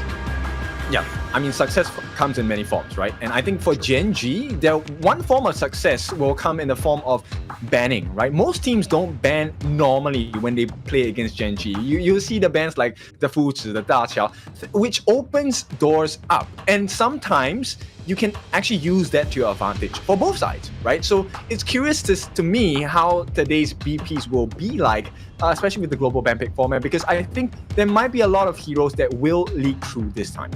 Yeah, and also it's interesting that you bring that up, especially with the Foos pick by Rock. He seems to like that. It really limits the mobile heroes, and that's kind of why they're trying to do this. It's one of those things where it's like, if this team, SCARZ that is, were to go with like an all-mobile hero lineup, the potential of the Foos pick might be there. So they actually might be outthinking themselves where we don't ban it, but at the same time, we don't pick as many mobile heroes. And this, of course, just goes into the, the camp of Gen.G just getting in their head, so to speak. Yeah, so I mean, guarantee you see the Foos pick. You expect a Da Qiao coming out from Gen.G, right? Yeah. And of course, with that being said, it's a rarity, but when the idle Whirlpool comes out, it's a joy to see a Whirlpool. Normally in nature, that's not what you want to see, but sometimes, especially when Gen.G does it, it's a beauty, it's a sight to see. Yeah, Clue's been on point. I mean, especially with the Sea of Fates, like this, they're so ride or die on Clue, right? Especially when he's got that Da Qiao and calling that Whirlpool, almost his success rates have been quite high. The team have all been, able to come at the same time. And those fights, those 2-on-2 fights turn into 2-on-5, and you have a tough time. And Gen.G are able to capitalize because they're able to, again, just call the Avengers at the same time. It's been very smart for them and it's worked out. Yeah, and I also need to highlight on the fact that I think Inua, like we've talked about this in the first week, right? He has been improving so much. And right now, I think he's not even hitting his peak yet, but he's already not bad. Yeah, definitely not. I think that he's definitely shined on like the Ganemo and the Yixing. He's a guy that really, when he's put in a position to win and to be on these heroes that are able to really contribute to the fights, especially when the poking game or the control, these things are very key for him, Inua. But when he's getting jumped on and he has a hard time, like he's not as flashy, he's not as he's comfortable on like the Mai, so to speak. But as long as he's got the right hero in his hands, he's gonna have a good game. So it looks like prone to stress, right? I think that's one key component that's going to define the match today, because both teams have significant stress on their hands. SCARZ, having been dealt their first loss in a series today, they have to immediately pick up their pace, pull up their socks, and go for a second one. In Group S, it's not going to be any kinder. And to go up against Gen.G, which is a true question mark in terms of draft and bans, that's something that they need to carefully think about. Yeah, and if you're looking at the teams right now in Group S, and there's only 3 teams, Nongshim, SCARZ, and of course Gen.G at this point, right? You're kind of seeing Nongshim, you're like, I don't know if we can keep up with them. All we need to do, we're looking to fight for that second place spot, because third, of course, you're going up against, you might be eliminated, you're in the lower bracket, so to speak, you might have a tougher road ahead of you. But if you're in that second slot, that's going to be key, and that's where you want to be to get yourself into a top 3 guarantee. Yeah, and of course, if you get the second position in the totality of the Major East League, you'll be going up for that major last call against the West League. And, it's going to be a blast. And, East is going to come out on tops as usual. And then we'll see everyone at KWC. Yeah, I mean, look, it's either first place you're in KWC or second place. I mean, even at the KME, you're guaranteed. Against KMW, who are they going to bring? KMW, KM what? Huh? KM weirdos, like no chance, right? Yeah, I love this banter, and you know what? So far, we haven't really gotten that response yet, right? So it shows you the qualities, shows you the confidence that we have in our teams as well. And it's going to be a blast today, and even for the last call. Right now, we're still waiting on Gen.G and SCARZ to get ready. So let's take a look at SCARZ intro video first as we take a look at it.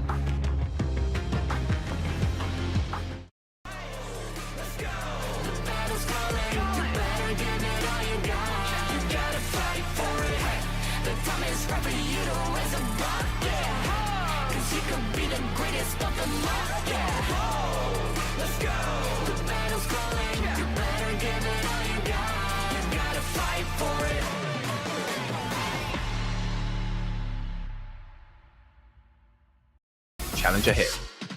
Tough challenge ahead. Representing them will be Arashi, Mfang, Glow, ASD, and Ochik as well.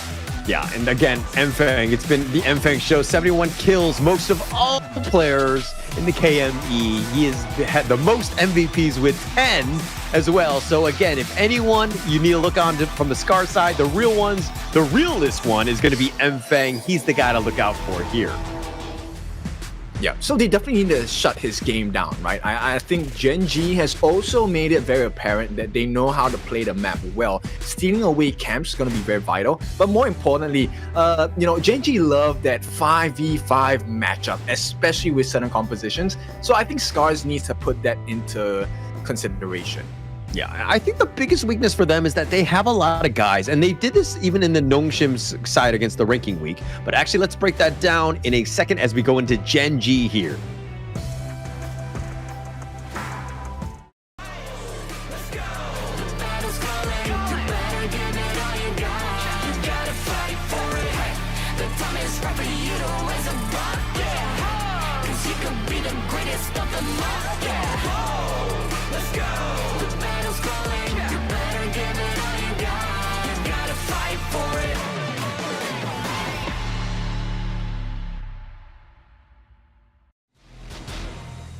Gen.G Esports, and they're going to be the game changers. It's, of course, Wawa, Ray, Inua, Clue, and Rock. Clue with the highest number of assists, 134 across all of the players, because he's been supporting Rock, who's been the second highest in terms of kills with 67.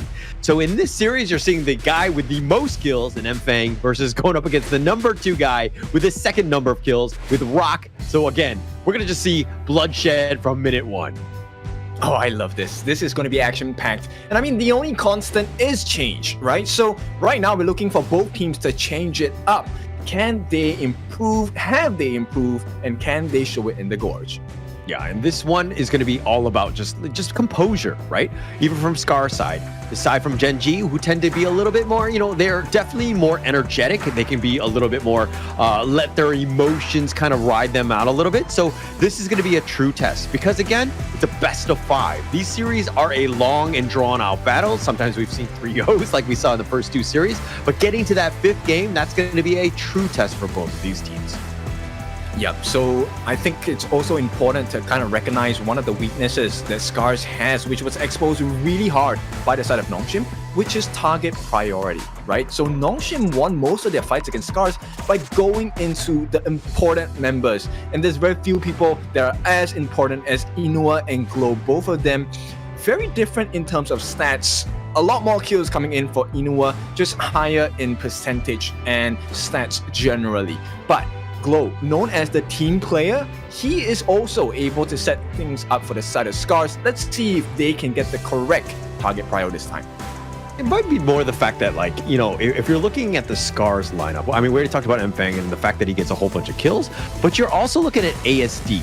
This is a guy who's got 3.6 average kills a game, 3rd most, tied with BX's R8. So they have a team that have a bunch of killers, and it's hard to find anything that's left. And that's kind of where you're seeing Glow try to be a little bit more of a utility-style mid laner. He's able to set things up for the rest of the team to have success. Yeah, and I like that, right? A team player is very important, and of course, it needs to be in a position where you can set your team up for success. And I think when the cards are right and the pacing is okay, Glow can do that. Now, the challenge here is, can you do that against Inua? Because this guy has improved tremendously in a span of a few months. And Inua, I don't think he's stopping anytime soon with his improvements. Yeah, he's definitely gotten better, right? I think from season 3 to now, it's been a completely different side of him, and we've seen him just really succeed. I believe he has a couple MVPs as well because he's just really set his team up for success. Sometimes when Rock or Ray is not really able to get that farm or to get really going, you've had Inua to kind of just, again, control the battlefield, and that's been his biggest thing, especially with the Yixing and the Ganon mode. Yep, less of talking the talk, it is time to walk the talk. Gen.G gonna start out with the prio pick and bans. Yeah, they're gonna set things up. I mean, Gen.G looking to just ban out Lung. I think Gen.G's plan right now is to limit ASD Mfang as much as possible. Target those 2. Oh yeah, for sure. I think it's a good start, right? Taking away the Lung. This opens up the doors for the Arlie as well. SCARZ, they recognize the pay. Multi-pronged approach could go into Ray, could go into Rock. They don't want to deal with that nonsense, so they will pick up that Tiger into the ban pool. Actually, Rock plays that hero quite a bit, and so they've done a lot of research on this one. But again, SCARZ, with the fact that they're red side and they had to ban seconds, they're going to allow a number of different options in this draft. And it looks like they're going to go attack Clue on this one with the Ming, because they tend to go with the Lady Soon Ming combo, but they're going to go with the Diadea to start. Yeah, so Diadea, Gun and Mo. This is the stock standard formula that Gen.G have acquired for themselves since the first week of ranking week. So, at this point, SCARZ, I like the potential return. It is going to be an Arlie and a Dharma. Arlie, as we all know, able to use the Maple Dance to kind of negate and mitigate all the damage coming in from Freshly Forge, a couple blades. These are big skills to stop. Look, they picked the Arlie last time, SCARZ that is, and then they were like, Mfang, you just ride this one out on the Arlie, and I don't want to see that. I hope ASD is playing this one. That is my biggest thing, because it's like, when you have a shooter like Mfang that's able to get all these kills, why would you not let the man do his thing? That's true. I mean, definitely a point to consider, but maybe it is something they practice in the scrims. I mean, there's a lot of work that goes on behind the scenes. So I think maybe we just give him the benefit of the doubt, right? Maybe he has not had the best game yet, but, things change. I am Ogre. All right, it looks like they're going to be a little bit more standard. SCARZ, that is. They're going to go with the Ogrin. Yeah, I'm pretty sure Mfang will be on that one, so I think that they will be fine. I was a little, freaking out because again, I want to see Mfang shine, man. I love to watch this guy play, but let's talk about the Gen.G side. They're gonna go with the Diadea, Byron, Mai. Mai is 0-6 in this league. Okay, if we're gonna compare to the other leagues where the Mai have been somewhat successful, are the KME guys just not able to pilot Mai to the top tier level? I think it could also be a composition issue where, they just got wrecked in the farm department, had their jungle invaded, so they lost all that advantage. Now, Gen.G taking away quite a lot of control and heals. And of course, Sakir, you pair it up with an Ogren, it's almost instant disaster. So I think that's a pretty good pick. But this also tells us about Gen.G's picks here. It might be an assassin jungler. Once begun, yeah, has that potential to be. I think it's a good idea, actually. I mean, you pair it up with the Mai, and then you're just like high flying going in. But they show you, the Rock special on this one. This guy pilots this hero to the max. And then they're going to go with a Menki to round out that draft. Look, they're going to have to figure out some way to get onto this Rock show you, because he's an absolute beast. Is a target. I think it's quite difficult. It's a high-risk maneuver coming in from Gen.G, right? So you need a lot of time to come online. It's going to take him at least, 11 minutes, 12 minutes. If they have a huge advantage, SCARZ lineup, they are putting everything in. These are 5 prio picks in any game. Prio picks, ways to control, and I do like this one. Yixing is the last pick. It looks like they're going to lock that one in.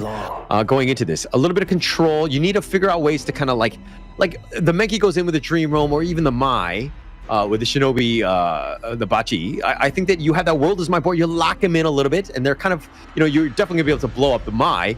And just kind of reposition them throughout. So I think that the SCARZ lineup kind of makes sense to me. My only concern is from the Gen.G side, like Rock. The show he's going to have a field day. He's going to pick people off from afar. Yeah, but that's going to happen only a bit, much later actually, not even a bit, much later into the game. And, start of the game actually falls onto Ray, Wawa, and Inua. This requires them to hit the skill shots. Inua needs to be major farm. He needs to have major advantage in order to be the menace that he's supposed to be, but you're dealing with a Yuhuan, you're dealing with an Ogren. These heroes are not that easy to burst down, especially if you don't combo and lay your stuns at the correct timing. They can get out easily. Yeah.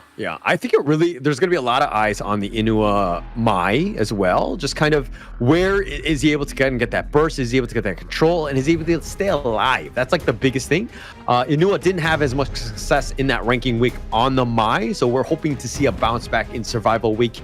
This is, of course, the third match of the day. Game 1 to start things off. Gen.G Esports going up against SCARZ. Do you have a favorite going into this game here with these drafts?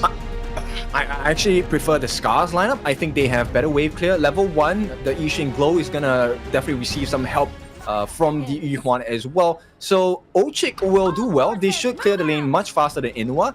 and it's not ideal, which means the first rotation into those tusk boards is going to be favorable to SCARZ. Okay. All right. Well, let's see how things play out. I mean, the Gen.G for me, it's always the unknown factor. I think draft-wise, they're loaded for bear. They're looking to get going on this one, but Rock on the Shoyu is just super scary. Again, you talked about the fact that he needs to kind of get that farm and to go late game. But if they're able to get that, pretty much SCARZ is on a timer. Yeah, that's true. So SCARZ, they have to finish the game within 15 minutes, or it's going to be an extremely difficult late game to play for the side of SCARZ. So definitely they need to kind of milk every advantage they have now. But top lane, oh, they've got him. Oh, the flash away. Arashi's going to go down, and Wawa finds him. Flash or not, you're not going to survive against the Wawa. Yeah, they definitely were affected from that first one, and still they can't get any trades in return. Yeah, nothing on this one. Ochik is going to eat a wild wind. He's going to take that shot to the face. And it looks like they're just going to push things along. Gen.G right now finding first blood. Great start for them. But now again, like how does SCARZ, like, do they overreact? What do they need to do to force things out? Clue taking a bit of damage here. Don't be so serious. I think they fix one thing at a time, right? So first one, they should definitely fix the clash lane. Arashi needs a little bit more help. The other way, they could also amplify and look for potential kills in the mid lane. But going up against Inua on the Mai, she's a really hard target to catch unless you have really hard lockdown. And that can only come with the stuns coming out from Ochik or Arashi. So for now, mid lane is the last lane they need to go to. It has to be either the clash lane or the farm lane. Yeah, look at this. Glow already making a rotation. He's sacrificing everything to ASD. Mind you, Mfeng is on the Arlie, right? ASD is on the Ogren. So they're continuing on with this the role swap, letting Mfeng go back to his farm role, which he's previously done prior to the KME. Yeah, but so far he's doing okay in the lane, right? This is what is expected of this position. But Gen.G, if they want to force the issue, I think they can try and force more fights at this point, right? Every fight at this point, if Gen.G wins, definitely going to help them out. And if they can steal a couple of camps as well, that would be beneficial. Yeah, I think it rides on the shoulders of Inua, right? To be aggressive in those other lanes, to force, put a little pressure down, because you don't want to let ASD continue to just, farm for free, and you want him to feel a little uncomfortable going into the other lanes, or just sticking around in that mid lane, right? Just put pressure elsewhere. Yep. I mean, maybe it's just a lack of warm-up, but Inua has not been hitting his Kachosens so far on the side of SCARZ. So that's a little cause of concern, but we'll see. Yeah, but Inua helped Wawa get first blood in the top lane. He's already done his job, at least early, but I mean, it's only 3 minutes in. Okay. I'm being critical here. I have high standards. Wait, are you saying I have no standards or low standards in this case? Maybe. Yeah. All right, ASD making his way back into the mid lane here. Looks like a teleport is going to happen. Again, setting themselves up for that 4-minute mark. They're taking liberties on the Clue, but it's going to be no real follow-up on this one. Kachusen missed yet again. I feel like we need a counter just to make you happy, Kin. Oh, don't need. It's a miss is a miss. It doesn't matter how many times. Well, it does matter, I think, at the end of the day. I think that just because the amount of burst that you have, look at Inua looking to go in for this one, threatens, misses the Kachusen twice right there in 3 times in like 10 seconds. But, okay, end of the day, the wave clear isn't as strong, and it looks like they want to set their position for the Tyrant, right? This Tyrant is going to be important. Both teams just teetering on the edge. No advantage just yet. Yeah, but this is not something that you really want to go for. The Dream Roam connecting out of 2. Oh, they go in for this one. He goes golden, and it looks like Glow will stay alive. They're taking liberties off the mark. Wawa's going to be picked off. Glow is as well. They've got the Tyrant Ray, that is, but they knock back the truth from Arashi, getting the double kill, setting themselves up, and it looks like it's going to be a 3-for-1 in favor of SCARZ. And that's exactly what they needed to recover. Taking the Tyrant buff, getting the kills, and also denying the Crimson Golem away from the side of Gen.G. That's huge. And now, look, Anthem, he can try to go for the 1v1. Not ideal, but he does have the backup of Ochik. What was that? Yeah, Rock right there. He was very patient with that Wild Wind. Does some damage onto Mfeng. He's going to limp away a bit. He's going to heal, use that healing dew. But through it all, it looks like SCARZ right now, I mean, yes, they got that pick off, this could hopefully open the door or keep things going. But again, Rock, he's the guy. He didn't die. He's sticking around. He's continuing to farm. He's finding ways. But let's check out this replay here. It's all about the board, right? There was a nice dream roam to catch onto 2, but here's the late arrival, right? This is one of the rare situations where being late is a good thing. Arashi came in, wait for the health bars to drop, got the very nice truth mantra, and end of the day, there was no comeback for the side of Gen.G in that fight. Yeah, and you're kind of thinking, where's Arashi? Where's Arashi? I was looking around for him, and then all of a sudden he comes really late, and the perfect truth setting themselves up, and Gen.G really reeling after that one, right? I mean, yes, they're down about only 700 gold, but this bottom T1 is starting to get under siege. Arashi dealing with Ray and pushing them away, but it doesn't look like they're going to take the bottom T1. I don't think this is a good fight to take. Although they did burn out that unending sorrow, look, ASD has double buffs, and there is no Crimson buff on the side of Gen.G. They have a lack of damage. Yeah, lack of damage here, but I mean, you still have Mfeng at the end of the day. You have Glow to kind of set things up. You just need a little bit of time and a couple shots, because Mfeng, enough damage to take at least the bottom T1, and they will take that at the 6-minute mark. Yep, just one kill sets them apart, but there isn't a very significant gold advantage going into the side of SCARZ. They need to play the map a little bit more, steal more camps, get more turrets, maybe get a couple of kills as well. Yeah, I think it definitely will help at this point. I mean, they're up about 1,000 or so, and, you know, Glow continuing to stay up in front. Mfeng doing some work onto Ray, threatening and pushing him back. Inua is as well. And it looks like SCARZ with 4 members are pushing and putting pressure on, at least in the mid lane here. Okay, so Shadow Reaper for Mfeng, they're on a timer. It's close to 7 minutes at this point, and they have not been able to shut them down with a significant lead. And this is a cause of concern. Like you said, there is a timer, and SCARZ, they're running out of time. Yeah, running out of time. But look, they still have the lead. Let's not take that away. You still have the Ogren from ASD. He will continue to get that farm. He needs to be scary in that sense. Gets that items. But Arashi, the Formlessness and the Flash, the Wild Wind trying to be sniped in. Oh, he did get hit and he gets bubbled to the face. Ray coming out of left field ensures that they get the kill on Arashi there. Okay, but they make the trade. So SCARZ, they have learned their lesson. They immediately go for the T1 on the top. So this is also helping them to maintain the goal lead. But this could be a big fight. Oh, they have the knock-up Glow. They find him, the Wild Wind. He's going to take some damage with the passive. He dodges it. He survives at this case. The top T2 has been taken out. Mfeng making moves in that sense. He's trying to get back to the mid lane. ASD still up in front dealing with them, but there's 5 members. Mfeng now, he gets knocked up the Dream Roam, and they found Mfeng on the rotation. They get the pick. But is that the best decision? Once again, same mistake as SCARZ. They gave away the T2 this time to the side of SCARZ. And once the situation resets, Gen.G might find themselves in a tight spot. Yeah, might be. I mean, look, I think at the end of the day, they did lose the top T2, but they found Mfeng. They were able to make him pay. It's not the end of the world. In terms of this net worth, still in favor of SCARZ a bit, but they need to be a little bit careful. ASD still not hitting that critical mass, and it doesn't really look like they're going to be able to defend this potential Tyrant Pig. I'm not sure whether they know that ASD does not have a smite, and if they waste too much time trying to delay and reset this Tyrant, they might lose it. Yeah, and ASD sticking around. The path of passing has been seen by Inua, but Rock picking up the Tyrant here. It doesn't look like they were actually going to contribute, especially since Inua was in that brush, pushing them away and doing a great job of providing vision for the team. Yeah, but here's the difference maker, right? So Rock is not farming, but Mfeng has been consistently taking camps, taking minions, and right now I think he should have the goal lead. Let's take a look. He is at 6,700, slight goal lead against Rock. Yeah, slight edge at this point. I mean, it's nothing to write home about just as of yet. Because, you know, it's still very early in the game. It's not even 10 minutes in. Wawa, force field suppression. Look, SCARZ right now, just looking, poking and prodding, putting a little bit of pressure on, trying to give as much farm to ASD as possible as that Destiny encounter gets eaten by him. Yeah, I mean, they have to continue building, right? At this point, ASD is about 1,000 gold ahead of Ray. He is 2-0-1, no deaths yet. A shutdown is going to matter a lot in G, but at the same time, it could also amplify SCARZ growth. Yeah, look at Rock. He's trying to just kind of get support Ray at the end of the day, but it doesn't look like they're going to be too much. I don't like this dilly-dallying.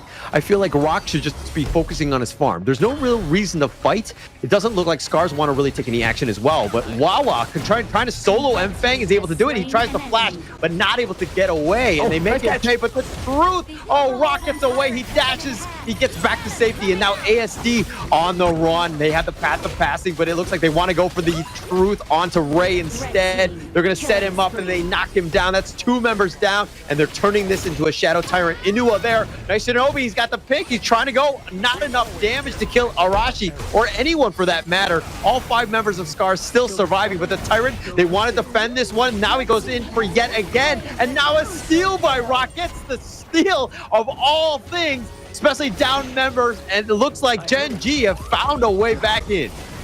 Yep, a lapse of concentration coming from SCARZ. They could still very well turn this, but the better encounter lands on a 3.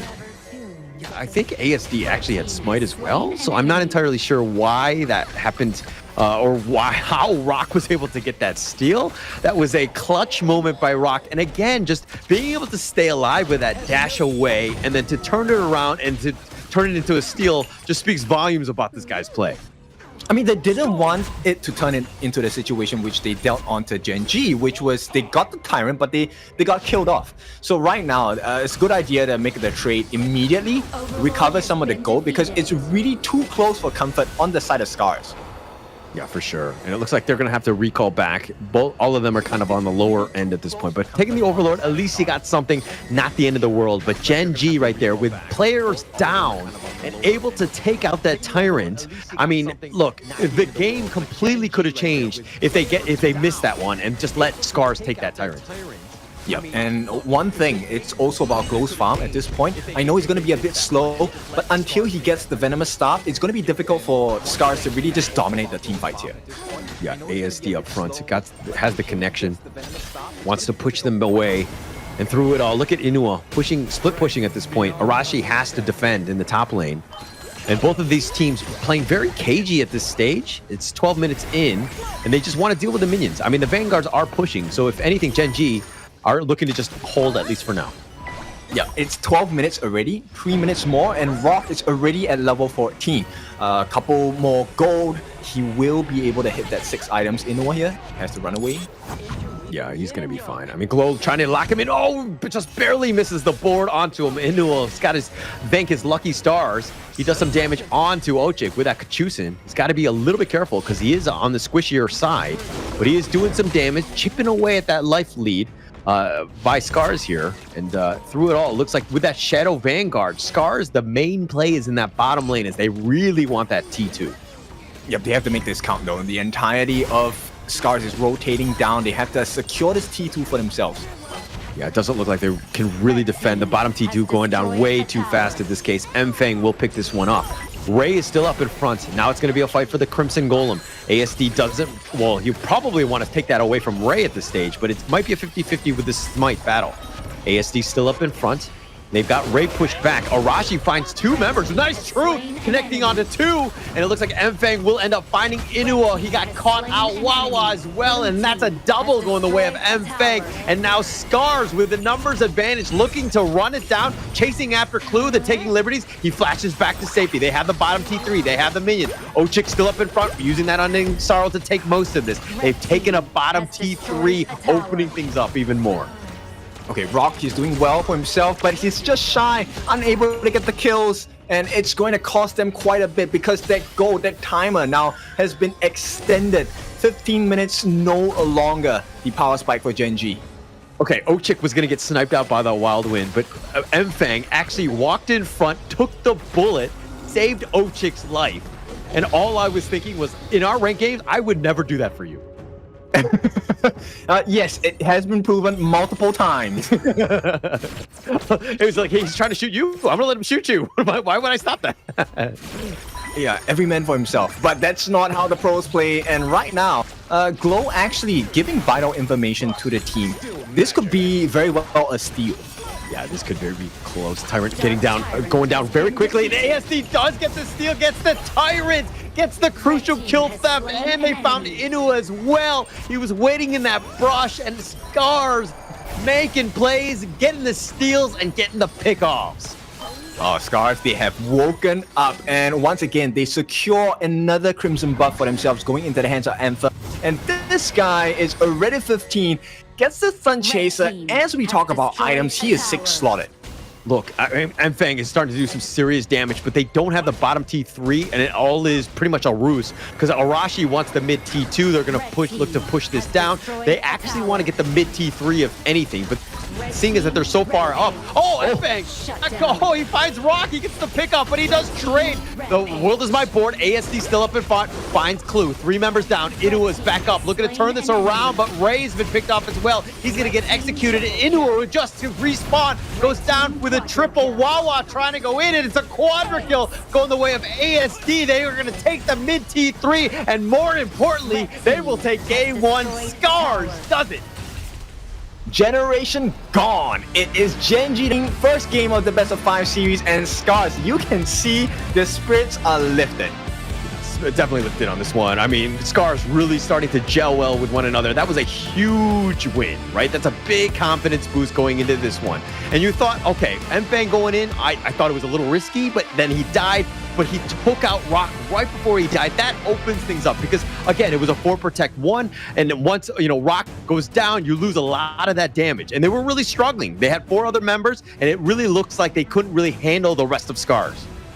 Yeah, I think that was a good calculated risk. Even if Enfang died, I think the rest of the members, structurally, they are able to do a lot of damage as well. And the waves are crashing in. So they picked the correct time for the fights, and they picked the correct members to pick off as well. So SCARZ learning so quickly from the first series of the day, now bringing it into the second series and putting it to good work. Yeah, very smart play, right? The target prioritization was on key. Like, everything was on that one. And, I mean, that was a really competitive game, right? You saw steals from both sides. You saw, just how they were able to kind of push things along with those objectives. It was actually very key. SCARZ didn't have a gimme in this one. Rock, was trying to get the team on his back and trying to get themselves back into this one, but dying at the very end. That was, I think, his only death of the game. And that was why, SCARZ was able to just kind of roll them over at the end. And this begs the question, why mine, right? So, okay, not just about the stats, but we also know why mine struggle in this particular league, right? Because a lot of the picks, when mine comes out, immediately teams counter pick with Ogren. You want the tanky, beefy members on the side of the gorge, and suddenly all of that burst potential is limited. Yeah, I mean, mine right now, 0-7. Right? I don't want to talk about the West, KM West, but they're 3-2 with the Mai, right? So they've had some success. Obviously, it's a little bit different, story in terms of leagues. I think that the players are just worse so that they're able to kind of get away with the Mai more than anything else. But the KMEs has been not a good place for the Mai. It's definitely struggled. And Inua, in my opinion, you probably want to be looking elsewhere in that mid lane. Yeah, I think they wanted to save the Garnet more for different picks against other kinds of heroes in the later parts of the series. But unfortunately for Gen.G, it's not enough. As SCARZ, they're going to take this first game with a convincing win and a very nice calculated death for both the farm laners from Enfang.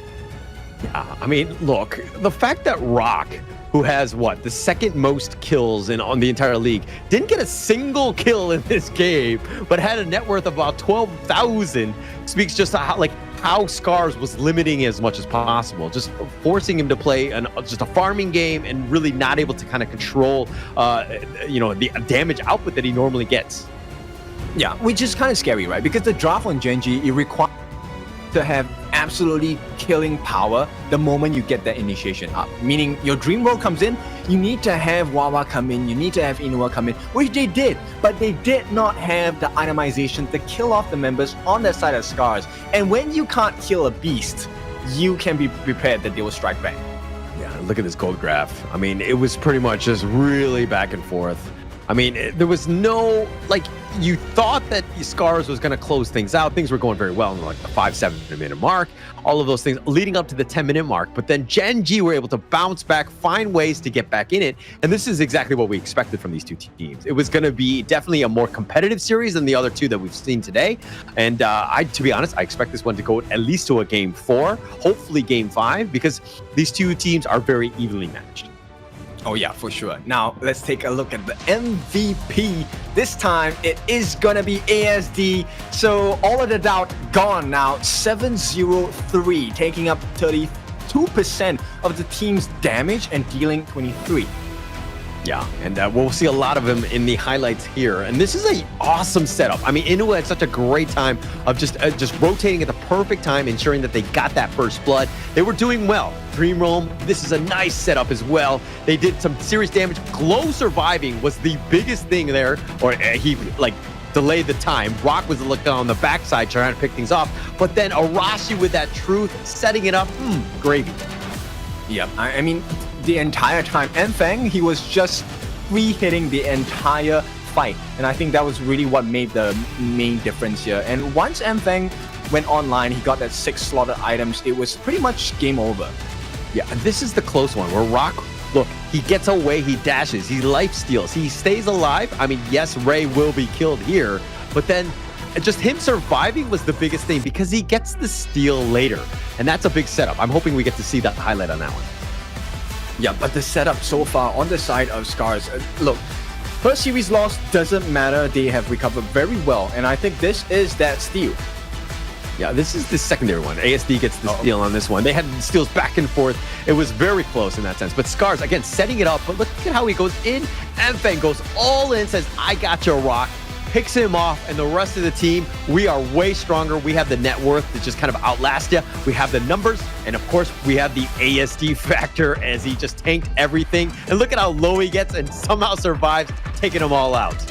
Yeah, just listening to the call of the team, right? Arashi actually was busy clearing that mid T3 wave, but the call came in and he just abandoned it, welcomed the presence of the members of Gen.G with the truth mantra, and that was all she wrote. Yeah, it was pretty much it, right? I mean, just SCARZ really able to find that team fight, the right opportunity to strike, and to close out the game. Not an easy thing to do against Gen.G, who had a decent amount of wave clear that could just kind of prolong the game, let Rock get even fatter and, way more damage. We've seen him do it, in the ranking week games. Like, he has that opportunity. He's going to just, take over. Yeah, but SCARZ, so they strike first, but will they strike more? We'll find out later as we take a break. We'll catch you soon.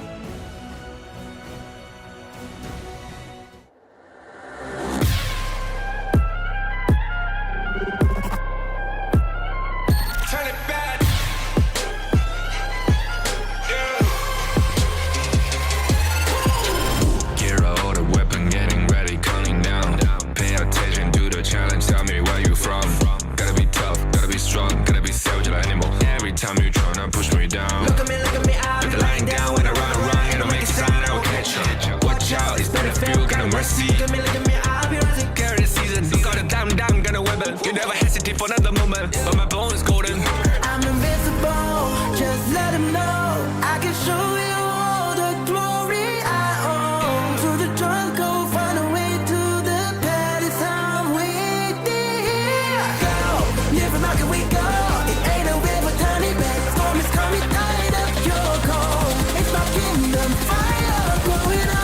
We the kings, it's an honor showtime.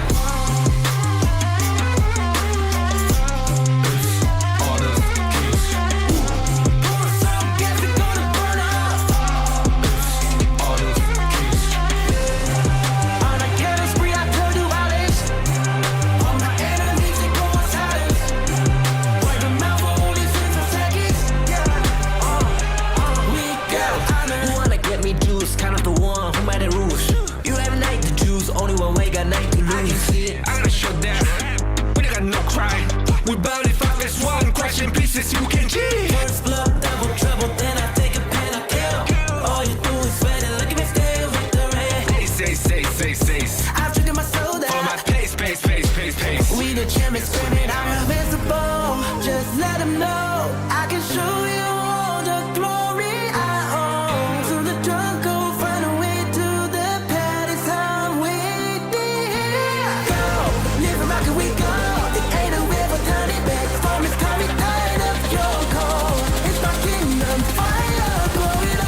We the kings, it's an honor showtime.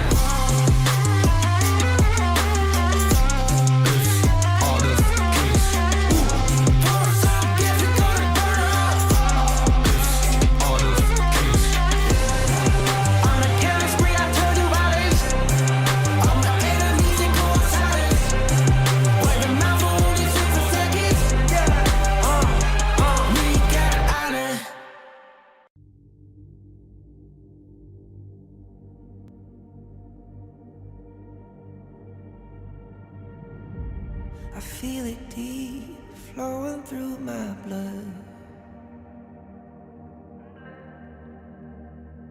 Rising up to become someone. They start strong. It is SCARZ that take the first win in this best of 5. Can Gen.G recover? It is your favorite kind of tofu kindofu, and with me is Holler. What do we think about game number 2? I think we're going to see Gen.G really strike back on this one. I think that they're going to look at game 1 as missed opportunities more than anything else. I think you saw the gold graph where SCARZ were definitely in the lead the majority of the game, but Gen.G had opportunities to get in. I think that there were some minor tweaks that they need to figure out, giving themselves a little bit of a better chance. It starts, of course, with the draft. The Inua Mai, in my opinion, really wasn't high flying, wasn't able to kind of get going. I mean, he got a couple, he did help with allowing Wawa to get first blood and things like that. But overall, the actual value out of the hero was not a lot of pressure on that team. Oh yeah, for sure. So my concern about SCARZ now is how deep is their hero pool, right? We have seen them pick up quite a few heroes already. Are they going to be allowed to use the Kongming pick? Are they going to be allowed to use the Fade pick, right? These are big heroes that have definitely worked in the favor of SCARZ. Maybe that's why they have picked up the blue side this time. Yeah, and they want to prioritize it as much as possible. Look, they've changed things up. They've let ASD be the jungle, Mfang be the farm laner. They've kind of turned things around in that sense. I think that seeing as that what we saw in the first one is like, it's very free-flowing between the two, right? They're comfortable on all sides, letting Mfang kind of work when he needs to, especially on those very mechanically difficult heroes like Arlie. Not to say that ASD can't, it just seems like it's more of a comfort thing where, Oghren is a little bit, dare I say, easier to play and might be, more to ASD's liking more than anything else. But it looks like SCARZ right now going with the Lady Soon to start. About the world. Okay, so they will pick up the Lady Soon. I like that pick. It's a good start, but why did they ban out the Ming, right? That's a big question for me. I think end of the day, they'll be looking for a different kind of complement into the Lady Sun pickup, and maybe we could see the Zhang Fei as well. But Gen.G, they replied instantly with the Yuhuan Mayin, a different kind of combination, but it has a very nasty setup. Yeah, definitely a nasty setup. I mean, you have the Mayan to get onto the Lady Soon. You need some sort of chase and some sort of way to control her. So that's why, I mean, it makes a lot of sense here. The Yuhan, on the other hand, I like this hero because it can be flexed in so many different places, right? So it's more of like a mind game more than anything else, especially in this draft. But SCARZ going with the Menki and the Dia Dia, kind of rounding it out, a little bit of beef to kind of protect the Lady Soon here. Okay, so it's a good pick. At the same time, Gen.G, they will snap up the Agudo. I think this is a decent pick going up against Menki, right? Agudo now with the recent patch and changes, able to melt down tanks really quickly, but the rotations and the initiations coming out from SCARZ is definitely going to be a concern here because the idea with the lockdown, Menki also with the Dream Roam, this could be big moments that will change the fight for the advantage of SCARZ. Yeah, and look at Gen.G's lineup. I mean, the Agudo, which is already, 4-0, was kind of, dare I say, I mean, not to say that they were learning from Nongshim, but they did see how Haku played it, and it definitely has a lot of potential. It is one of those types where it's just sustaining, right? And able to outdo it. And you have the Yuhan to kind of back it up. And this whole lineup is just all about the sustain, just being able to kind of slow roll you down, so to speak. And now it looks like it's going to be a Rock Marco Polo. I am excited. Let's go. Yep, me too. Marco Polo definitely going to be one of a big win conditions, and you can see Clue is super excited about that pick as well. Now this Yuhuan, does it go into the mid or does it go into the roam? I personally would prefer it in the mid as well. I think there is a better composition that will benefit a Marco in the farm lane in comparison against a Dia and Lady Sun. But here, SCARZ, they're going to finish it up with the Charlotte and the Haino. There's going to be a lot of tankiness coming in. Do they have enough damage on the side of Gen.G? Yeah, actually, it's an interesting thing right there, the point that you bring up, in the sense that like the Haino has generally is kind of fallen off a bit because teams will draft against it by bringing a lot of burst, right? And he can't really use that Fate Rewind to get back. But seeing is that what we've seen from Gen.G is that actually they have a lot of sustain. So the Haino will probably to a counter pick into the draft more than anything else. I really like that pick. but it's going to be backed up with the Charlotte. Your thoughts overall on Charlotte? I think it's going to be really difficult for the side of Gen.G. Yes, Charlotte's not that easy to deal with, but the fact is, look, if the positioning on this Glow Hano is right, you probably wouldn't be able to take as many towers on the side. Okay. I mean, we're going to see just how there's going to be a little bit more pressure on to Glow to really ensure that he's got farm in this game. Yeah, benefits for SCARZ if the fight goes on long, right? And it's Glow members of Gen.G, the fight does not go well. And also, the burst composition coming out and probability from Gen.G to get rid of Glow when he uses his Fate Rewind, not that high in the early part of the game. It has to go to the late game for it to work. Okay. All right. Looks like Mfeng, they're going to stick with if it ain't broke, why fix it? And they're going to let Mfeng ride the ladies soon. He's going to be in the farm lane. ASD is going to be going on the Menki. Probably more suitable for him. I was going to say, because Mfeng, I don't like him on the tankier type of junglers. I don't think he really shines. But again, if he's able to kind of just burst people down with the ladies soon, he's going to have a good time. Yep, so straight away, okay, Glow might struggle a little bit. The wave clear coming in from Clue and Ray is actually pretty strong in level 1. The big thing is, what can they come up with after this? Oh, Glow being super aggressive here. He's on the lower end, but he did wait for Ochik to kind of make an appearance here. Glow will heal and just kind of push people back. I thought Glow was being a little overly aggressive, especially since he's only level 2 at this stage, but he wants to be aggressive. He wants to kind of change things up. He's been a little bit more passive in the previous games. Yep, we've also seen, the benefit of having a Yarria Marco Polo combination coming out. I think it was also Gen.G that did this the previous time. They just out-sustained, right? So yes, you can win this, you can deal a bunch of damage, but overall, we will just win the fight as it goes long term. So I really like this Hano pick coming out from Glow, but yeah, like you said, he needs items.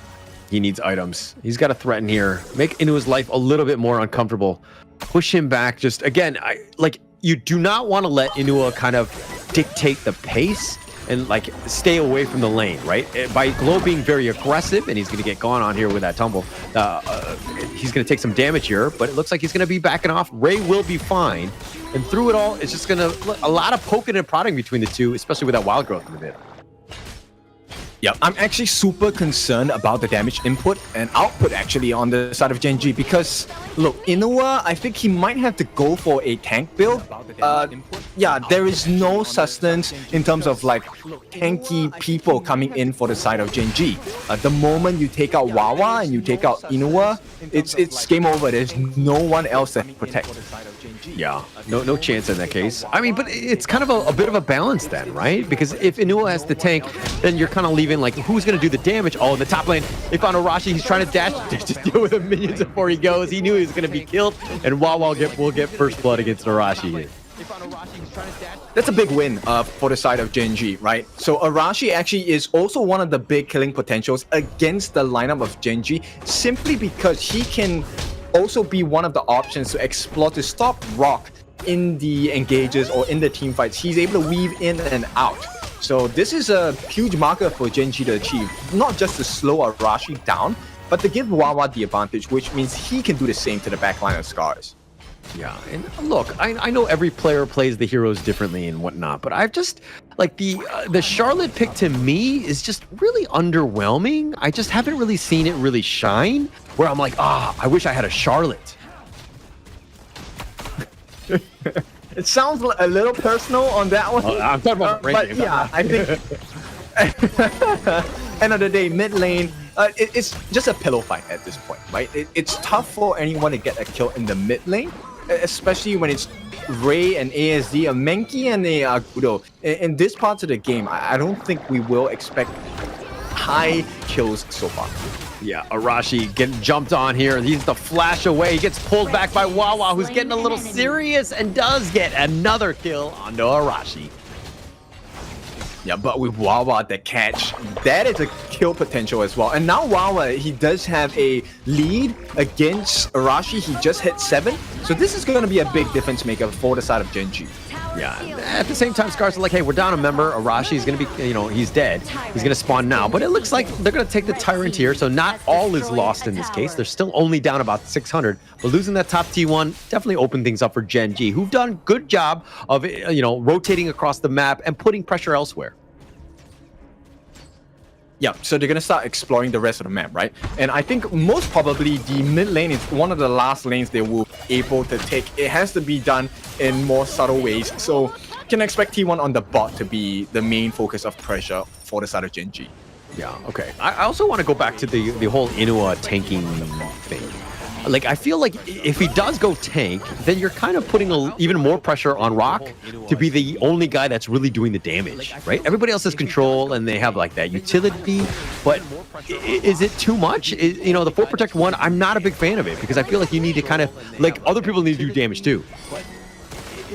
I get your point, and I agree with that as well. So, but let's see, because he does have the tome, right now, I think actually it looks pretty okay in terms of itemization. First core item already done for Rock. Already has the Sparkforce Dagger. And once he gets his Doomsday, he can then go for more defensive options.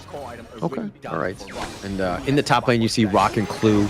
I mean, Clue's got the Verdant Protector. I think he can just take a little bit of a nap as he just rides on Rock the entire time, as Rock will stay alive most of the time and not get caught out. All jokes aside, of course, Clue will contribute with his assists here as they're looking to invade the enemy jungle. Put a little bit of pressure here. Rock not giving anything for free, wants to make it a little bit uncomfortable for SCARZ here. Yeah, and definitely it is uncomfortable, but the bot lane, that's going to be the prio lane that Gen.G wants to put pressure on, because if they can open up the side lanes, it opens up entry into the jungle, and jungle buffs are really critical. If you give it to Rock, especially the Crimson buff, true damage is already going to hurt. He's able to deal true damage with his Resplendent Revolver. Give him more buffs, he's not going to be fun to deal with. Yeah, but Gen.G doing such a good job. I mean, they've got the lead. They've taken the top T1, which again just opened up the map. But now with this Ray, Inua, frontliner, oh, the Fever Barrage right onto Glow. They found it, but the favorite wine, he says, no thanks. I got 88 miles an hour, and I'm back in town. That was close, a little close for comfort. A little too much. Arashi at half-life. It looks like they're going to back off. The Wild Growth will zone most of this. But again, an ult for an ult. Not the worst thing in the world, but Rock, again, it's just about the opportunity, the threat of that Fever Barrage. He's starting to do some damage. Yeah, and it's not even just about the Fever Barrage. So far, his Resplendent Revolvers, they're doing quite a bit of damage as well. Yeah, I mean, it's basically, set up by the Wandering Bees from Clue. So, the 1-2 combination that they have has been quite strong, right? And the threat is there. Just being able to just kind of slam into one hero a lot to do a ton of damage is quite huge. Rock, on the other hand, though, still needs a little bit more time. He's not doing that bursty type of damage from Marco Polo. He's going to take a little bit more time to get online. Yeah, but he's doing well already, right? The moment he has Doomsday or it out. Again, right? And so this is the thing where it's like Rock has got all the damage, but like, okay, we'll just eat it up. I mean, we have ASD on this Menki as well as Glow. We'll just tank it all and then just get ourselves out of there. I mean, they had the opportunities. This has been a good counter draft thus far. At least they're keeping themselves in this. Again, they want to go a little bit towards the late game, slow the game down. Yeah, they definitely need to slow things down. But right now, actually, if we take a look at the growth of the items and the gold deficit, right? There is very little that separates the teams here, especially in the farm lane. Both farm laners actually neck and neck. Majority of the difference comes in the mid lane, actually. It's a 1,000 goldie going in for Inua, and he's actually going for a utility build. So he is probably going for, at this point, Stave of Sorceries. Could be maybe a little bit more magic damage, but he might go for the Frostscar Embrace as well. Yeah, looks like the Tyrant going to be started here. Taken for free. Ray will take this one out, and Autobots roll out back into the mid lane here. Gen.G putting pressure on and taking things for free because they have all of this map control. Look at Rock in the top lane. ASD has to defend in this case, but the mid T1 now under siege. Ray and Inua still up in front. Glow just trying to throw out those scepters, slow it down. He's not going to step into the wild growth, but he needs to deal with those minions to, again, just protect this T1. Fate Rewind will do most of that and heal it back almost up to full. Okay, this is a situation that has happened in the other leagues as well. And specifically for this one, this was the AG and Team Secret game, right? So AG was the one playing the Hano comp, and they held Team Secret to a very long P1 take. They didn't even manage to take it. They turned the whole game around from that particular moment. So this is exactly what SCARZ is trying to review as well. Oh, the Fever Barrage finds Glow. No Fate Rewind this time. He's going to be picked off, and now this is a bit of an opening for SCARZ. You have no way to heal this T1 mid up. It looks like the top T2 is going to be their target. They've got 3 members pushing it on from the top side, and now Mfang looking to deal with the minions. SCARZ needs to stem the bleeding somehow. Oh, this is not just bleeding, this is a full wound at this point, and right now, it's just map control for Gen.G. One more mistake by Glow like that, and I think Gen.G might be able to break into the base of SCARZ. Yeah, I mean, at least the top T3 more than anything else. I think the mid, I mean, they have a long way to go. 3 towers is a tough ask, but ASD ensures that they get the blue buff, which is huge. He did smite that one out. The Shadow Tyrant now going to be gone on here by Gen.G, looking to force this back, but now with that destined encounter, they want to go for this, and Ray will pick this off. ASD Dream roams back to safety. He's going to be chased. Ray is just trying to go in. They get the stomp off, they get the knock up, and ASD is down for the count. Tanky or not, you're going to eventually fall. Rock has been doing some serious damage. He goes over the wall with a roaming gun, but no minions, and now Gen.G are going to back off and regroup. Yeah, Rock definitely hitting the mark at this point, and you know what? This T1 in the mid might not stand any longer. They actually force out the ultimates as well, and ASD, he has 10 seconds, but 10 seconds might be too long.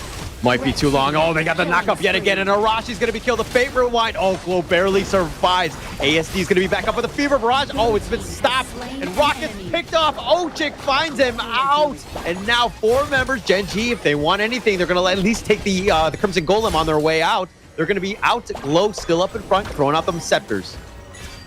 Yep, they need to buy a little bit more time on the side of SCARZ. Right now, it's about damage limitation, right? So the healthy thing is, look, this is the comp, how it's supposed to happen. End of the day, T1 and mid still standing. Yeah, just barely standing at this point. Glow, no Fate Rewind. Needs to be careful. Throwing out them scepters. Needs to be more concerned about his positioning. The Dream Roam back by ASD. Rock is back up on the list if they want to go, but ASD at half at this point. Mid T1 is taking some damage as well. And now Gen.G trying to figure out how to crack open this puzzle, so to speak. They've done some damage on that T1, but with the Hano Fate Rewind, it's kind of put in an awkward situation because most of it has been healed.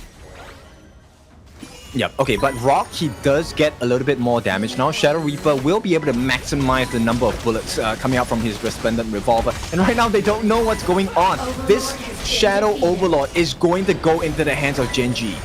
Yeah, SCARZ right now playing in the dark. They don't really have too much in terms of being able to provide that vision. ASD now being skirted away. Glow going over the wall. Does have the Fate Rewind if they want to go. Wow, looking for that perfect angle. And it looks like Arashi will join here. The Wild Growth will slow them down, though. Yep, it's not an ideal situation for the side of Gen.G, but, you know, it's complemented by the fact that they have the Shadow Overlord and the Vanguards marching down. How much structural damage can they actually do? That's the big question here. Yeah, Glow uses his Fate Rewind. I think that might have been too early. Rock does end up taking the mid T1. Now the bottom one. This is the knockup. They do have the damage. Arashi is going to be picked off out of position, not able to dash away, and Rock's still up in front. He's going to use the Resplendent Revolver to zone them away. They've taken the bottom T2. They do have the Shadow Vanguard consistently pushing with this. And Wawa still up on the side looking for that angle. The Wild Growth is zoning them away. They want the bottom T3. Glow does not have the Fate Rewind. This is a key opportunity for them to have kept it, but they don't have it. This is a bit of an opening now for Gen.G. Yep, it's a tense moment for them. At this point, it is still 10 seconds for Arashi, and once again, 10 seconds counted. The bottom T3 looking to go down. It does get picked off here. Gen.G now pushing it out. They've taken the first bottom T3. The top T3 looking to go down as well. And SCARZ right now, their base in ruins, struggling to figure out how to get on top of Rock, getting some sort of, kill, because again, he's doing all the damage.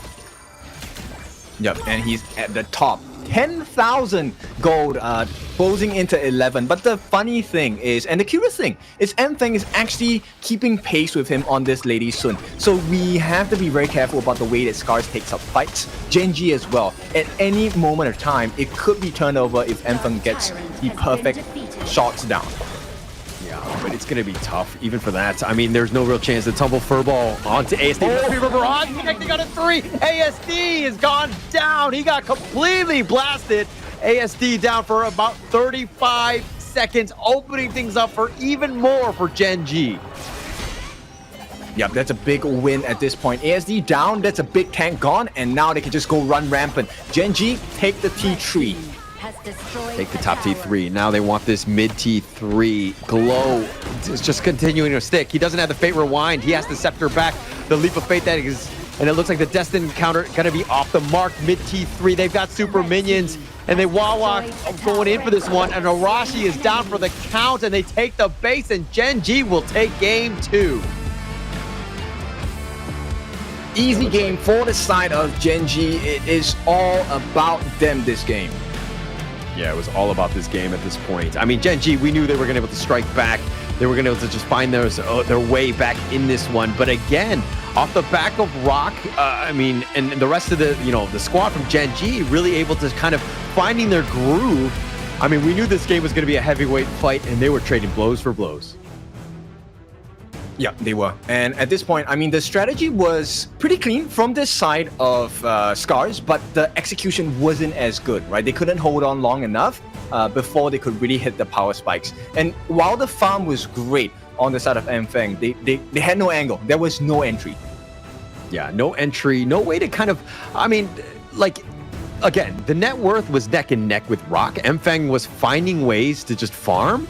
But the opportunities that were going in, and again, look, I'm not a huge fan of the Charlotte, but I just felt like it was a little underwhelming, and it's not a tank, it's not really a damage dealer. I mean, Charlotte has amazing hair, if anything, that's the contribution. I don't really know to this draft. I'm not a huge fan of that hero just in general, but I just felt like, again, Arashi got cut out a couple too many times for my liking, and they were fighting 4 versus 5.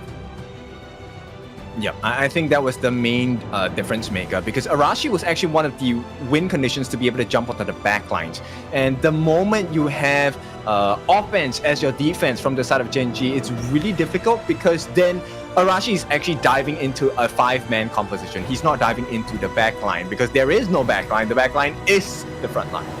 Yeah, and I mean, if you're looking at this draft from Gen.G, it's like, how do you go into the wild growth? How do you deal with the Yuan? How do you know what I mean? Like, there's so many different, sustaining frontliners that it was really difficult. I mean, they couldn't sustain themselves. SCARZ right now, I mean, the Haino, he was really struggling, and this is kind of why this hero has fallen off a bit. Because if you're in these long, drawn-out fights, it's like, yeah, you don't have an ult. It's like, what are you going to do? You're just pretty much a range minion at that point. Yeah, but it's a painful one if you allow him to get in, right? So this is a recovery by Gen.G. We this as well. 1-1 right now between the two teams as we head into the next game of the series. But let's take a look at the items first. This game was just all about Rock. 12,000 gold in the pocket, and I mean, he went full on damage. He didn't even go with the extra protection. He knew that it was meant to be offense being the main defense here, going for the Eternity Blade. He must have dealt a heck of a lot of damage. 102,000 worth of damage. Yeah, he does so much damage. I mean, Rock just finds ways to just carry this team. I mean, he died once, to Ochik's credit, and that was the only death by the entire team. That's scary, right? By Gen.G. Everyone else surviving, being able to kite them out, keep them out of arm's reach, and the fact that Rocket only died once speaks volumes about this team. Really just starting to hit their groove. Again, this is what we wanted to see in this series, a very competitive one, and Gen.G strike back. Check out that gold graph going the entire way of Gen.G as they were in full control here. Yep, let's take a look at the MVP. I mean, it has to be Rock as well, right? So MVP of the game, it is going to be Rock. 4-1-1, 18% of damage taken only with the help of the shield. And with that, he is able to do a total of 31% for the side of Gen.G. But MVP, the only guy that died, really? No, I'm just kidding. He didn't make the game. I think that's too really fun. Again, this is the highlights of what happened here. We just saw Arashi just getting ganked a couple times, had a really tough time getting anything going because they forced it down. They were trying to make it super uncomfortable for him. They put a lot of pressure on, and Gen.G with those rotations really converted quite a bit. And basically, this is almost every single highlight where you see Gen.G just running at them, and then SCARZ just on the run. Yep, they recognize the win condition, right? So end of the day, Rock was also placing very heavy emphasis onto Glow, but at the same time onto ASD as well. And his kit allowed for that because he deals percentage health damage with the shots from his Resplendent Revolver. And coming in with the stun, he was very confident about the ability of the team to back him up when he jumped in for the Fever Barrage. I think that's good trust in a team, and Gen.G definitely playing more as a unit this particular second game of this series. And if this continues, then I think SCARZ might find themselves in a very tight spot. Yeah, it might be in a tough spot, really. I mean, Gen.G right now, with the way that they played in that last game, if they continue that on for the next two, this series might just be over, right? SCARZ really didn't have an answer. They had no way to get back in. It was completely different from what we saw in game one, where it was really back and forth, and they were giving like opportunities for the other team to kind of get back in. There were really no opportunities in that last game. Gen.G really closed it out. Okay, but with that being said, we will go for a short break. When we're back, we bring you game number 3 of this best of 5.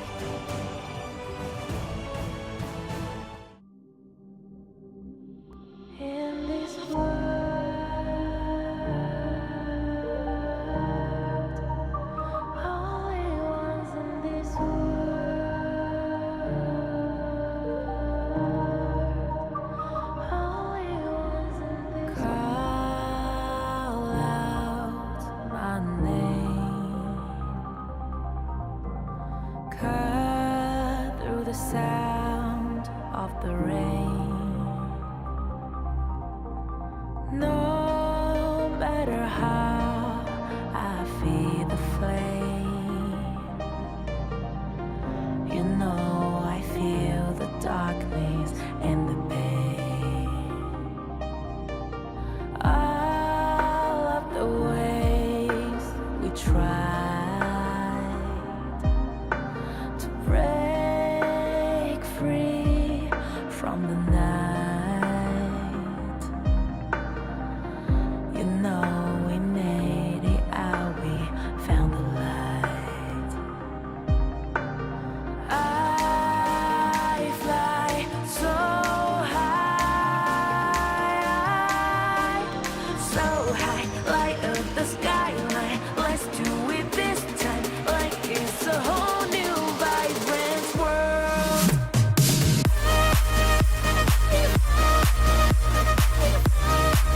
Like we're the only ones in this world. Like we're the only ones in this world.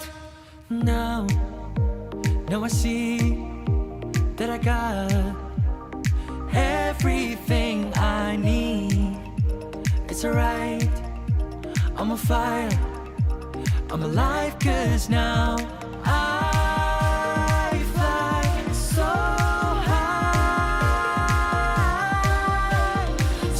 high, light up the skyline. Let's do it this time, like it's a whole new colorful world.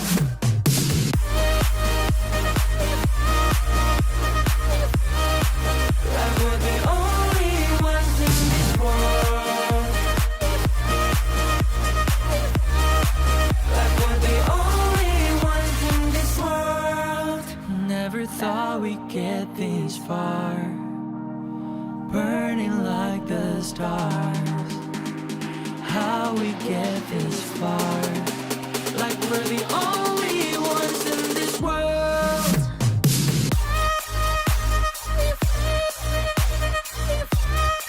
Like we're the only ones in this world.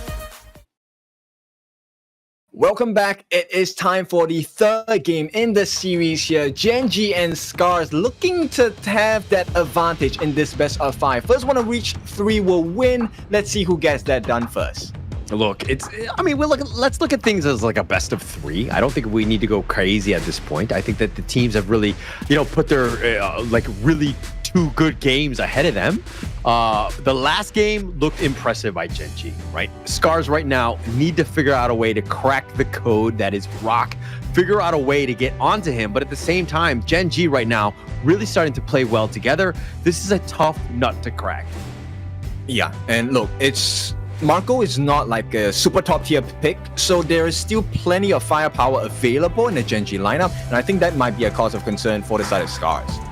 Yeah.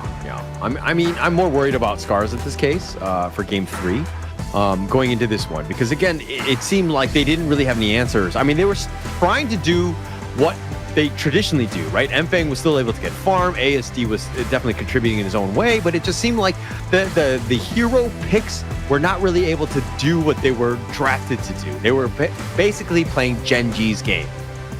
Yeah, exactly. And I think at this stage of the game, you don't want to allow others to influence your gameplay. You want to play your own game, or you want to force them into your style of play. So great job so far by Gen.G for that recovery. But of course, we don't count SCARZ out. Let's see what these guys can do. Yeah, and I think that it's going to come back to the draft for me, for SCARZ, right? Again, composure. Look at this as like a best of 3 with some of these heroes that are already been banned and can't be picked. Let's not worry too much about it. I think that they're both in a good position to take out this series. Again, this is the barn burner. This is the fight that we knew it was going to be. It was going to be tough going in to see who was going to be the 2nd or 3rd seed going into Group S here. And I think Gen.G and SCARZ are more than capable, and both of these teams are going to really want this 2nd seed. Now, Gen.G seemed really concerned about the Long pick, so they will ban it out for the first phase. And SCARZ going to reply with the Ming as well. Something's up in their scrims. They have definitely scrimmed against each other. A composition has been played to destroy both sides. I need to know what's going on here. Yeah, I mean, look, we know that Clue plays the Ming. I mean, he's one of the only players that has been playing the Ming, just because almost all of the heroes that he plays is like a latch on, like the Verdant Protector, what we saw with the Yarya in the last game, or the Ming, which, it has that sort of, that buddy system of just kind of accelerating what Rock wants to bring to the table. So being able to kind of enhance his abilities has been key. And it seems like SCARZ are like arrowing in on that, being like, hey, we're going to limit this as much as possible, at least by attacking the roamers here. Yeah, but now you have the Wawa Dharma. That is something that we all love to see. Regardless of whether you're a Gen.G fan or not, you can definitely appreciate a great Truth Mantra.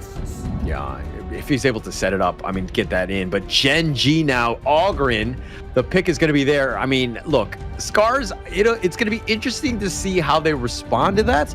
Do they go with the Agudo pick themselves, but they're going to go with the Yixing as well? Nice little combination. I like it. Yeah, they're going all in. This game, Gen.G, they are looking to win. SCARZ, it's more damage limitation at this point, right? Direnjie, Lianpo, and Mayin, they have decent control, right? They have the Get Serious, and Lianpo itself, as Ochik's probable role, he's going to be looking to try and force out errors on the side of Gen.G. Yeah, but now it's going to be the point where SCARZ obviously banning out and attacking Rock as much as possible. They don't have a farm limit. Arlie is a perfect pick for that. What else are you looking to just kind of restrict on the Rock side? Because I think for SCARZ, both of your bans should be attacking Rock. I think, you know what? You can take a risk. Go for the whole E, right? Play the setup from far. Hope that your Burning Sun arrows land. Okay, maybe not hope, but plan for your Burning Sun arrows to land, and then it's just a whirlwind of destruction coming in from Gen.G. Yeah, if you're able to hit. I mean, look, I don't like that 100. I'm not a huge fan of Hou Yi. Obviously, the Burning Sun arrow, but it's one of those things where it's like you get the stun, but you might be further away than you really like to be. And I think Rock wants to be the type where if he gets the stun, he wants to be in position to just kind of get that kill. And it looks like they're going to save Rock's pick for last. But the Hanshin, this is interesting. There's no way, right? Never say never. This is Gen.G we're talking about. Do they really pull out the Hanshin here? And the Liu Bang. Look, That would be interesting. It's the it's the caveman approach, dare I say? You know, in the sense that it's like all melee guys just running at you. They're gonna have the Yixing to kind of set things up. I mean, if he has the perfect board and then you just have 4 melee guys just run in, potential damage. Yes, but it looks like they're cooking. Wow, they're gonna finish up with the Agudo. With the Agudo, I like this pick as a last pick though. Okay, I mean, you're meant to deal with the Ogren, that's fine. But your Princess Frost Glow, he's dead. There's no way you handle a Hanshin easily. Yeah. I think that this is going to be very. Oh, no. They're not actually going to commit for that one. They're potentially picking other like the Jing. I don't know how I feel about the Jing pick. I love this. Okay. This is a bloodbath battle. I love this game already. Like we haven't even seen what's going on. It's just kills everywhere. Either it's gonna be like 30-40 kills in this game, or it's gonna be like, no, it cannot be. It has to be 30-40 kills this game. This is a high kill game. So okay, all right, my thought process in the Jing, especially last, obviously you have a lot of mobility and you have ways to kind of like the squad from Gen.G are generally going to be deathballing together, right? So you have the Jing with that mirror domain, the Shattered Illusions doing a whole bunch of damage, but is that enough to deal with essentially 4 melee heroes that are just like running at you? I think the burst potential of the Jing is pretty scary, right? But you know, in order for that to be maximized, you have to get every single melee hero in your mirror domain in the middle and allow you to continually swipe left and right. I think that's a tough situation to ask for. No, but okay, look, the wombo combo potential is there. Like you have the Winners here, you have Jing with the mirror domain, you have the Tremor Smash, you have the whatevers from the Mayin, and like the Gen.G on just like cleanup. Like I see potentially how this draft could work. But when you have like and melee heroes, then when they're running at you, they're a little bit more predictable. They're definitely more linear in that sense. But this Hanshin pick kind of chooses his own battles. The angles are going to be different, and the fact that Rock is on it, I mean, he could do some crazy stuff with this Hanshin pick. Look, they have multiple angles of entry. You have an Ogren, he has the Path of Passing. Wawa, obviously, you know, Formlessness, he has the Truth Mantra. So many things he can use to enter the fight. He has Flash as well. Rock is just Rock. And Clue's not even going to be in the fight. He's going to be split pushing or somewhere else, and he's going to come in last minute, change the whole fight from there. Yeah, and also look at the fact that Rock is the one with Smite, meaning that he will be the one jungling. He will be going across the map. And obviously, they're going to try to funnel as much farm to him as possible, especially since you've got, you know, Ray in the top lane, just dealing with ASD. They've done lane swaps, they've done role swaps, they've done everything at this point. I mean, if you're gonna do something, just go all in. I think this is the Gen.G mindset, and I love it, right? So it is a formula that could potentially fail very horribly, but let's see. Yeah, I'm actually looking forward to see how this goes. I mean, I think the game 3 is perfect because it's not an elimination game, and you're trying something out like this that's like definitely going to be completely different. I mean, if like as you were saying, if it fails miserably. But if it works, we're just gonna be like, oh, this is brilliant, right? Yeah, this game potentially could be just a full highlight clip. Yeah, just people just killing each other, just running at each other, doing so much damage. But I think it really comes back to this Mfang for me, this Jing. Is he able to kind of get that farm so that he can deal with, you know, the 4 melee heroes that are running at you? And mind you, one of them is an Ogren, so not the easiest of takedowns.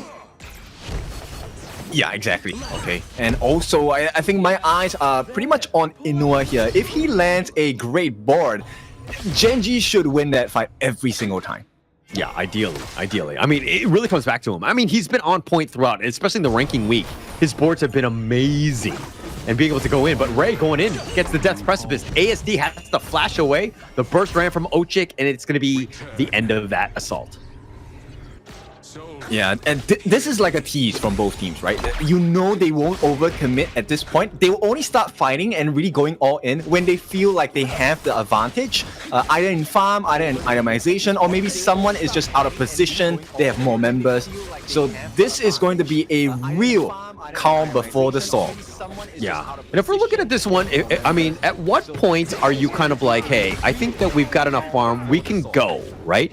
Because the farming in the different lanes is not going to be the most conventional from Gen.G. It's going to be a little bit different for them. So their timings are going to be different as well. I think it's going to come down to the mid laners, right? Frozen Breath, for both of them, that will be a big marker because then you kind of limit the escape options on both sides. And then, yeah, who can land the ultimate first? That's the proper initiation anyway. Okay. And as SCARZ, though, are you looking to kind of, you know what I mean? Like, are you just looking to play standard, just kind of slow things down? Like, what is the play style here going up against a 4 melee lineup? I mean, they have certain options, right? So you can either initiate with Ochik. He's going to be the frontliner. He's going to dive in with the Tremor Smash as well, which sets up the freeze coming in from Glow, or maybe even the stun coming in from ASD as well. So that's one potential angle. It could also be Yamfeng jumping in, straight burst, mirror domain, get with the slices as well. But it's a risk.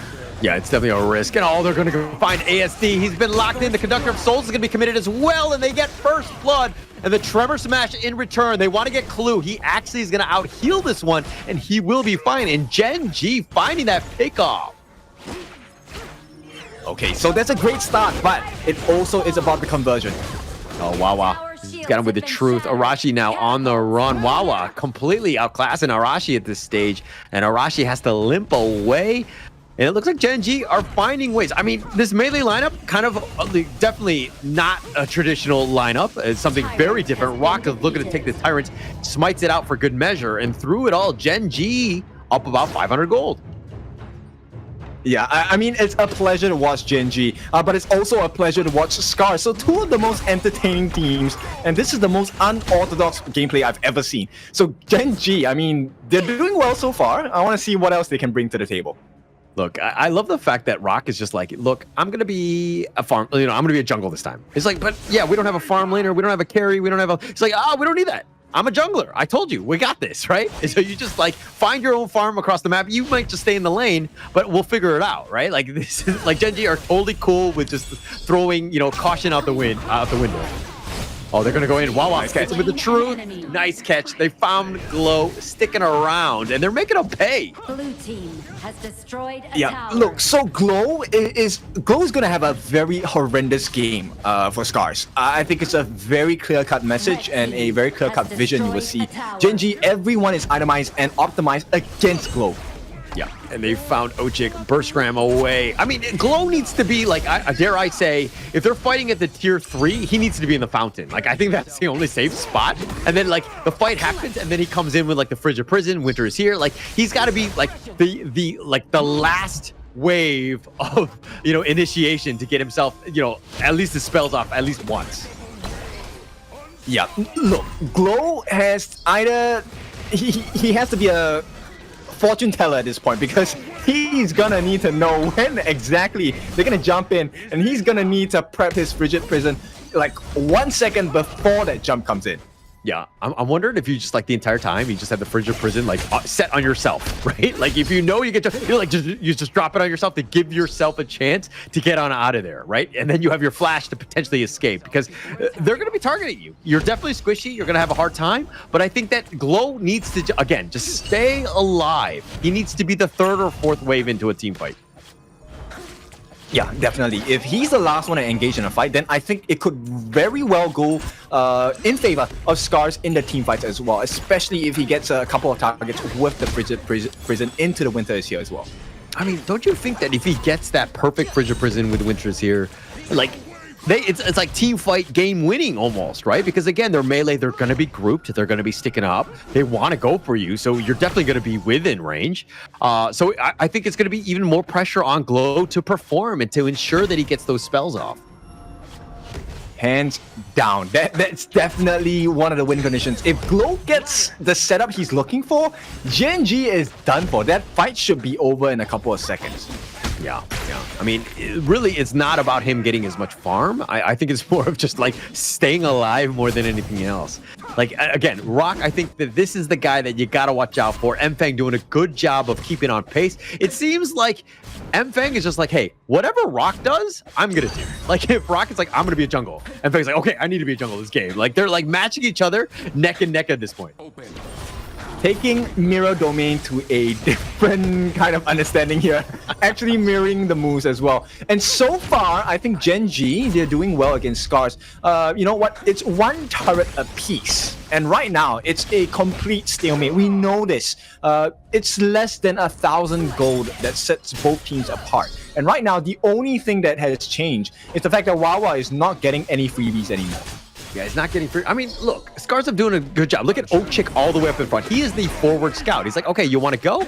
All right, I'm going to scout you out. I'm tanky enough to take whatever you're going to go. Wawa definitely doesn't want to go against him. So, you know, Ochik, it's more of Ochik's play and the way his positioning has been. But now, the board is going to connect. They've got 3. The Conductor of Souls, ASD, trying to get out of this one. But it looks like Ray is going to be turned around, and Mfang gets the pick off. They have the Miro domain, and the engagement was on. Gen.G, Rock wasn't even there. Destroyed a tower. That's what I'm talking about, right? So it's all about this. It's back and forth. Both junglers have the absolute authority and power to burst anyone down.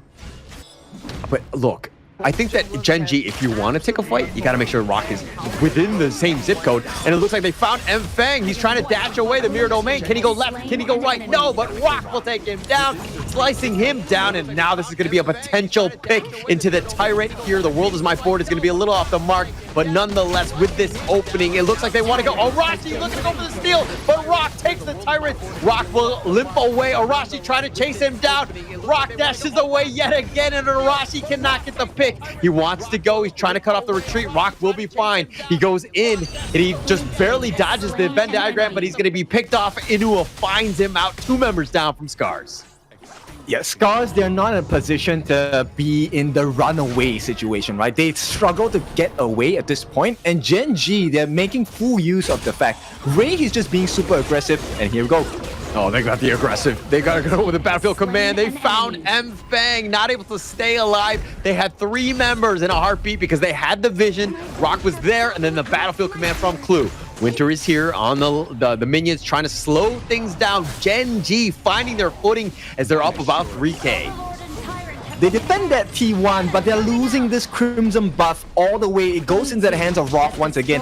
And look, if this continues, SCARZ is going to run out of options for defense. They will not have any more turrets to play around with. Look at Rock, highest net worth. He had about 8K. You know, he's just completely outclassing everybody. He's finding farm across the map. Look at, he's soloing the Tyrant at this stage. I mean, picking things off, and now it looks like he wants to engage at this point. He's found Ochik. They have the stomp up, the truth on this one, but not going to be enough to get the pick on this. Not enough damage as of yet. Wawa, sorry, he did save the truth. So how long are they going to hold on? That's the question here on the side of SCARZ, right? And look, they have been more successful on the side of Gen.G in opening up these setups to allow the heroes like Rock as well as Ray and Wawa. Oh, hang on. Oh, Ochik. He's got the burst ram. They want to turn around. Mfang is now going to make an appearance here, but he's at half-life. He needs to be careful. He's trying to dodge this definitely, and he goes down. Ray finds him out, gets the pick off. Not enough damage and to ward through these 4-man melee squad that's running at you. And now Gen.G find yet another. Arashi is down for the count. They're just looking to dive the T1, and Rock gets the pick off, and he gets himself out of there. They take the T1, and Gen.G are doing it.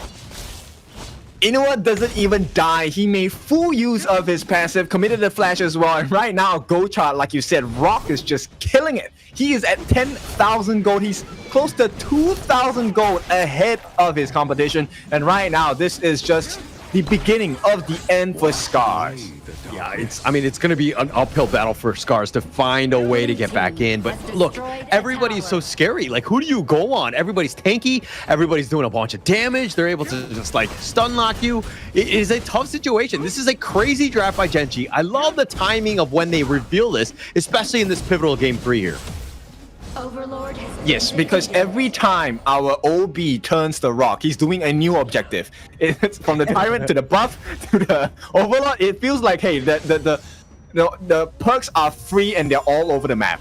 I mean, he's taking everything. He's just so fast that he's able to farm. I mean, if we check at the net worth, he's definitely the highest. He's been all over the place, taking everything from SCARZ. They have scraps. And mind you, it's all because of Rock moving from place to place. I think that this is going to be not only a great game for Rock, but we're going to probably see Hanshin a lot more, especially in the KME here.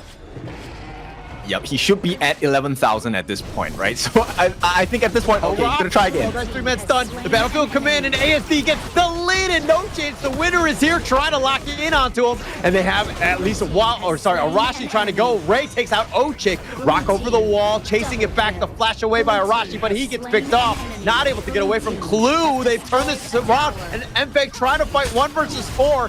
He's got the mirror domain. He's doing some serious damage, but he goes down as well. Rock that is, and Mpeg turning it around with that double. But 3 members are crashing into the mid T3, taking that down with that Vanguard. Mpeg needs to hold in some way, but he's looking to split the minions. Oh no, my board, the dash away. He's gonna walk under this one. Now the crystal, Mpeg must hold in some way. The crystal at half-life. Inuo gets killed.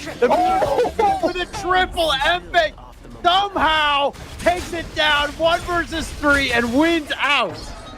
Blue team. They hold. I don't know how they did it, but they hold. Mpeg, oh my goodness, this guy, he came with a vengeance. Now, it's half the kills, 12-6, but SCARZ, they survived. They have about 19 seconds to deal as much damage as possible. It was a great start. The ultimates were all committed. Battlefield Command, winner is here. Every resource was exhausted, and it felt like SCARZ, this was the game for them. It was going to be over, but Mpeg, he would not relent. He held on. I mean, look at this beer domain. It was perfect. Just dancing around. Everybody's so low. And he's able to get a while, like somehow survives. And he gets the pick off here. And then 3 members. And with that Shattered Illusion, picking those 3 members off like they were all sticking together. Now Arashi solo. Rock looking to chase after him. But they do have the lock-in. And it looks like Rock and Inua, both of them are down. Now SCARZ are finding ways to get back in. Mind you, they don't have a T3. So whatever push they do, they need to ensure that it makes a statement and they're able to kind of shift the game over.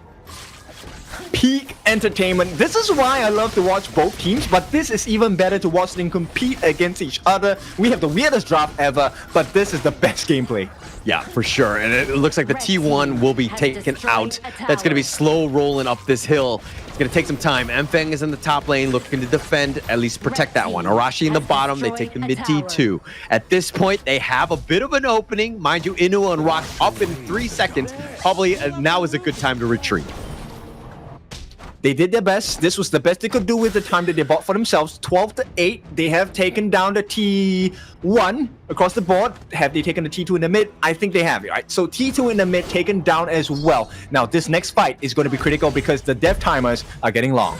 Yeah, but with those super minions pushing, it's going to be tough, right? You have to do the housekeeping. You got to ensure that those lanes have been fixed. I mean, the bottom lane is already a little bit of a risk. Arashi needs to make a beeline here, but now with the Overlord, this is only 15 minutes. SCARZ needs to hold out, get the game. Oh, looks like they want to go. Arashi finds it. Clue. Mpeg all the way. Finds Wawa. It looks like they're going to get the pick off, and Mpeg goes legendary. He's going to have to back off. He needs to stay alive, but he's being chased around. They really want him, and Mpeg dashing in and out. He's going to be down for life number 1. The winner is here. The Tremors smash, and Mpeg somehow surviving. He needs to survive. Ray uses the Conductor of Souls onto ASD, not able to get the pick off here. And now Wawa trying to fight SCARZ. Very low. Rock decides to maybe go in. He scared me for a bit. I thought he was going to go, but it looks like only Wawa's the one that falls.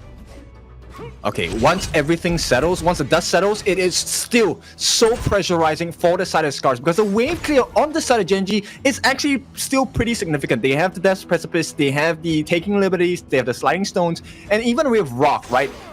Ruthless Assault, they have the Unrivaled Spear, very short cooldowns, and even Clue, Dominator's Shield. There's so much clear potential. Oh, he's gonna go golden. He's gonna use the Battlefield Command Ochik, trying to just protect his buddy, but he's stuck in the board. Rock is just dancing, playing with his food, the Taking Liberties bouncing around Ochik. He's been on this roller coaster. He does not like it. This is a match where all your ultimates matter. Wawa getting called out again, but I don't think there's enough damage. And you know what? At this point, Gen.G, they're taking the Shadow Overlord, and there's absolutely nothing that SCARZ can do about it. Yeah, nothing they could do. I mean, they knew exactly that it was going to be taken here but the lanes are pushing throughout. Mfeng right now, that bottom lane is looking to be a little bit on the darker end. And like SCARZ, they really have to just defend the base, hold. Now, if they're able to somehow survive this, especially with Vanguards pushing, this is going to be a tall task for SCARZ now. 3 minutes. That's the countdown timer right now, 2.5 for the side of SCARZ. If they can even last to try and take a win with the Tempest Dragon, this has to be the cleanest thing that's available for them. If they can do it, I mean, SCARZ, massive respect, because this is a tough composition to fight against, and Gen.G, they're making every second count. Yeah, making every second count. And I mean, they're playing this one amazingly, right? Gen.G, that is.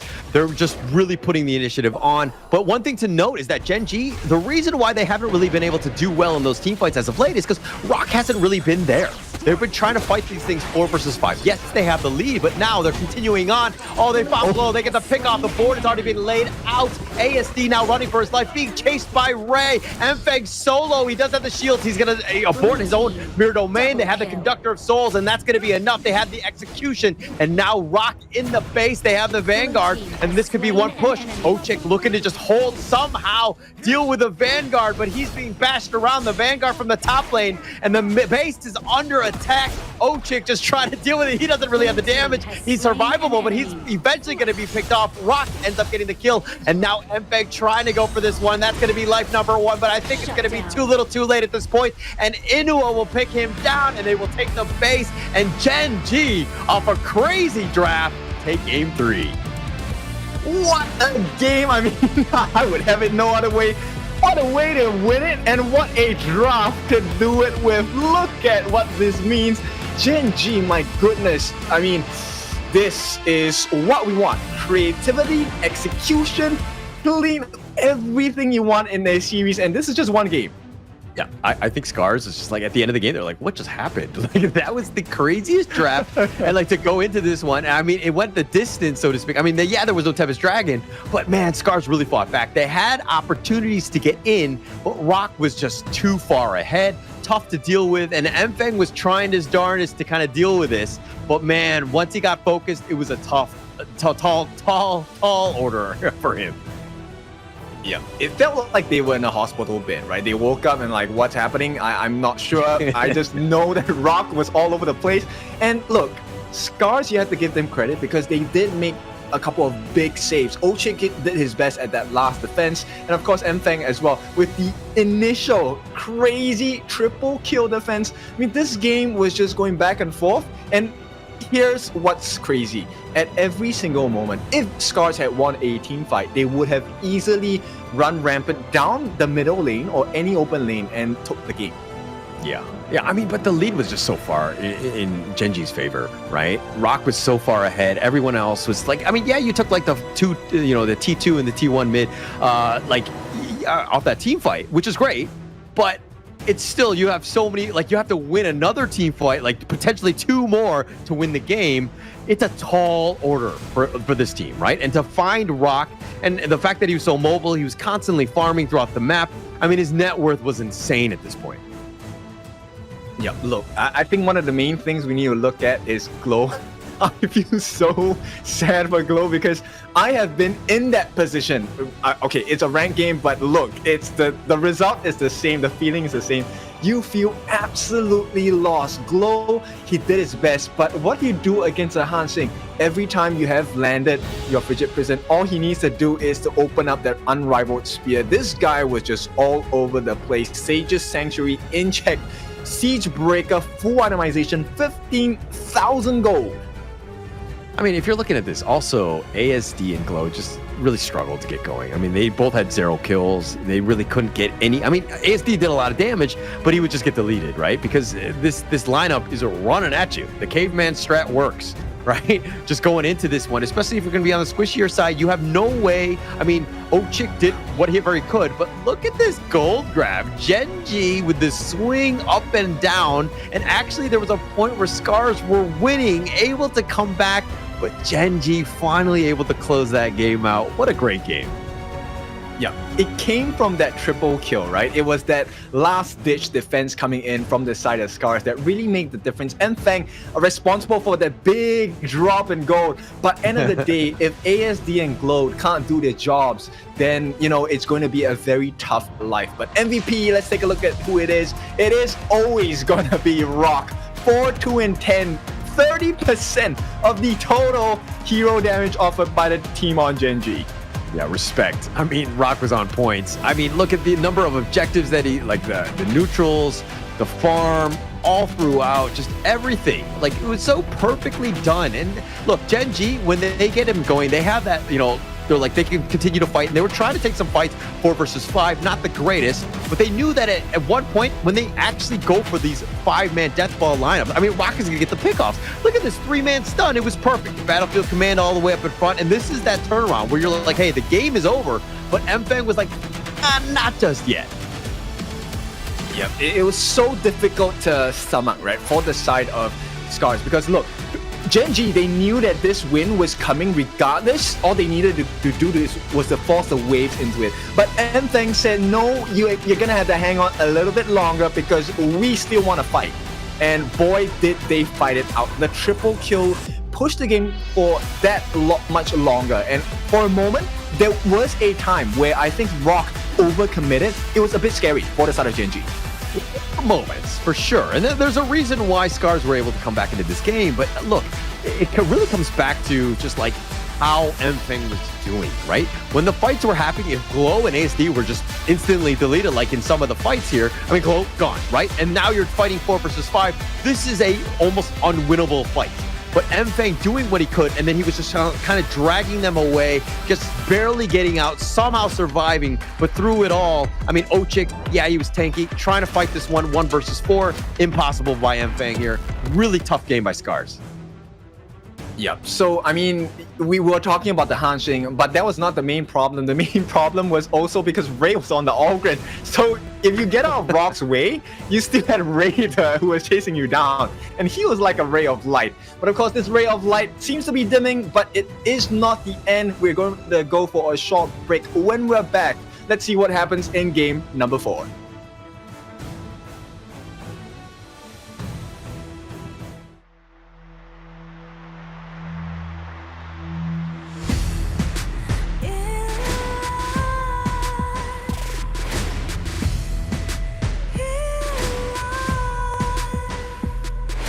What's a life without its worth? Compromising with what hurts inside. When you let fear decide your fate, you don't choose which path to take alive. In life, I'm finally letting go of everything that still holds me. I'm against all odds, but I won't give up, 'cause it's my time to shine. Standing in the starlight, and no one let me down. Destiny is calling high. I'm not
Welcome back. That was the most exciting game ever by SCARZ and Gen.G. It was so fun to watch, so fun to cast, and we are now at the cusp of a Gen.G victory against SCARZ. My name is Kendofu, and with me is Holler.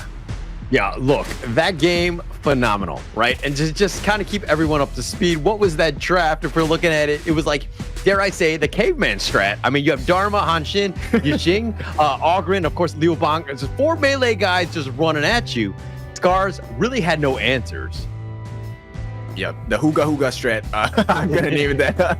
It was just crazy. And now, SCARZ, you can feel that was a tough pill to swallow. Gen.G actually fired up by that performance. Right now, Gen.G going to go for the blue side. They're gonna try and kill this series off as they go for that prio pick.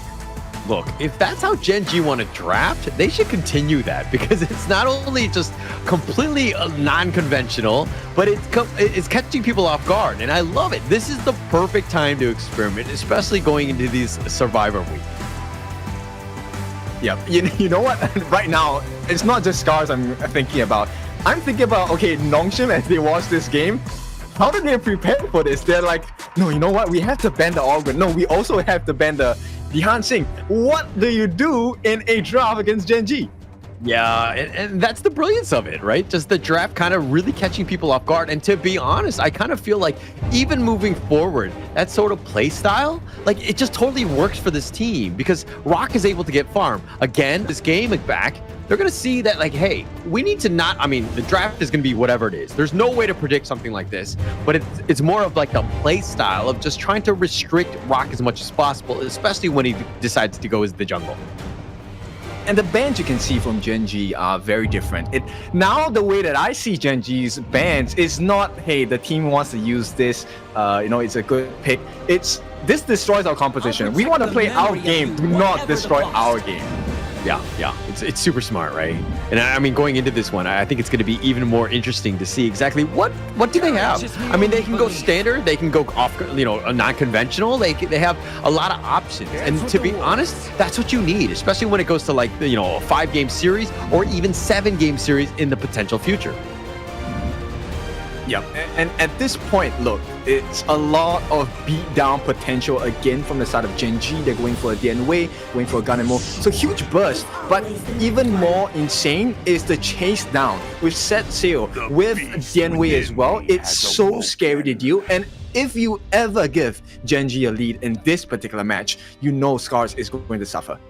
Okay. Yep. Speaking of suffering, I'm starting to suffer. My 0 and I believe 6 at this stage has not found a single win, and it looks like they're going to give it to Glow more than anything else. Kind of set things up, right? Dealing with the Gan and Mo, not the easiest of matchups, especially since you need to dodge and elude those daggers. You might have a tough time. So it's going to really put a lot of more potential. I think that he was just like so frustrated last game. He's just like, give me something that I can shine on. Let me go, coach. Okay, so I'm gonna take a different stance. I think actually Mai does do well against a Gan and Mo because her mobility is insane. And unless Inua is a tracking god, I think this should go in favor of Glow in the lane. But of course, with the roamers being picked up, that is going to change a lot of the angles in which the fights will be taken. Now, SCARZ, they don't want to deal with all those disruptions. They take away the Da Xiao, they take away the burst potential of the Lady Sun as well. These are all heroes that will burst SCARZ pretty quickly. Yeah, I mean, look, you could talk about lane matchups all you want, and I totally understand that. But I'm looking at the data here, right? Mai is 0 and 7. Byron is 2 and 13 with a 13% win rate. These are not, I mean, they're hotly contested heroes, don't get me wrong, but they don't really win. Like, teams have found ways to deal with them and to kind of manage what they bring to the table. And that's what worries me here. Yeah. Okay, so at this point, I think Gen.G, if they can pick up a self-sufficient farm lane, I think it will be great. And at this point, I think burst damage works wonders for them. Maybe they can consider, okay, yeah, the RD is great in this matchup. It does have the ability to melt people down in the late game. And finally, today, we get our first potential Liang. Okay, Liang is going to be great. Lock him down. I mean, pick your poison, right? Who do you want to lock out? Chano, Mai, Secure, all of these are great targets. I mean, obviously not as much the Secure, but just kind of control you, right? Like, and this is all you really need is that split second of control where the Arlie, Gan, and Mo, you got your blades, boom, blow them up. You got Sun Tzu going in with that boat, boom, blow them up. Like, there's so many different options that they can have. SCARZ really need to beef it up, and they decide to go with the Kaiser here. Great last pick for them. Okay, so I would have preferred if SCARZ goes for the assassin jungle, because look, there is a potential of a really quick kill onto people like Clue, people like Rock, and even Inua as well. Of course, with that, the backup coming for the SCARZ lineup can definitely be enough to deal with Ray and Wawa, but it looks like, look, they don't want to risk this because it is the potential final game for Gen.G. I'm excited where this game is going to go. Let's see if they can do it. ASD this time taking up the mantle of the jungle again, Mfang going to go into the farm lane. Yeah, I want to kind of go on to that Kaiser topic. I mean, I know you're not a huge fan, as you just said, but like if they were to go with the assassin style jungler, isn't that kind of disconcerting going up against the Liang, who has that control, that lockdown, right? And then plus that boat coming in secondary, like it's definitely more high risk. And you don't really have somebody who can kind of protect the backline. You're definitely squishy on the SCARZ lineup without the Kaiser. Offense is the best defense. You have people like Secure, you have people like Byron. These are all people who can set you up with very nice knockups, and also with Mai, right? Your two favorite things. At this point, it's going to be a disaster if they don't know how to deal with the knockups and CC coming in from SCARZ. Yeah. I think there's going to be a lot of potential for that play. I mean, to go in, look, this is the glow show for me, right? There's going to be so much pressure on him to perform to get himself in, because if he falls off or he just goes even, the team will just crumble. There's a lot on for him to perform in this game, and I expect a big bounce back game by Glow in this one. Yep. So pressure creates diamonds. Will SCARZ become a diamond in the rough against Gen.G, who are looking to end this series with form and power coming in? There is a lot of damage on the side of Gen.G. I think overall, though, you're looking at the Gen.G lineup and you're kind of thinking this is probably a little bit more of a standard build. It's probably easier to play, dare I say. Your thoughts? I think it requires a little bit more mechanical execution on the side of SCARZ for sure. It's a Mai, right? You need to know your positioning really well.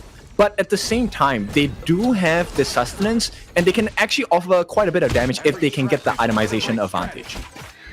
Okay. Yeah, I mean, I think it's definitely going to help here. But I do like this rock into Mfang. I think that he has definitely some options. The Parasail will definitely help in terms of some of that onslaught damage that the Chano brings to the table.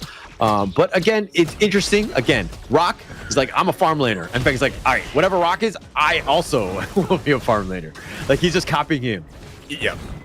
So at this point, I think right now both teams are looking for advantages, and Gen.G has identified that it's better to shut down the Byron. They want to shut Arashi down, but on the mid lane is the prio for the side of SCARZ, as Rock goes in this 1v1 skill matchup against Feng, and it looks like he is triumphing Inua, maybe first blood. Oh, Inua goes to the blades, gets the slice down. Inua with a perfect couple blades, and Rock was just baiting him out. Yep. Cut through like butter, and this is a good start for the side of Gen.G. You can definitely expect that they are a little bit more composed at this point.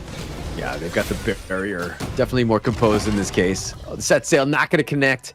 Wow, buddy, I've done that too. Just running into walls. Oh, man, it's embarrassing. But right now, it's all okay for the side of Gen.G, right? They did get the first blood. It's not the biggest of advantages. So it's close to, 600 gold advantage going into the side of Gen.G. So this game is far from over from the side of SCARZ. In fact, SCARZ, if they can find that first kill for themselves on the Clash lane, that could swing things in their favor for the side of Glow. Look at how Mfang is rotating from lane to lane to get that extra farm. A little bit of an edge, potentially, considering Rock is out farming him in the bottom lane. He's actually doing a great job picking up yet another Firehawk. This is not looking good if you're from SCARZ. You definitely want to get as much farm as possible, and you're falling behind. ASD now is suffering because of that, because a lot of that farm is being filtered into or funneled into Mfang here. Okay, so 300 gold, not the biggest of differences. You will probably get an item like maybe, what, 30, 40 seconds earlier. My main concern here is actually Inua, because Inua was the one that got the first blood kill onto the side of SCARZ, and he's also responsible for that big burst damage ASD.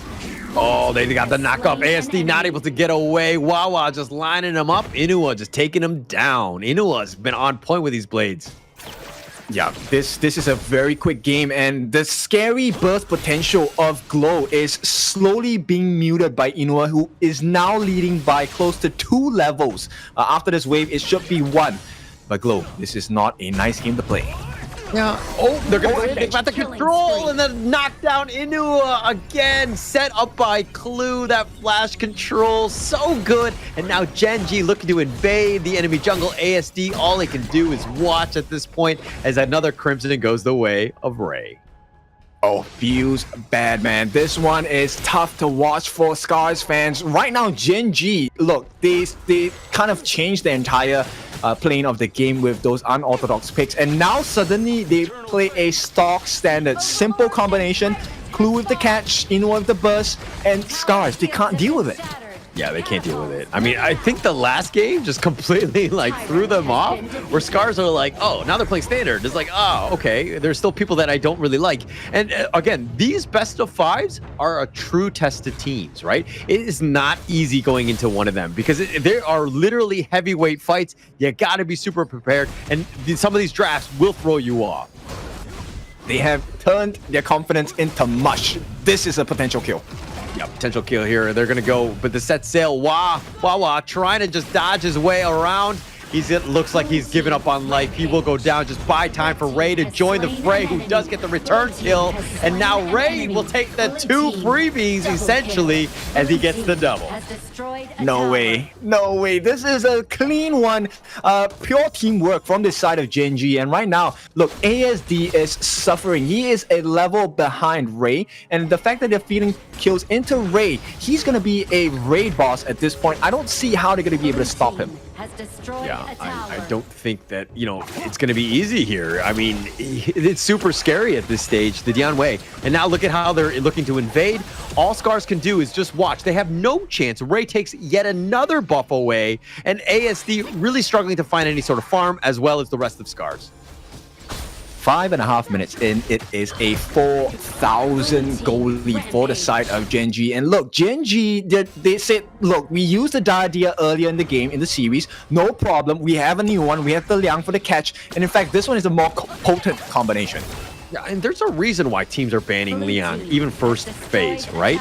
Just the amount of control, and you're seeing the meta kind of shift more towards like these glass cannon type of mobile, high damaging type of heroes, and then Liang just shut it down. Yes, obviously he's very vulnerable when he locks you down, but when you have the rest of the team to just like, follow up and you have that damage and that burst, it's going to make things much, much easier. So you need to figure out a way to find Clue. He's been setting up the attacks.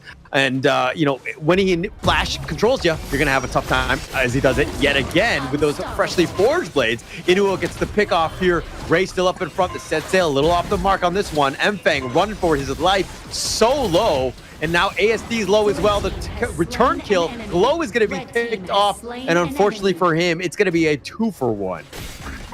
They will take that trade any day. Another wave coming in for the pressure on all 3 lanes. In fact, it is a little bit of space before they reach the T2s. So SCARZ can breathe easy for a couple of seconds, but now T2 on the top, instantly pressured. What can they do? I don't see an angle of opening here available. There are no ultimates for Enfeng and Arashi. That comeback factor is dwindling.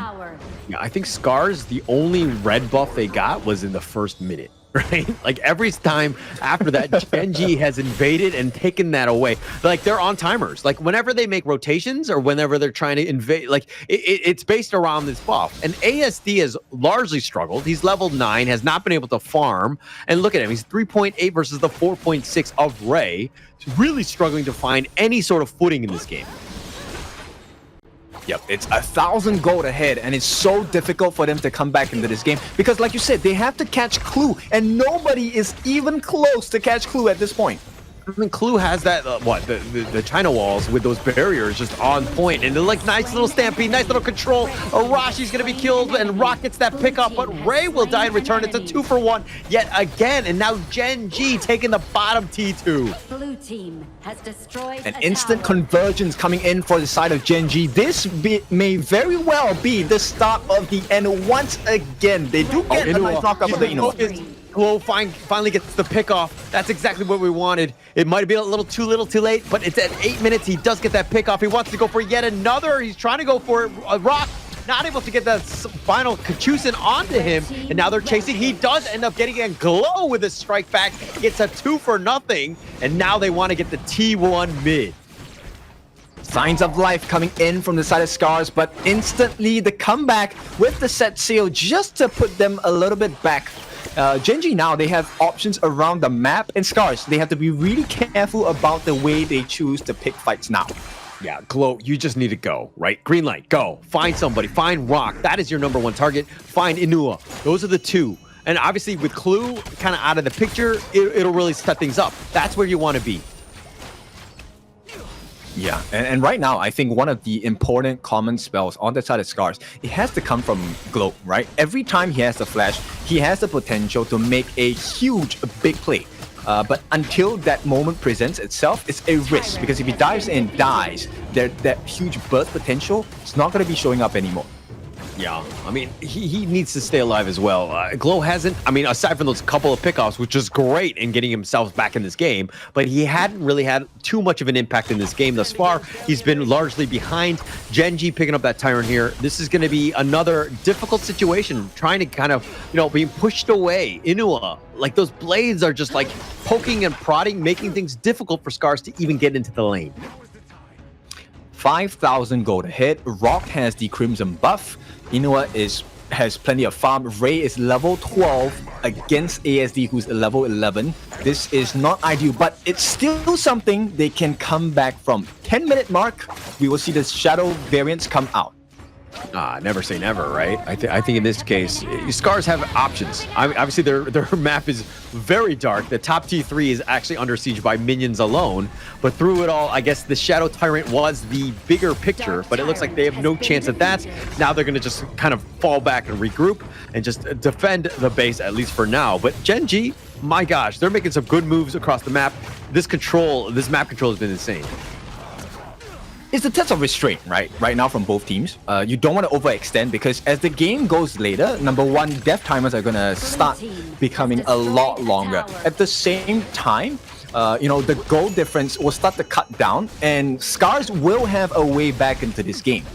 Yeah, they definitely have a way, and it's going to help the fact that Mfeng has, the Crimson buff right now, which is definitely going to help in terms of that damage. He needs to get going. He's like 3.9 net K net worth. That's very low considering we're looking at the opposing side from Gen.G. But now they found Clue. They get the nice little pick off. Mfeng finds him out. Rock now a little bit on the low side. He's going to get killed as well. Arashi finding him, but Ray trying to fight this 1 versus 4. Are they able to do it? And Ray is down. 3 members down. SCARZ finding ways to claw back into this game.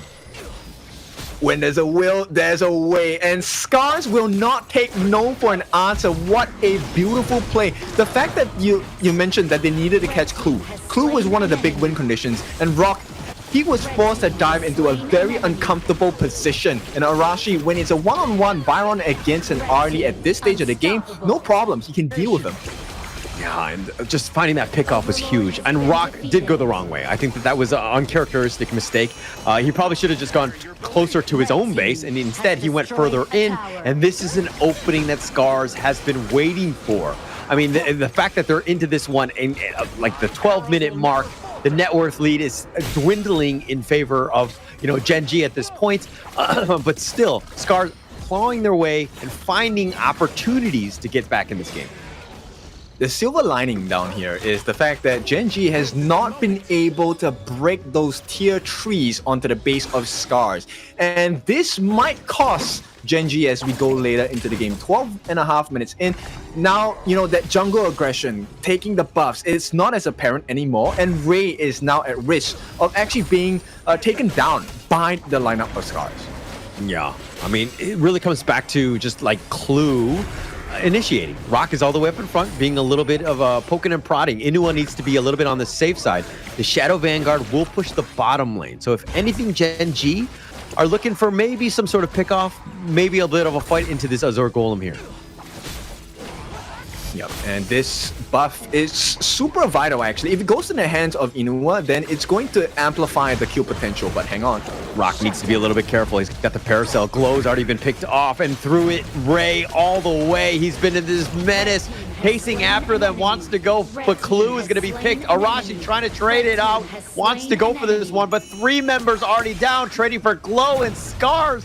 Finding it, the opportunities are picking away, and they end up getting a triple with M-Fang as Wawa goes down. Ray is the last lone survivor. SCARZ making a beeline for that top T2. They are potentially looking to end this game. They have the Vanguard. They're going to chip away.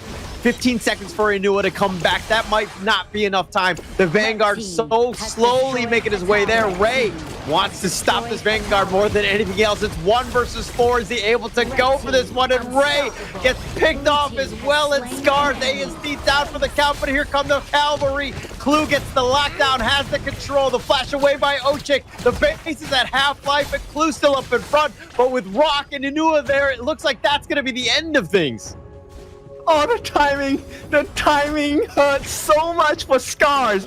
This was so close, they could have had it, but there was just not enough time. And I mean, Inua, Rock, and Clue, these 3 musketeers saving the base of Gen.G, and suddenly it is SCARZ who has to run back for a bit. Like, I'm wondering if instead of killing Ray, if they just focused the crystal, couldn't they have just won the game there?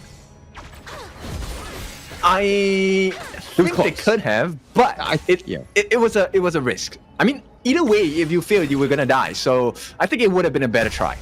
Okay. Go for the crystal. Yeah. No, I mean, killing Ray and getting out is definitely the safer route, right? Because nobody did die in the end. Obviously, you've kind of extended the game here, and now you're in a more precarious situation. But I think that they had the damage to take down the crystal. It is a bit of a risk. It's all in, so to speak. But when you have those opportunities, I mean, to end that game and to send this to a 5th game, wouldn't you take it? The question now is, who's going to show? Because Clue is going to have his flash. In fact, I think he has it now. And if they catch out the primary target on the side of SCARZ, this fight is going to go bad. Yeah, ASD up in front. I think he's going to show in that sense. But look, Gen.G doing a great job of putting pressure in the other lanes. But they haven't taken any of the T3s. So the pressure that's actually being pushed on is not that great. That said, Arashi, he's going to get jumped on. He gets controlled. He's been locked down. Arashi down for the count. They have the return kill in Ray, and that's going to be a huge win for them. It's 1 for 1. The set sail. He's looking to go around and connecting onto 2. But now the Shadow Tyrant at the 15-minute, 50-second mark. Inua throwing out those blades like they're going out of style. But it looks like the Tyrant is going to be picked up here by ASD. Yep, so a different trade coming in. Arashi for Ray definitely costed for the side of Gen.G. Right now, they have to stem the bleeding at the top. Not only that, SCARZ, they do have the damage potential to be able to do a double neutral objective at this point. Whether it's going to be enough, let's see, because if they make a mistake of overcommitting into the fights, they could really take a big loss here. Yeah, it's slow rolling up this hill. It's going to be tough here. The Shadow Overlord, Wawa spots it out. Clue is going to be there as well. But no flash on Clue. Ray is back up as well as ASD. Oh, sorry, as Arashi. And they're going to be joining into this fight. The Overlord potential next big fight here. Yeah, well, look, 17 minutes in. This is so tense between the 2 teams. You can tell Ray knows that they're inside there, but he just doesn't know who is inside. Yeah, he doesn't really want to face check this brush here, but it looks like they're turning around the Invincible Warrior, ASD at half-life. They get the knockoff, they get the pickup, they find Rock of all things! And now Wawa trying to just defend, try to kill on M-Fang, and he's going to be picked up. And SCARZ have found 2 members. They've traded ASD. I think that's a worthwhile trade. Now they want to go for the mid-T2. They burn that down quickly. SCARZ now looking to take the mid T3, knocking on the door. Arashi dealing with the top lane. The rest of SCARZ in that mid lane. They take this down. They burn it down as quickly as possible. Arashi has the force field suppression. They have those barriers, and it looks like SCARZ are going to hold the horses a little bit because the bottom lane, they need to go all the way back to the bottom T1. Yeah, restraint is definitely necessary at this point, right? Wave management, now we get to test how well do you manage a wave for both teams. Now, at this point, SCARZ will have access to the Shadow Overlord. We are still a ways away from the Tempest Dragon. Gen.G, I think they should be able to hold this until then. But let's see, how does SCARZ play their cards? They have a big one now. We have a big one, and Shadow Vanguard is going to be making an appearance here as well. I mean, 2 minutes for that Tempest Dragon. We could potentially go there, but SCARZ have clawed their way back into this one. The net worth is literally tied at this point. I mean, SCARZ have found ways to get in. The mid and the top T3 both taken down. SCARZ right now looking to siege the bottom T2, and Gen.G, it's all hands on deck to defend. Yep, the cost is high for both teams. They have been dealt with their hands before in the sense that long series, BO5s, full distance. Right now, the experience is going to show. ASD with the Invincible Warrior pushing them away. It was just more to take them and to push them back. They've taken the bottom T3. All lanes now are going to be pushing. The base is wide open. SCARZ rightly regroup, and they're going to look to just push with those Vanguards. But they don't have to overextend, right? There's 30 seconds, no, about a minute before the Tempest Dragon comes out. And with the knowledge that all of the ultimates are available for the side of Gen.G, it is a risk to go in against the likes of them. Oh, if they're able to take that Crimson Buff, they were not raped, smites it down for good measure. That would have been huge if SCARZ was able to take that one as well, especially since 40 seconds, Tempest Dragon, Vanguards, all three lanes. Gen.G just trying to defend and to hold on. That Tempest Dragon is going to be key. Yeah, this is so important to SCARZ. Right now, they cannot make a single mistake. Any mistake right now at this stage of the game means a loss. And Rock is going to try and step in a little bit too overzealously. I'm not comfortable with this positioning, but it's a bait. We all know that. Yeah, it's definitely a bait. I mean, he knows to the extent. I mean, ASD, not much you can do. I mean, yeah, you get the little charge here, but the Tempest Dragon, this is why it's key. All three lanes have been pushing. Wawa was in the bottom lane. Now, the Tempest Dragon, it looks like they're going to try to burn it down as quickly as possible. Mfang has some serious damage. They have the vision. ASD still up in front. Mfang slowly burning it down. It's down about 25%. Clue looking for the right angle. Looks like Tempest Dragon, they're going to just bail on this one. It's too risky. The set sail connecting on ASD. They have those barriers and the zones of control. It looks like SCARZ maybe starting the Tempest Dragon back up, forcing Gen.G to kind of go into them and to kind of maybe find some sort of pickoff. Ray up is in front. Tempest Dragon, half-life. They do have the damage if they want to go for this one. But now ASD, a little bit still there. The Tempest Dragon, 25%. Now's the time if they want to go. And the Tempest Dragon is going to be picked off. ASD takes it for free. Ray and Rock are both down. They get the pick off and they find them out. They find Rock. They find Clue. They find Ray. They've got the double. They're going to get more and they take Inua down. That's going to be the second time for him. And through it all, SCARZ come back. And it looks like it's going to be Wawa versus the world. He's going to be picked off as well. And SCARZ will send this to a Game 5. Crazy game. I mean, SCARZ, that has definitely got to be a boost of confidence. Curious to see what the camp looks like for Gen.G right now. 2-2. Day one of Survival Week. Last game, last series of that day. And we have the full best of 5.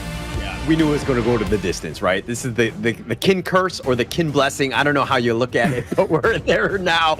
I mean, we knew it was going to go the distance between these two teams. It was very evenly matched. They struck back and forth. How was SCARZ going to respond in that game 4? That was going to be pivotal, and they were up to the task. They brought it, and they went all in on this one, and they played such a smart game, and they pulled out the V. Look, they held on in the previous game before this one, and it didn't work out, so they had to make this one count. They held on for dear life, and boy, did they hold on well, because the hold on to the Tempest Dragon And look, that final moment didn't even come down to a comparison of smites. It came down to a normal basic attack, or maybe even the blazing cape on the side of ASD. And with that, they just hit the gas and never looked back, because that was an open, barren base. And right now, we're tied 2-2. Gen.G against SCARZ. I mean, this one, nobody knows what's going to happen. There is no clear advantage. Yeah, no clear advantages, especially going to game 5. I mean, I would always give the edge to the last team that won, that forced the final game. I think that there's a thing, like the momentum is definitely there. SCARZ have definitely been feeling good, but now Gen.G need to go back into the drawing board, take a little bit of a break, right? Do you go into like a more a non-conventional draft to kind of throw them off a bit? Do you show all of your cards? Like, it's going to be super interesting going into this final game here. Yeah, because, I mean, they have been taking a few unorthodox drafts in this best of 5 series so far. We have played a total of 4 games. But let's take a look at the itemization. The big one to me was actually the Sage's Sanctuary. We have reached that stage of the game, and I think there was only one Sage's Sanctuary on the side of Gen.G when the fight started, but it wasn't enough. 6v5, it was still SCARZ. Still SCARZ, still Mfang, right? I mean, he had 9 kills, 9-1 and 5, I believe, 112,000 damage. His positioning was flawless. His ability to find targets, flawless. Finding Rock, not the easiest of things to do, especially when you have Ray and Wawa just being this like meat shield up front. But look at this gold grab. Gen.G's hopes up and down and through it all. There's a little bit of blue, mind you, but somehow SCARZ pulls out the victory. That's a crazy game. Yep, it was a dash of confidence coming in from the side of SCARZ. Now, I think it's safe to say that the MVP is going to be Mfang here. He has done phenomenally. 9-1 and 5, 34% of the total hero damage dealt by SCARZ was dealt by this man on a wolf. I mean, he's just taking the channel to the next level. And we'll check out the highlights. He was all the way up in front. Look at those wolves. Just look how much attack. And Rock is in a bad spot. He gets picked off. And this is kind of like the beginning of the end, dare I say, where SCARZ are like, oh, they're really back in this game. They're in the driver's seat. I mean, they're down about 5K at that point.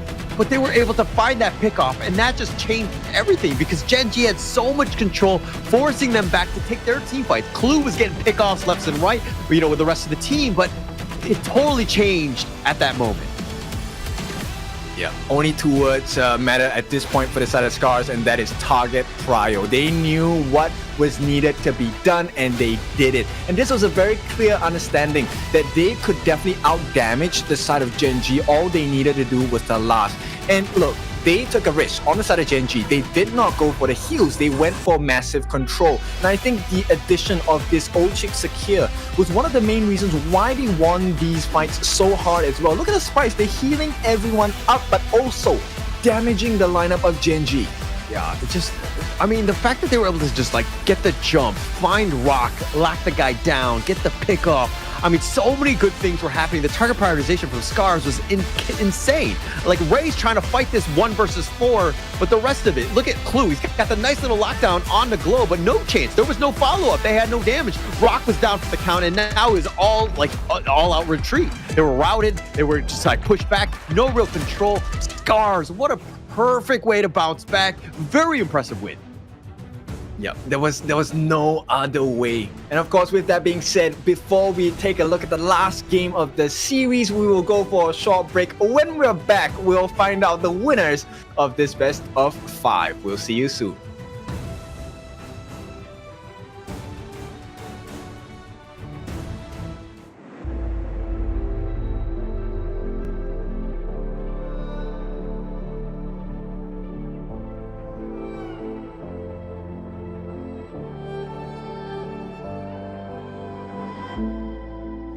Strangers to the fallout, it's what got us here. Ever changing, some chameleon, blood, sweat, and tears. We'll never make it if we fall to everything that brings us down. With a comeback is now. Blood, sweat, and tears. Fight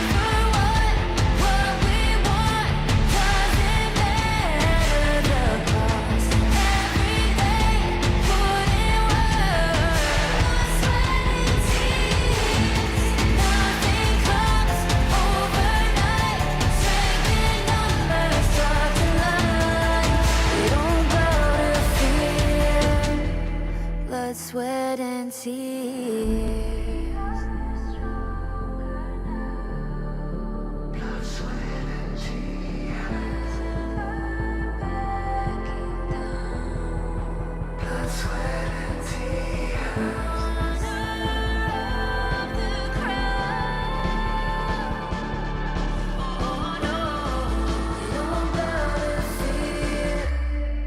Blood, sweat, and tears. Fight for what we want. Doesn't matter the cost. Every day, put in work. Nothing comes overnight. Strength in numbers starts to lie. You don't gotta fear. Blood, sweat, and tears.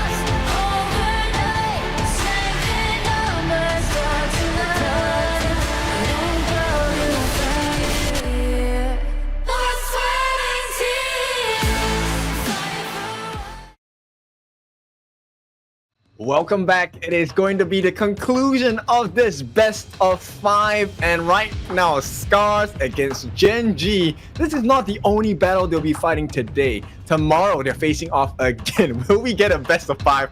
All the full series? We don't know. What we want to find out now is how this game is going to go.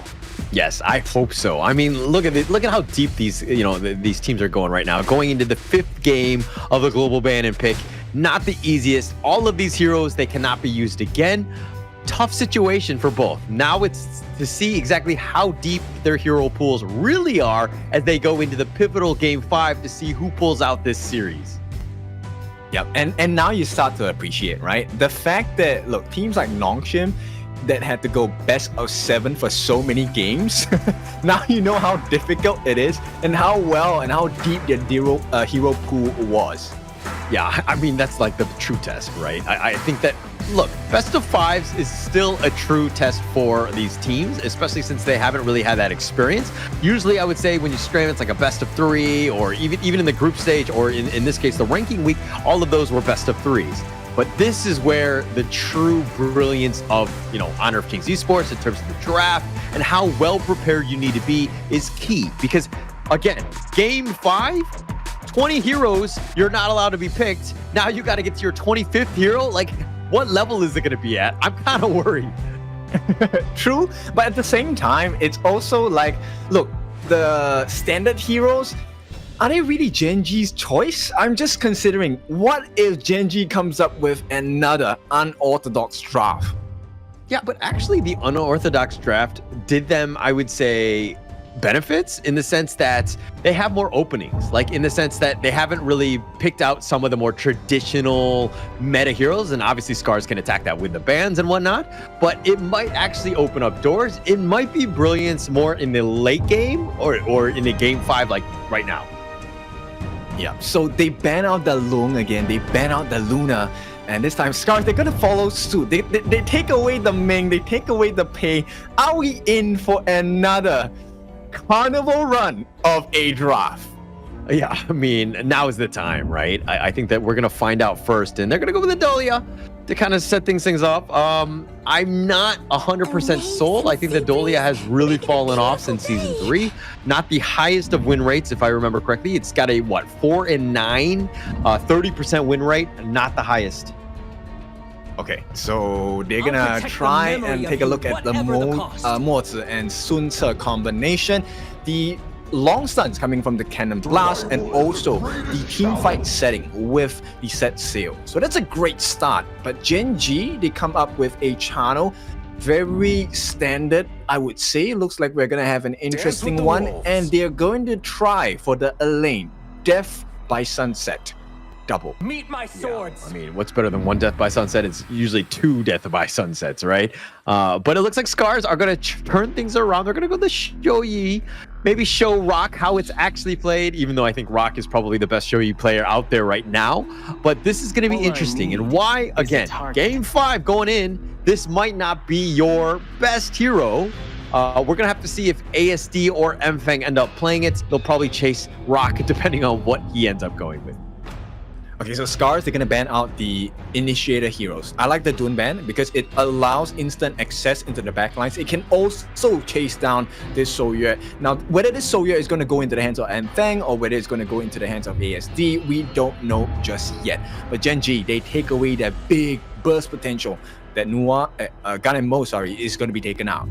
Yeah, and actually, one thing to note, and I know that we're way past it, but the first phase bans, Ming was, again, targeted by SCARZ. They're really targeting Clue on this one. They have some sort of intel. They know something is up because, again, that ban is definitely something that we never really see except for going up against Gen.G. Okay, so they're going to try for the pretty much close team fight base picks here. Lady Chen does well in big team fights. Destructive Deluge, Ocean of Tears, Flowing Side, it all works well. And woo!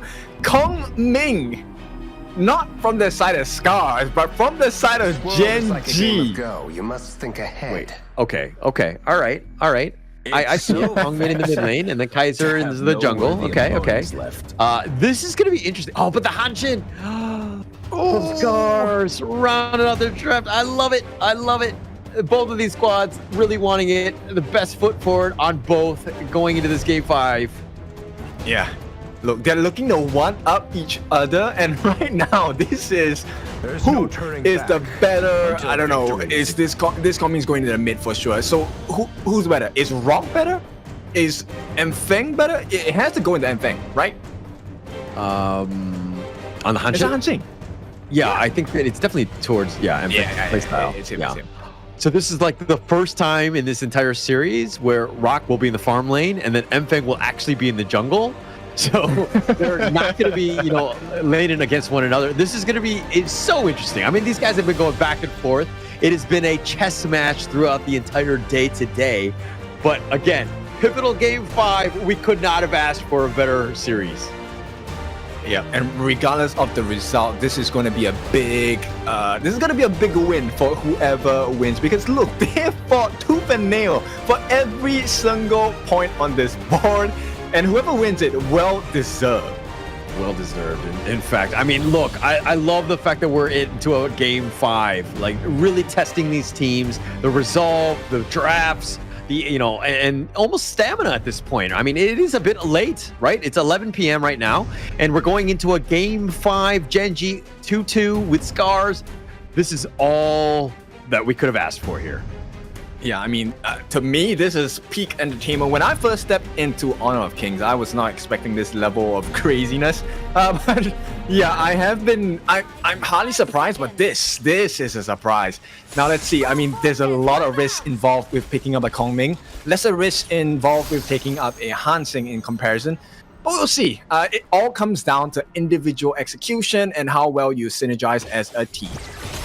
It's all about the synergies, but at the same time, it's about the execution as well. I think that the biggest thing to take note of is that, like, the double celestial melodies, the double ults from everybody. Everybody has a good potential way of just utilizing that spell. It's going to be so key when those team fights are starting to happen, like winning fireballs, winning strategies, excuse me. I mean, you like 2 invincible warriors, like you have so many options. Yeah, and right off the get-go, you can see both teams putting a lot of aggression. Now, Inoue steals that first camp, and Wawa actually doing okay, but he does not have his common spell. Yeah, he's going to be chased here. He's going to definitely maneuver around that Ocean of Tears. Wawa will stay alive. It was a little on the predictable side, especially when you see Elsa chasing after you, and it looks like he did not want to build a snowman. Yep, definitely. A snowman is not what they're looking for at this point. A win is what they're looking for. And SCARZ, I think right now they're trading by a little bit. It's neck and neck. 300 gold. Really the most minuscule of leads for the side of Gen.G. Yeah. Let's talk a little bit about this show you channel like matchup. ASD is probably not really too well versed in this matchup in and of itself. Obviously, he's very well versed on the the show you, but it's a situation where it's like, do you want to be soloing this, or do you want Ochik to kind of just stick around to ensure that you've got a decent set of farm? Oh, nice. Oh my goodness, I'm so sorry. At this point, Inua was just locked up, and I think that shows you. Hang on. Oh, they've got him. They've got him. They've got the knockoff. Clue just barely able to dash away. Mfeng's gonna be killed. He's gonna give up first blood, and Glow goes down as well. Gen.G are finding it. Ochik just trying to dash away to safety. ASD is there, but they've got the pick off, and more importantly, it looks like they're gonna take the Azor Golem as well. And now Gen.G finding ways to get back in this game, and they're taking the lead now. Oh no, this is gonna snowball out of control really soon. 1,000 gold, taking away the Azure buff from Mfeng is a huge marker. He needs his Azure buff, he needs the cooldown, he needs the mana regeneration. He needs to stay alive more than anything else. Mfeng dying right there, absolutely huge. 0-1 and 0. I mean, that's the biggest one, but still net worth. He's still, actually outpacing Ray. So I guess we got to give props where props are due. Mfeng still finding ways to farm. Look, Mfeng, if you're not happy with that, you can find him at Dashcast. All over social come at media. me, bro. Come at me, bro. Bring it. Anyways, in the bottom lane here. Okay, look. Arashi dealing with Wawa, but Inua is going to be there. The set sail, and he's going the wrong way. He's going to go onto the tower, but the winning strategy will hit him on his way out. And a parting gift, but not a killing blow. Yeah, it is going to delay his movement into the lanes as well, because he needs to get those deals. He needs to get up his health and HP, right? Done so already, but you know what? He's going to have his winning strategy pretty quickly. The cooldown on that skill is insanely short. While it is short, one thing to note is that Inu is level 6, Glow is level 4. He's been struggling after that early death, hasn't really been able to farm. And mind you, I get it. SCARZ, they don't let Glow really farm and be that carry. He's more of like a utility style. Hang on. Okay, like they found Arashi. They've got him with a winning strategy, and Inua snipes him out. Oh, he is just on a mission to hunt. And you know what? I had my doubts. I was like, he plays Gun and Mo. It's kind of different from playing, the Kongming. But boy, Inua is just killing it this game. Yeah, he's doing really well. I mean, the movement has been great. Getting that pick off, absolutely huge at this stage. And that's going to lead into this Tyrant here, which is going to be picked up by Ray. Gen.G up about 2K. Oh, they're kind of locked in, but at this point, Wawa might have to give his life. Okay, they will not commit the set sail. They want to make it more useful at this point. And it's a little bit concerning because 3-0, SCARZ have not found an opening just yet. Yeah, I mean, they haven't really found... I mean, Gen.G have done such a good job in this laning phase. Just the pace, the pressure, the pickoffs. I mean, everything that you would want right now for Gen.G. Having a great early start to this game. Yeah, the double Ps, right? So at this point, Inua, I'm so impressed with this Kongming gameplay. Okay, it's not like super spectacular or anything like that, but he is providing so much value for the team. Like you said, the difference between him and Glow, it is quite shocking. Yeah, it is. It's tough. I mean, Glow has just been sticking around the lane more. He's not really rotating because he's been far behind. And now ASD's Rock looking to just go in, force Mfeng back. He does have it with this one, but now Mfeng over the wall, thought about going in, but decides against it. And Inua in the mid lane, looking for somebody to just show up. The Ocean of Tears a little off the mark. Okay, it's so hard because the time shift is really quick. And right now, the big question I have is, who has not used his Celestial Melody just yet? And I'm curious to see, how is he going to choose? Yeah, I think it's whoever screams loudest, I think. That's usually how it works in the comms, right? True. Okay. I normally wouldn't give it to the person that screams because I don't like loud noises. But here we go. This is a potential kill.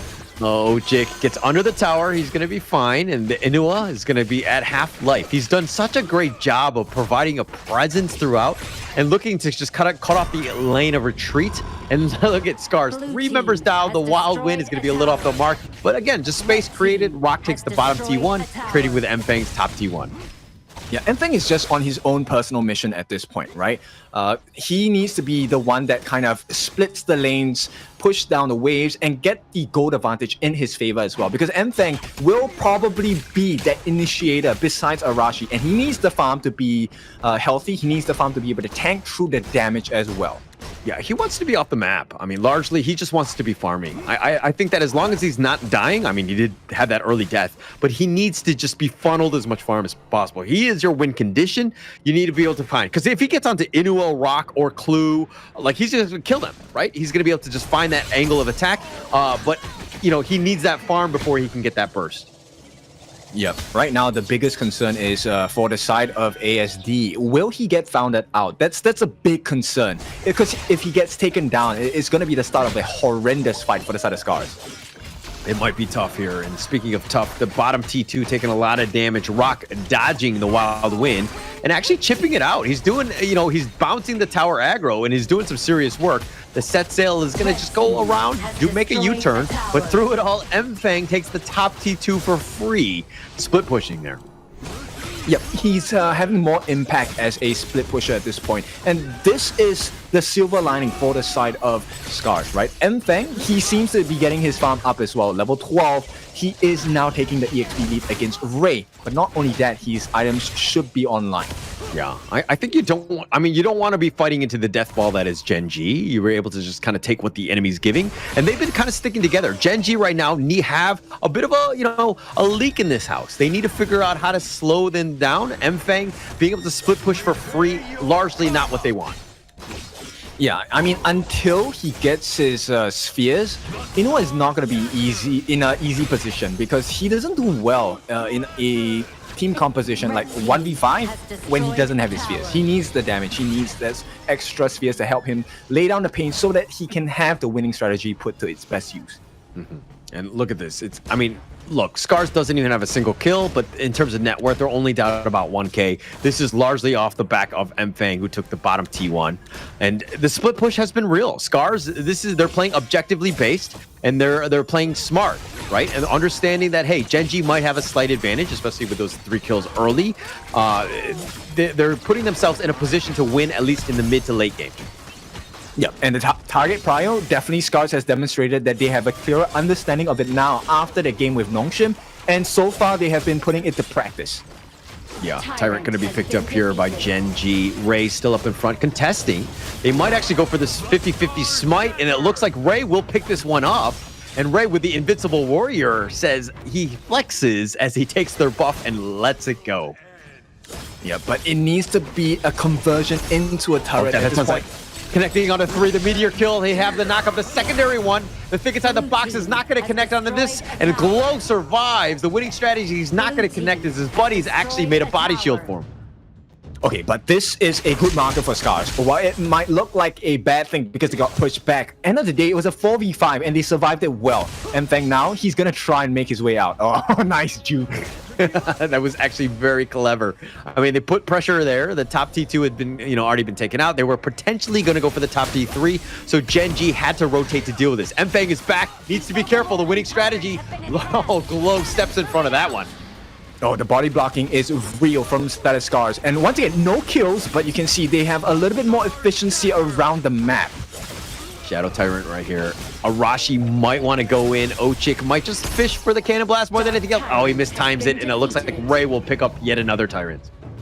Yeah, there's no way teams of this caliber will allow a steal like that anymore. They're going to delay. And right now, it's really about finding the opening. If anything dies, then this game is pretty much over. You can try and catch. But he's got the boats, and they're going to ride together, die together, and they get themselves to safety. They're going to get back into the mid lane. They're going to reposition. This is really just both teams searching for an opening. And right here, Inuo. Overlord. Inuo still up and finds Arashi. Enfeng takes the Overlord. He gets himself out of this, but Arashi's being chased. Inuo might have gone in too deep. He's going to get picked off. Stuck around the Invincible Warrior from Ray, but nobody wants any action from him. Ochik might have to just stay under the tower. He's going to be probably left for dead on this one as he's going to get chased by 4 members here. He throws out those Cannon Blasts, but for all that, just to kind of slow them down. it's a worthy sacrifice because, like you said, they don't really achieve much with this. And end of the day, look, Enfeng, he has his itemization. He is going to hit like a truck really soon. Yeah, but with 3 members down from SCARZ, that was a huge advantage for Gen.G, and they might even find Enfeng. He's being chased. I mean, I don't think they have the control to really just lock him down, but still, Enfeng just trying to just kind of find farm, get himself back in this game. He has 9,500 gold. Yeah, that's crazy high. Not the highest. I think it was Rock that has the highest, 9.7. But nonetheless, right, end of the day, the win condition on the side of Gen.G is that they just need to get a huge amount of burst. They don't even have to get the stuns. As long as Inua gets his winning strategy on board, Enfeng is probably dead. Yeah. I mean, if he's able to find him, but he hasn't been able to draw him out aside from that early kill.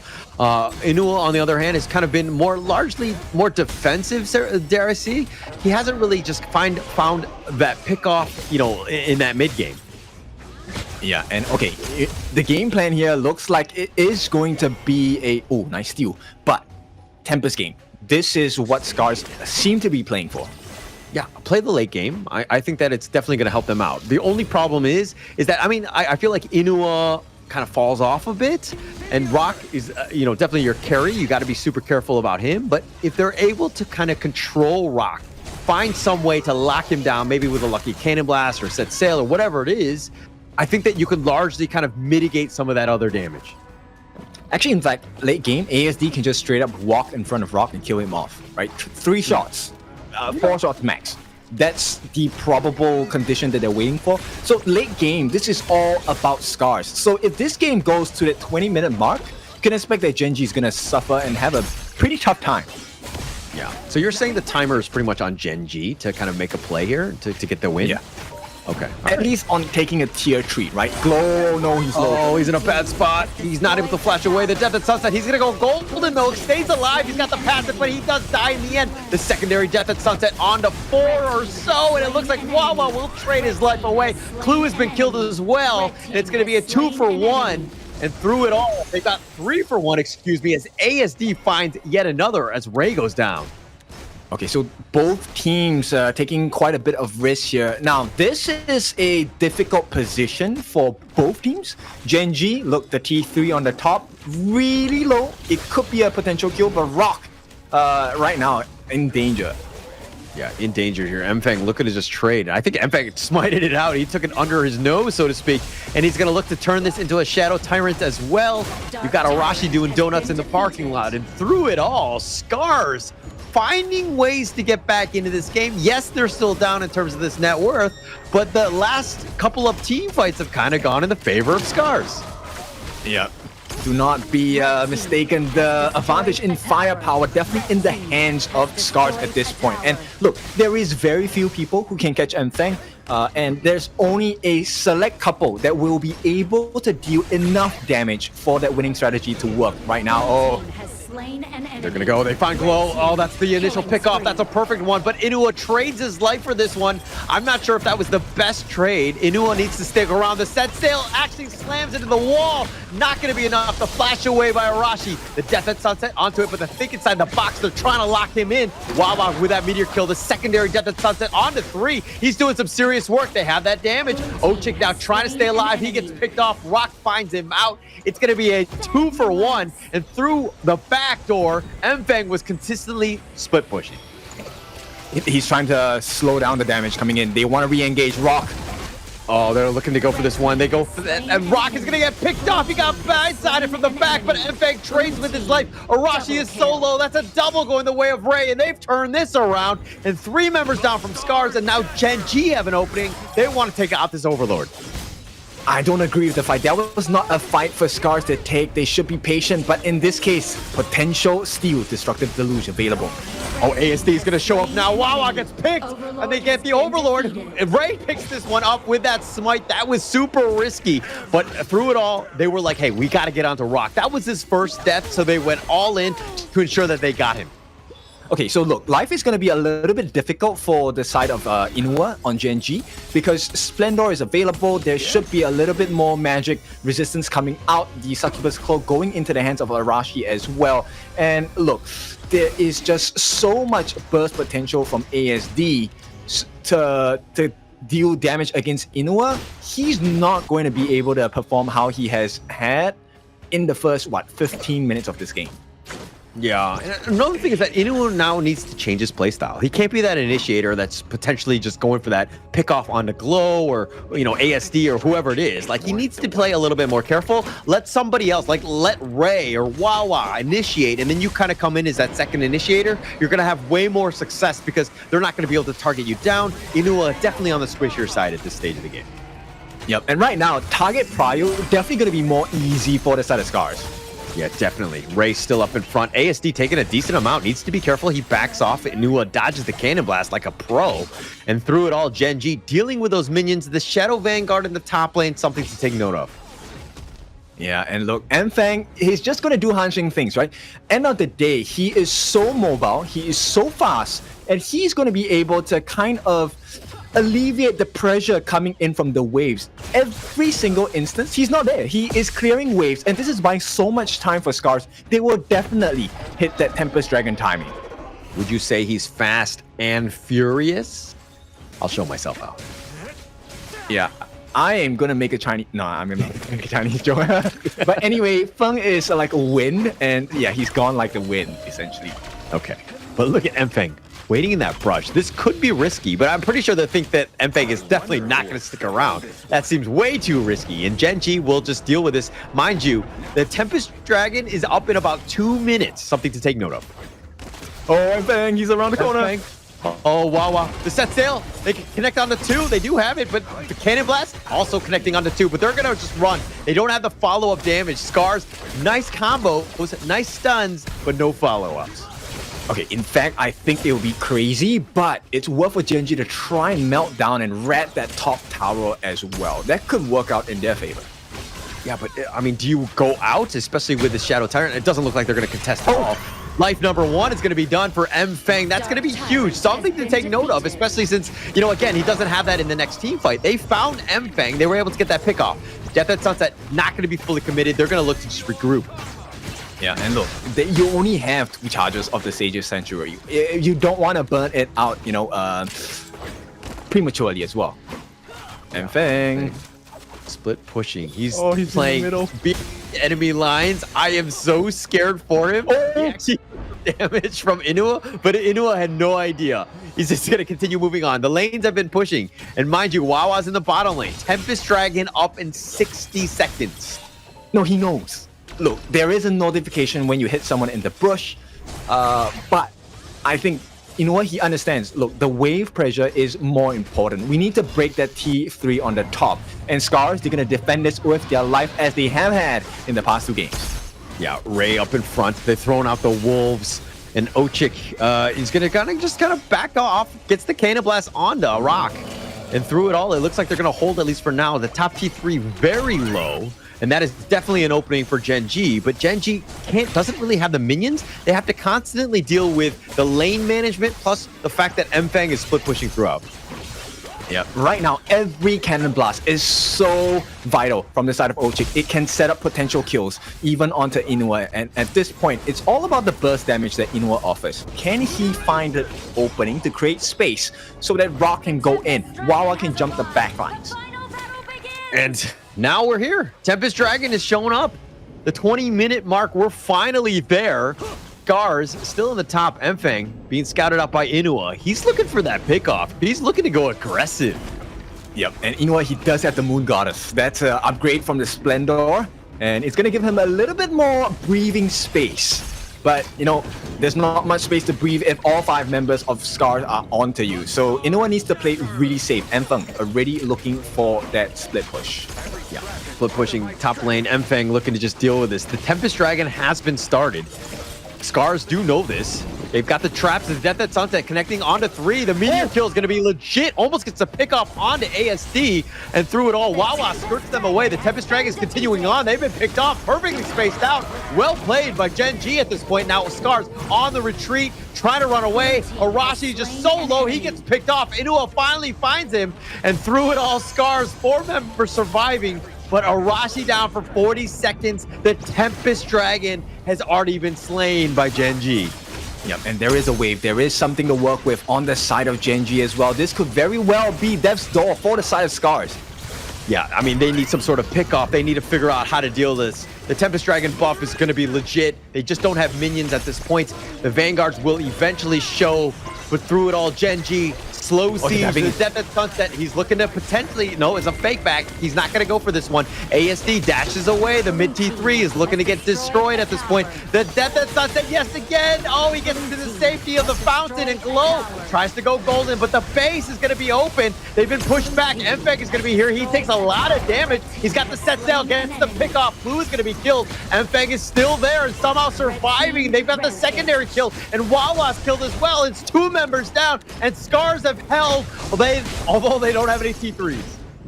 Okay, look, they hold, and this is not new, but still, they hold. SCARZ are on the cusp of making one of the best comebacks we've seen in the Major East League. Look, if they can come back from down all T3s, right, and they lost the Tempest Dragon, you shave your head. Somehow SCARZ wins this game. That would be a miracle. Like, I mean, seriously, like the T5 and the fact that they have to go through what? The T2 mid, they still have so many towers to go through. And if they're able to find that pickoff, it is pretty much Gen.G's game to lose. Yep, I agree with you fully. I mean, we knew this was coming. Now, double Phantoms for Wawa and Ray. Once again, this is the upgraded items of the Blood Rage, and we have Anfang with the Skydome as well. Arashi has not gone for the Winter, so let's see how this plays out. Yeah, Tempest Dragon up in another 50 seconds. Gen.G, I don't know if they're going to hold for that one, but the lanes, again, all 3 of them are going to be pushing in favor of Gen.G. Pushed back, SCARZ, backs on the wall, the winning strategy, not enough. Oh, he uses the passive. Oh, ASD so low. He's got the shields, and Death at Sunset's going to be connecting, and he gets the pick off, and Wawa finds him. Oh, what a great Death at Sunset. And ASD down for 40 seconds. This is a worry because, again, ASD is all your wave clear. Yep, Mfeng as well. He has to come into the base, and here we go. That's another reset. Death at Sunset on the Glow. He goes golden, trying to deal with Wawa, who's chased him back, skirted him back into the fountain, but it looks like they're going to take the base, and Gen.G take game 5 and the series. Well, that was well deserved. They pushed them to the edge. SCARZ, I'm talking about these boys from the JPKR region, doing so well to hold Gen.G for so long, but Gen.G will not be denied. Not be denied at all. And I mean, look, Wawa, to me, just towards the end, those Death at Sunsets, the secondary ones, he was hitting 3-man, 4-man Death at Sunsets. He was just on fire. Wawa just pushing them all back, just did such a great job on this lane. Yeah, and they tried. SCARZ, I mean, Ochik, he was saving his thing inside the box to make sure they could catch Wawa after the fact that he jumped to the skies, but still, ASD, he made a very, very big blunder. He got greedy. He tried to kill Inua, stepped a bit too far forward, and that was the finishing blow. Yeah, look, and also on Inua, like, we got to give him props. Like, he had an amazing game on this Kongame. We were kind of like suspect in the sense of like, is he going to be able to kind of play it to the high level? Oh yeah, he's ready, man. He's good to go. He was finding pickoffs. He was finding solos. He was really forcing the action early, and there's a reason why Gen.G had such a huge lead, because it was off the back of Inua. Yep, now look, this series has been the absolute messiest of all series I have ever watched and casted in Honor of Kings. So it's a fun one. And look, this result, I think MVP-wise, it's a struggle to wrestle between Wawa and Inua because both of them have played extremely well. In fact, you can even throw in Clue as well. He was doing so well on this Dolia. Yeah, actually, everyone from Gen.G really stepped up. You know, I've been more than impressed on this one. Everyone was just understanding the maximum of what their, like, the hero roles are supposed to do, and they were, you know, to utilize all that value throughout. I mean, everyone played so well. Big props to Gen.G. Well-deserved victory. Yeah. You know what? Throw in Xishuai as well. But throw the coach in. He's absolutely crazy with the drafts. His drafts have won some games for Gen.G here. Yeah, I mean, yeah. What, game 3? That was an amazing draft, and we'll see highlights of that. And to be honest, it might be in SCARZ and Nongshim's nightmares the next couple of days as they play throughout, because they're like, do we need to expect this caveman strat going up against us? It could be completely caught off guard if they're not prepared. Yeah, definitely you will get bludgeoned if you're not prepared for it. But that's the surprise, because how do you prepare for something like Gen.G? Now, let's take a look at the itemization here. It was just all about those last-minute saves. Sages, Sanctuaries, your Frigid Chargers, as well as your Moon Goddesses. Those were the big game changers. Every frame of invincibility, every frame of stun was a game changer down here. And if you told me that SCARZ was going to take it to Tempest Dragon and still have a chance to win this game, but MFAG had 0 kills, I would have been like, no, you're crazy, bro. That's not possible, right? But the fact that they were able to do it, because MFAG was just constantly split pushing and providing a lot of that space, but he wasn't able to get those pickoffs. And this is kind of why Gen.G did such a good job of working around the Hanshin. He's like, yeah, he can split push, but nobody got caught out. Yeah, very well done and well managed on the side of Gen.G. Now, was it because MFAG wasn't aggressive enough? Or was it because Gen.G was just too pressurizing in the wave management in such a way that MFAG had nothing else to care about? You know, I'm kind of thinking it was more of the fact that their playstyle, right? And the way that the team was drafting, like Gen.G had, you know, the Chano, they had the Kongmin, you had so much burst that if MFAG actually took any of those fights, he would have been deleted. So he had to play super safe, and he was just split pushing more than anything else. It was a big risk, right? Because he could have gone in for the Chano. It would have been traded out, but here we go. It is Wawa. Those Death at Sunsets were winning sunsets for the side of Gen.G. 2, 3, and 4. Step by step, he cut them down, dealing only 22% damage. Not a lot, but because of the way he repositioned the rest of SCARZ, it opened up so many doors for Inuwa to just go crazy like that.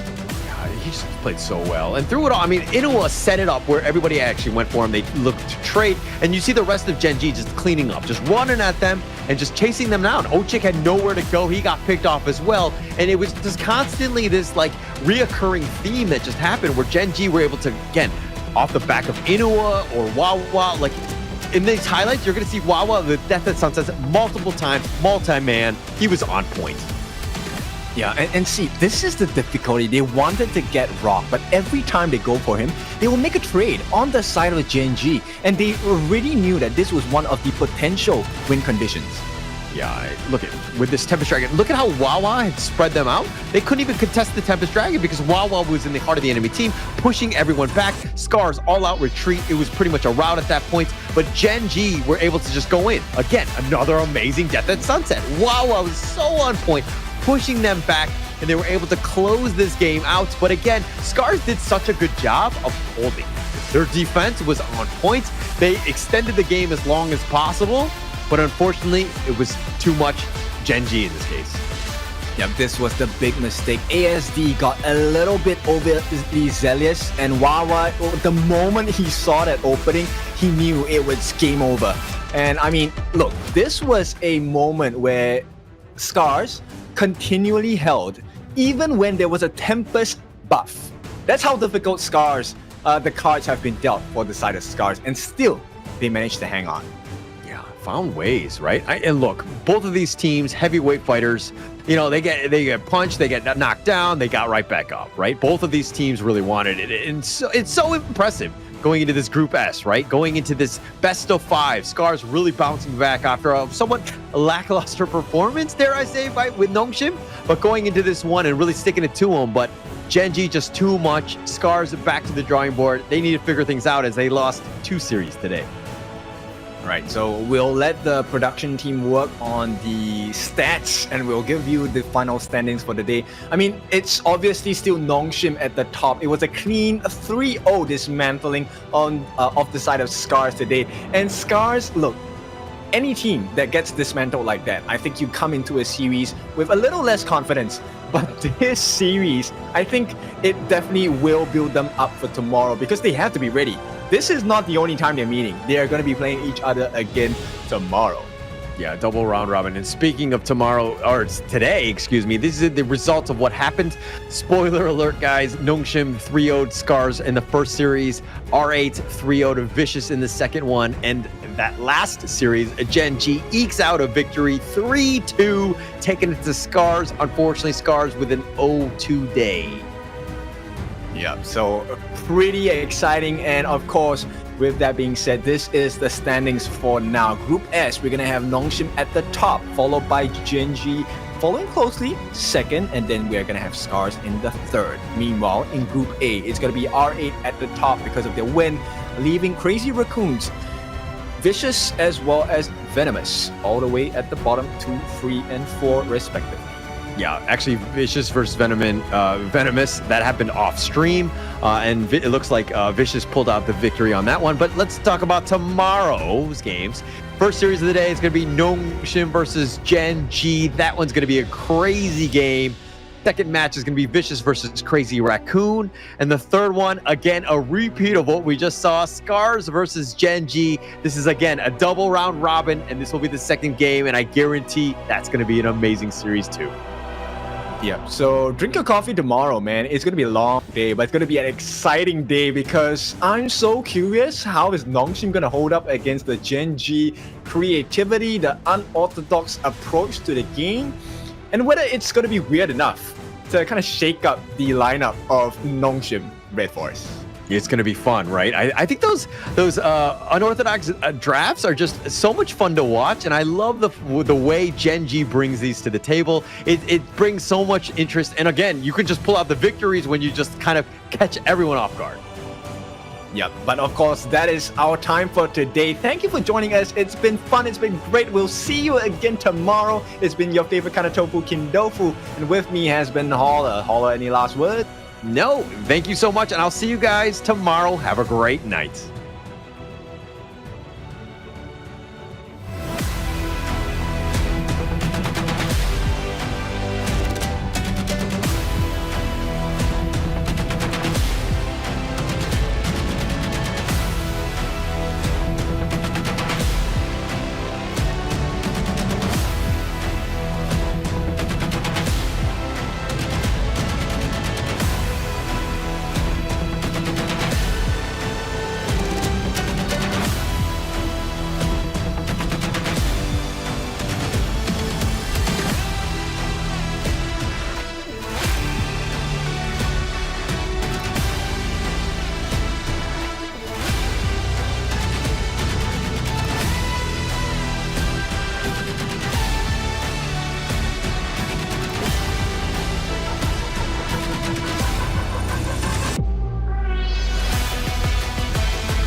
sound of the rain.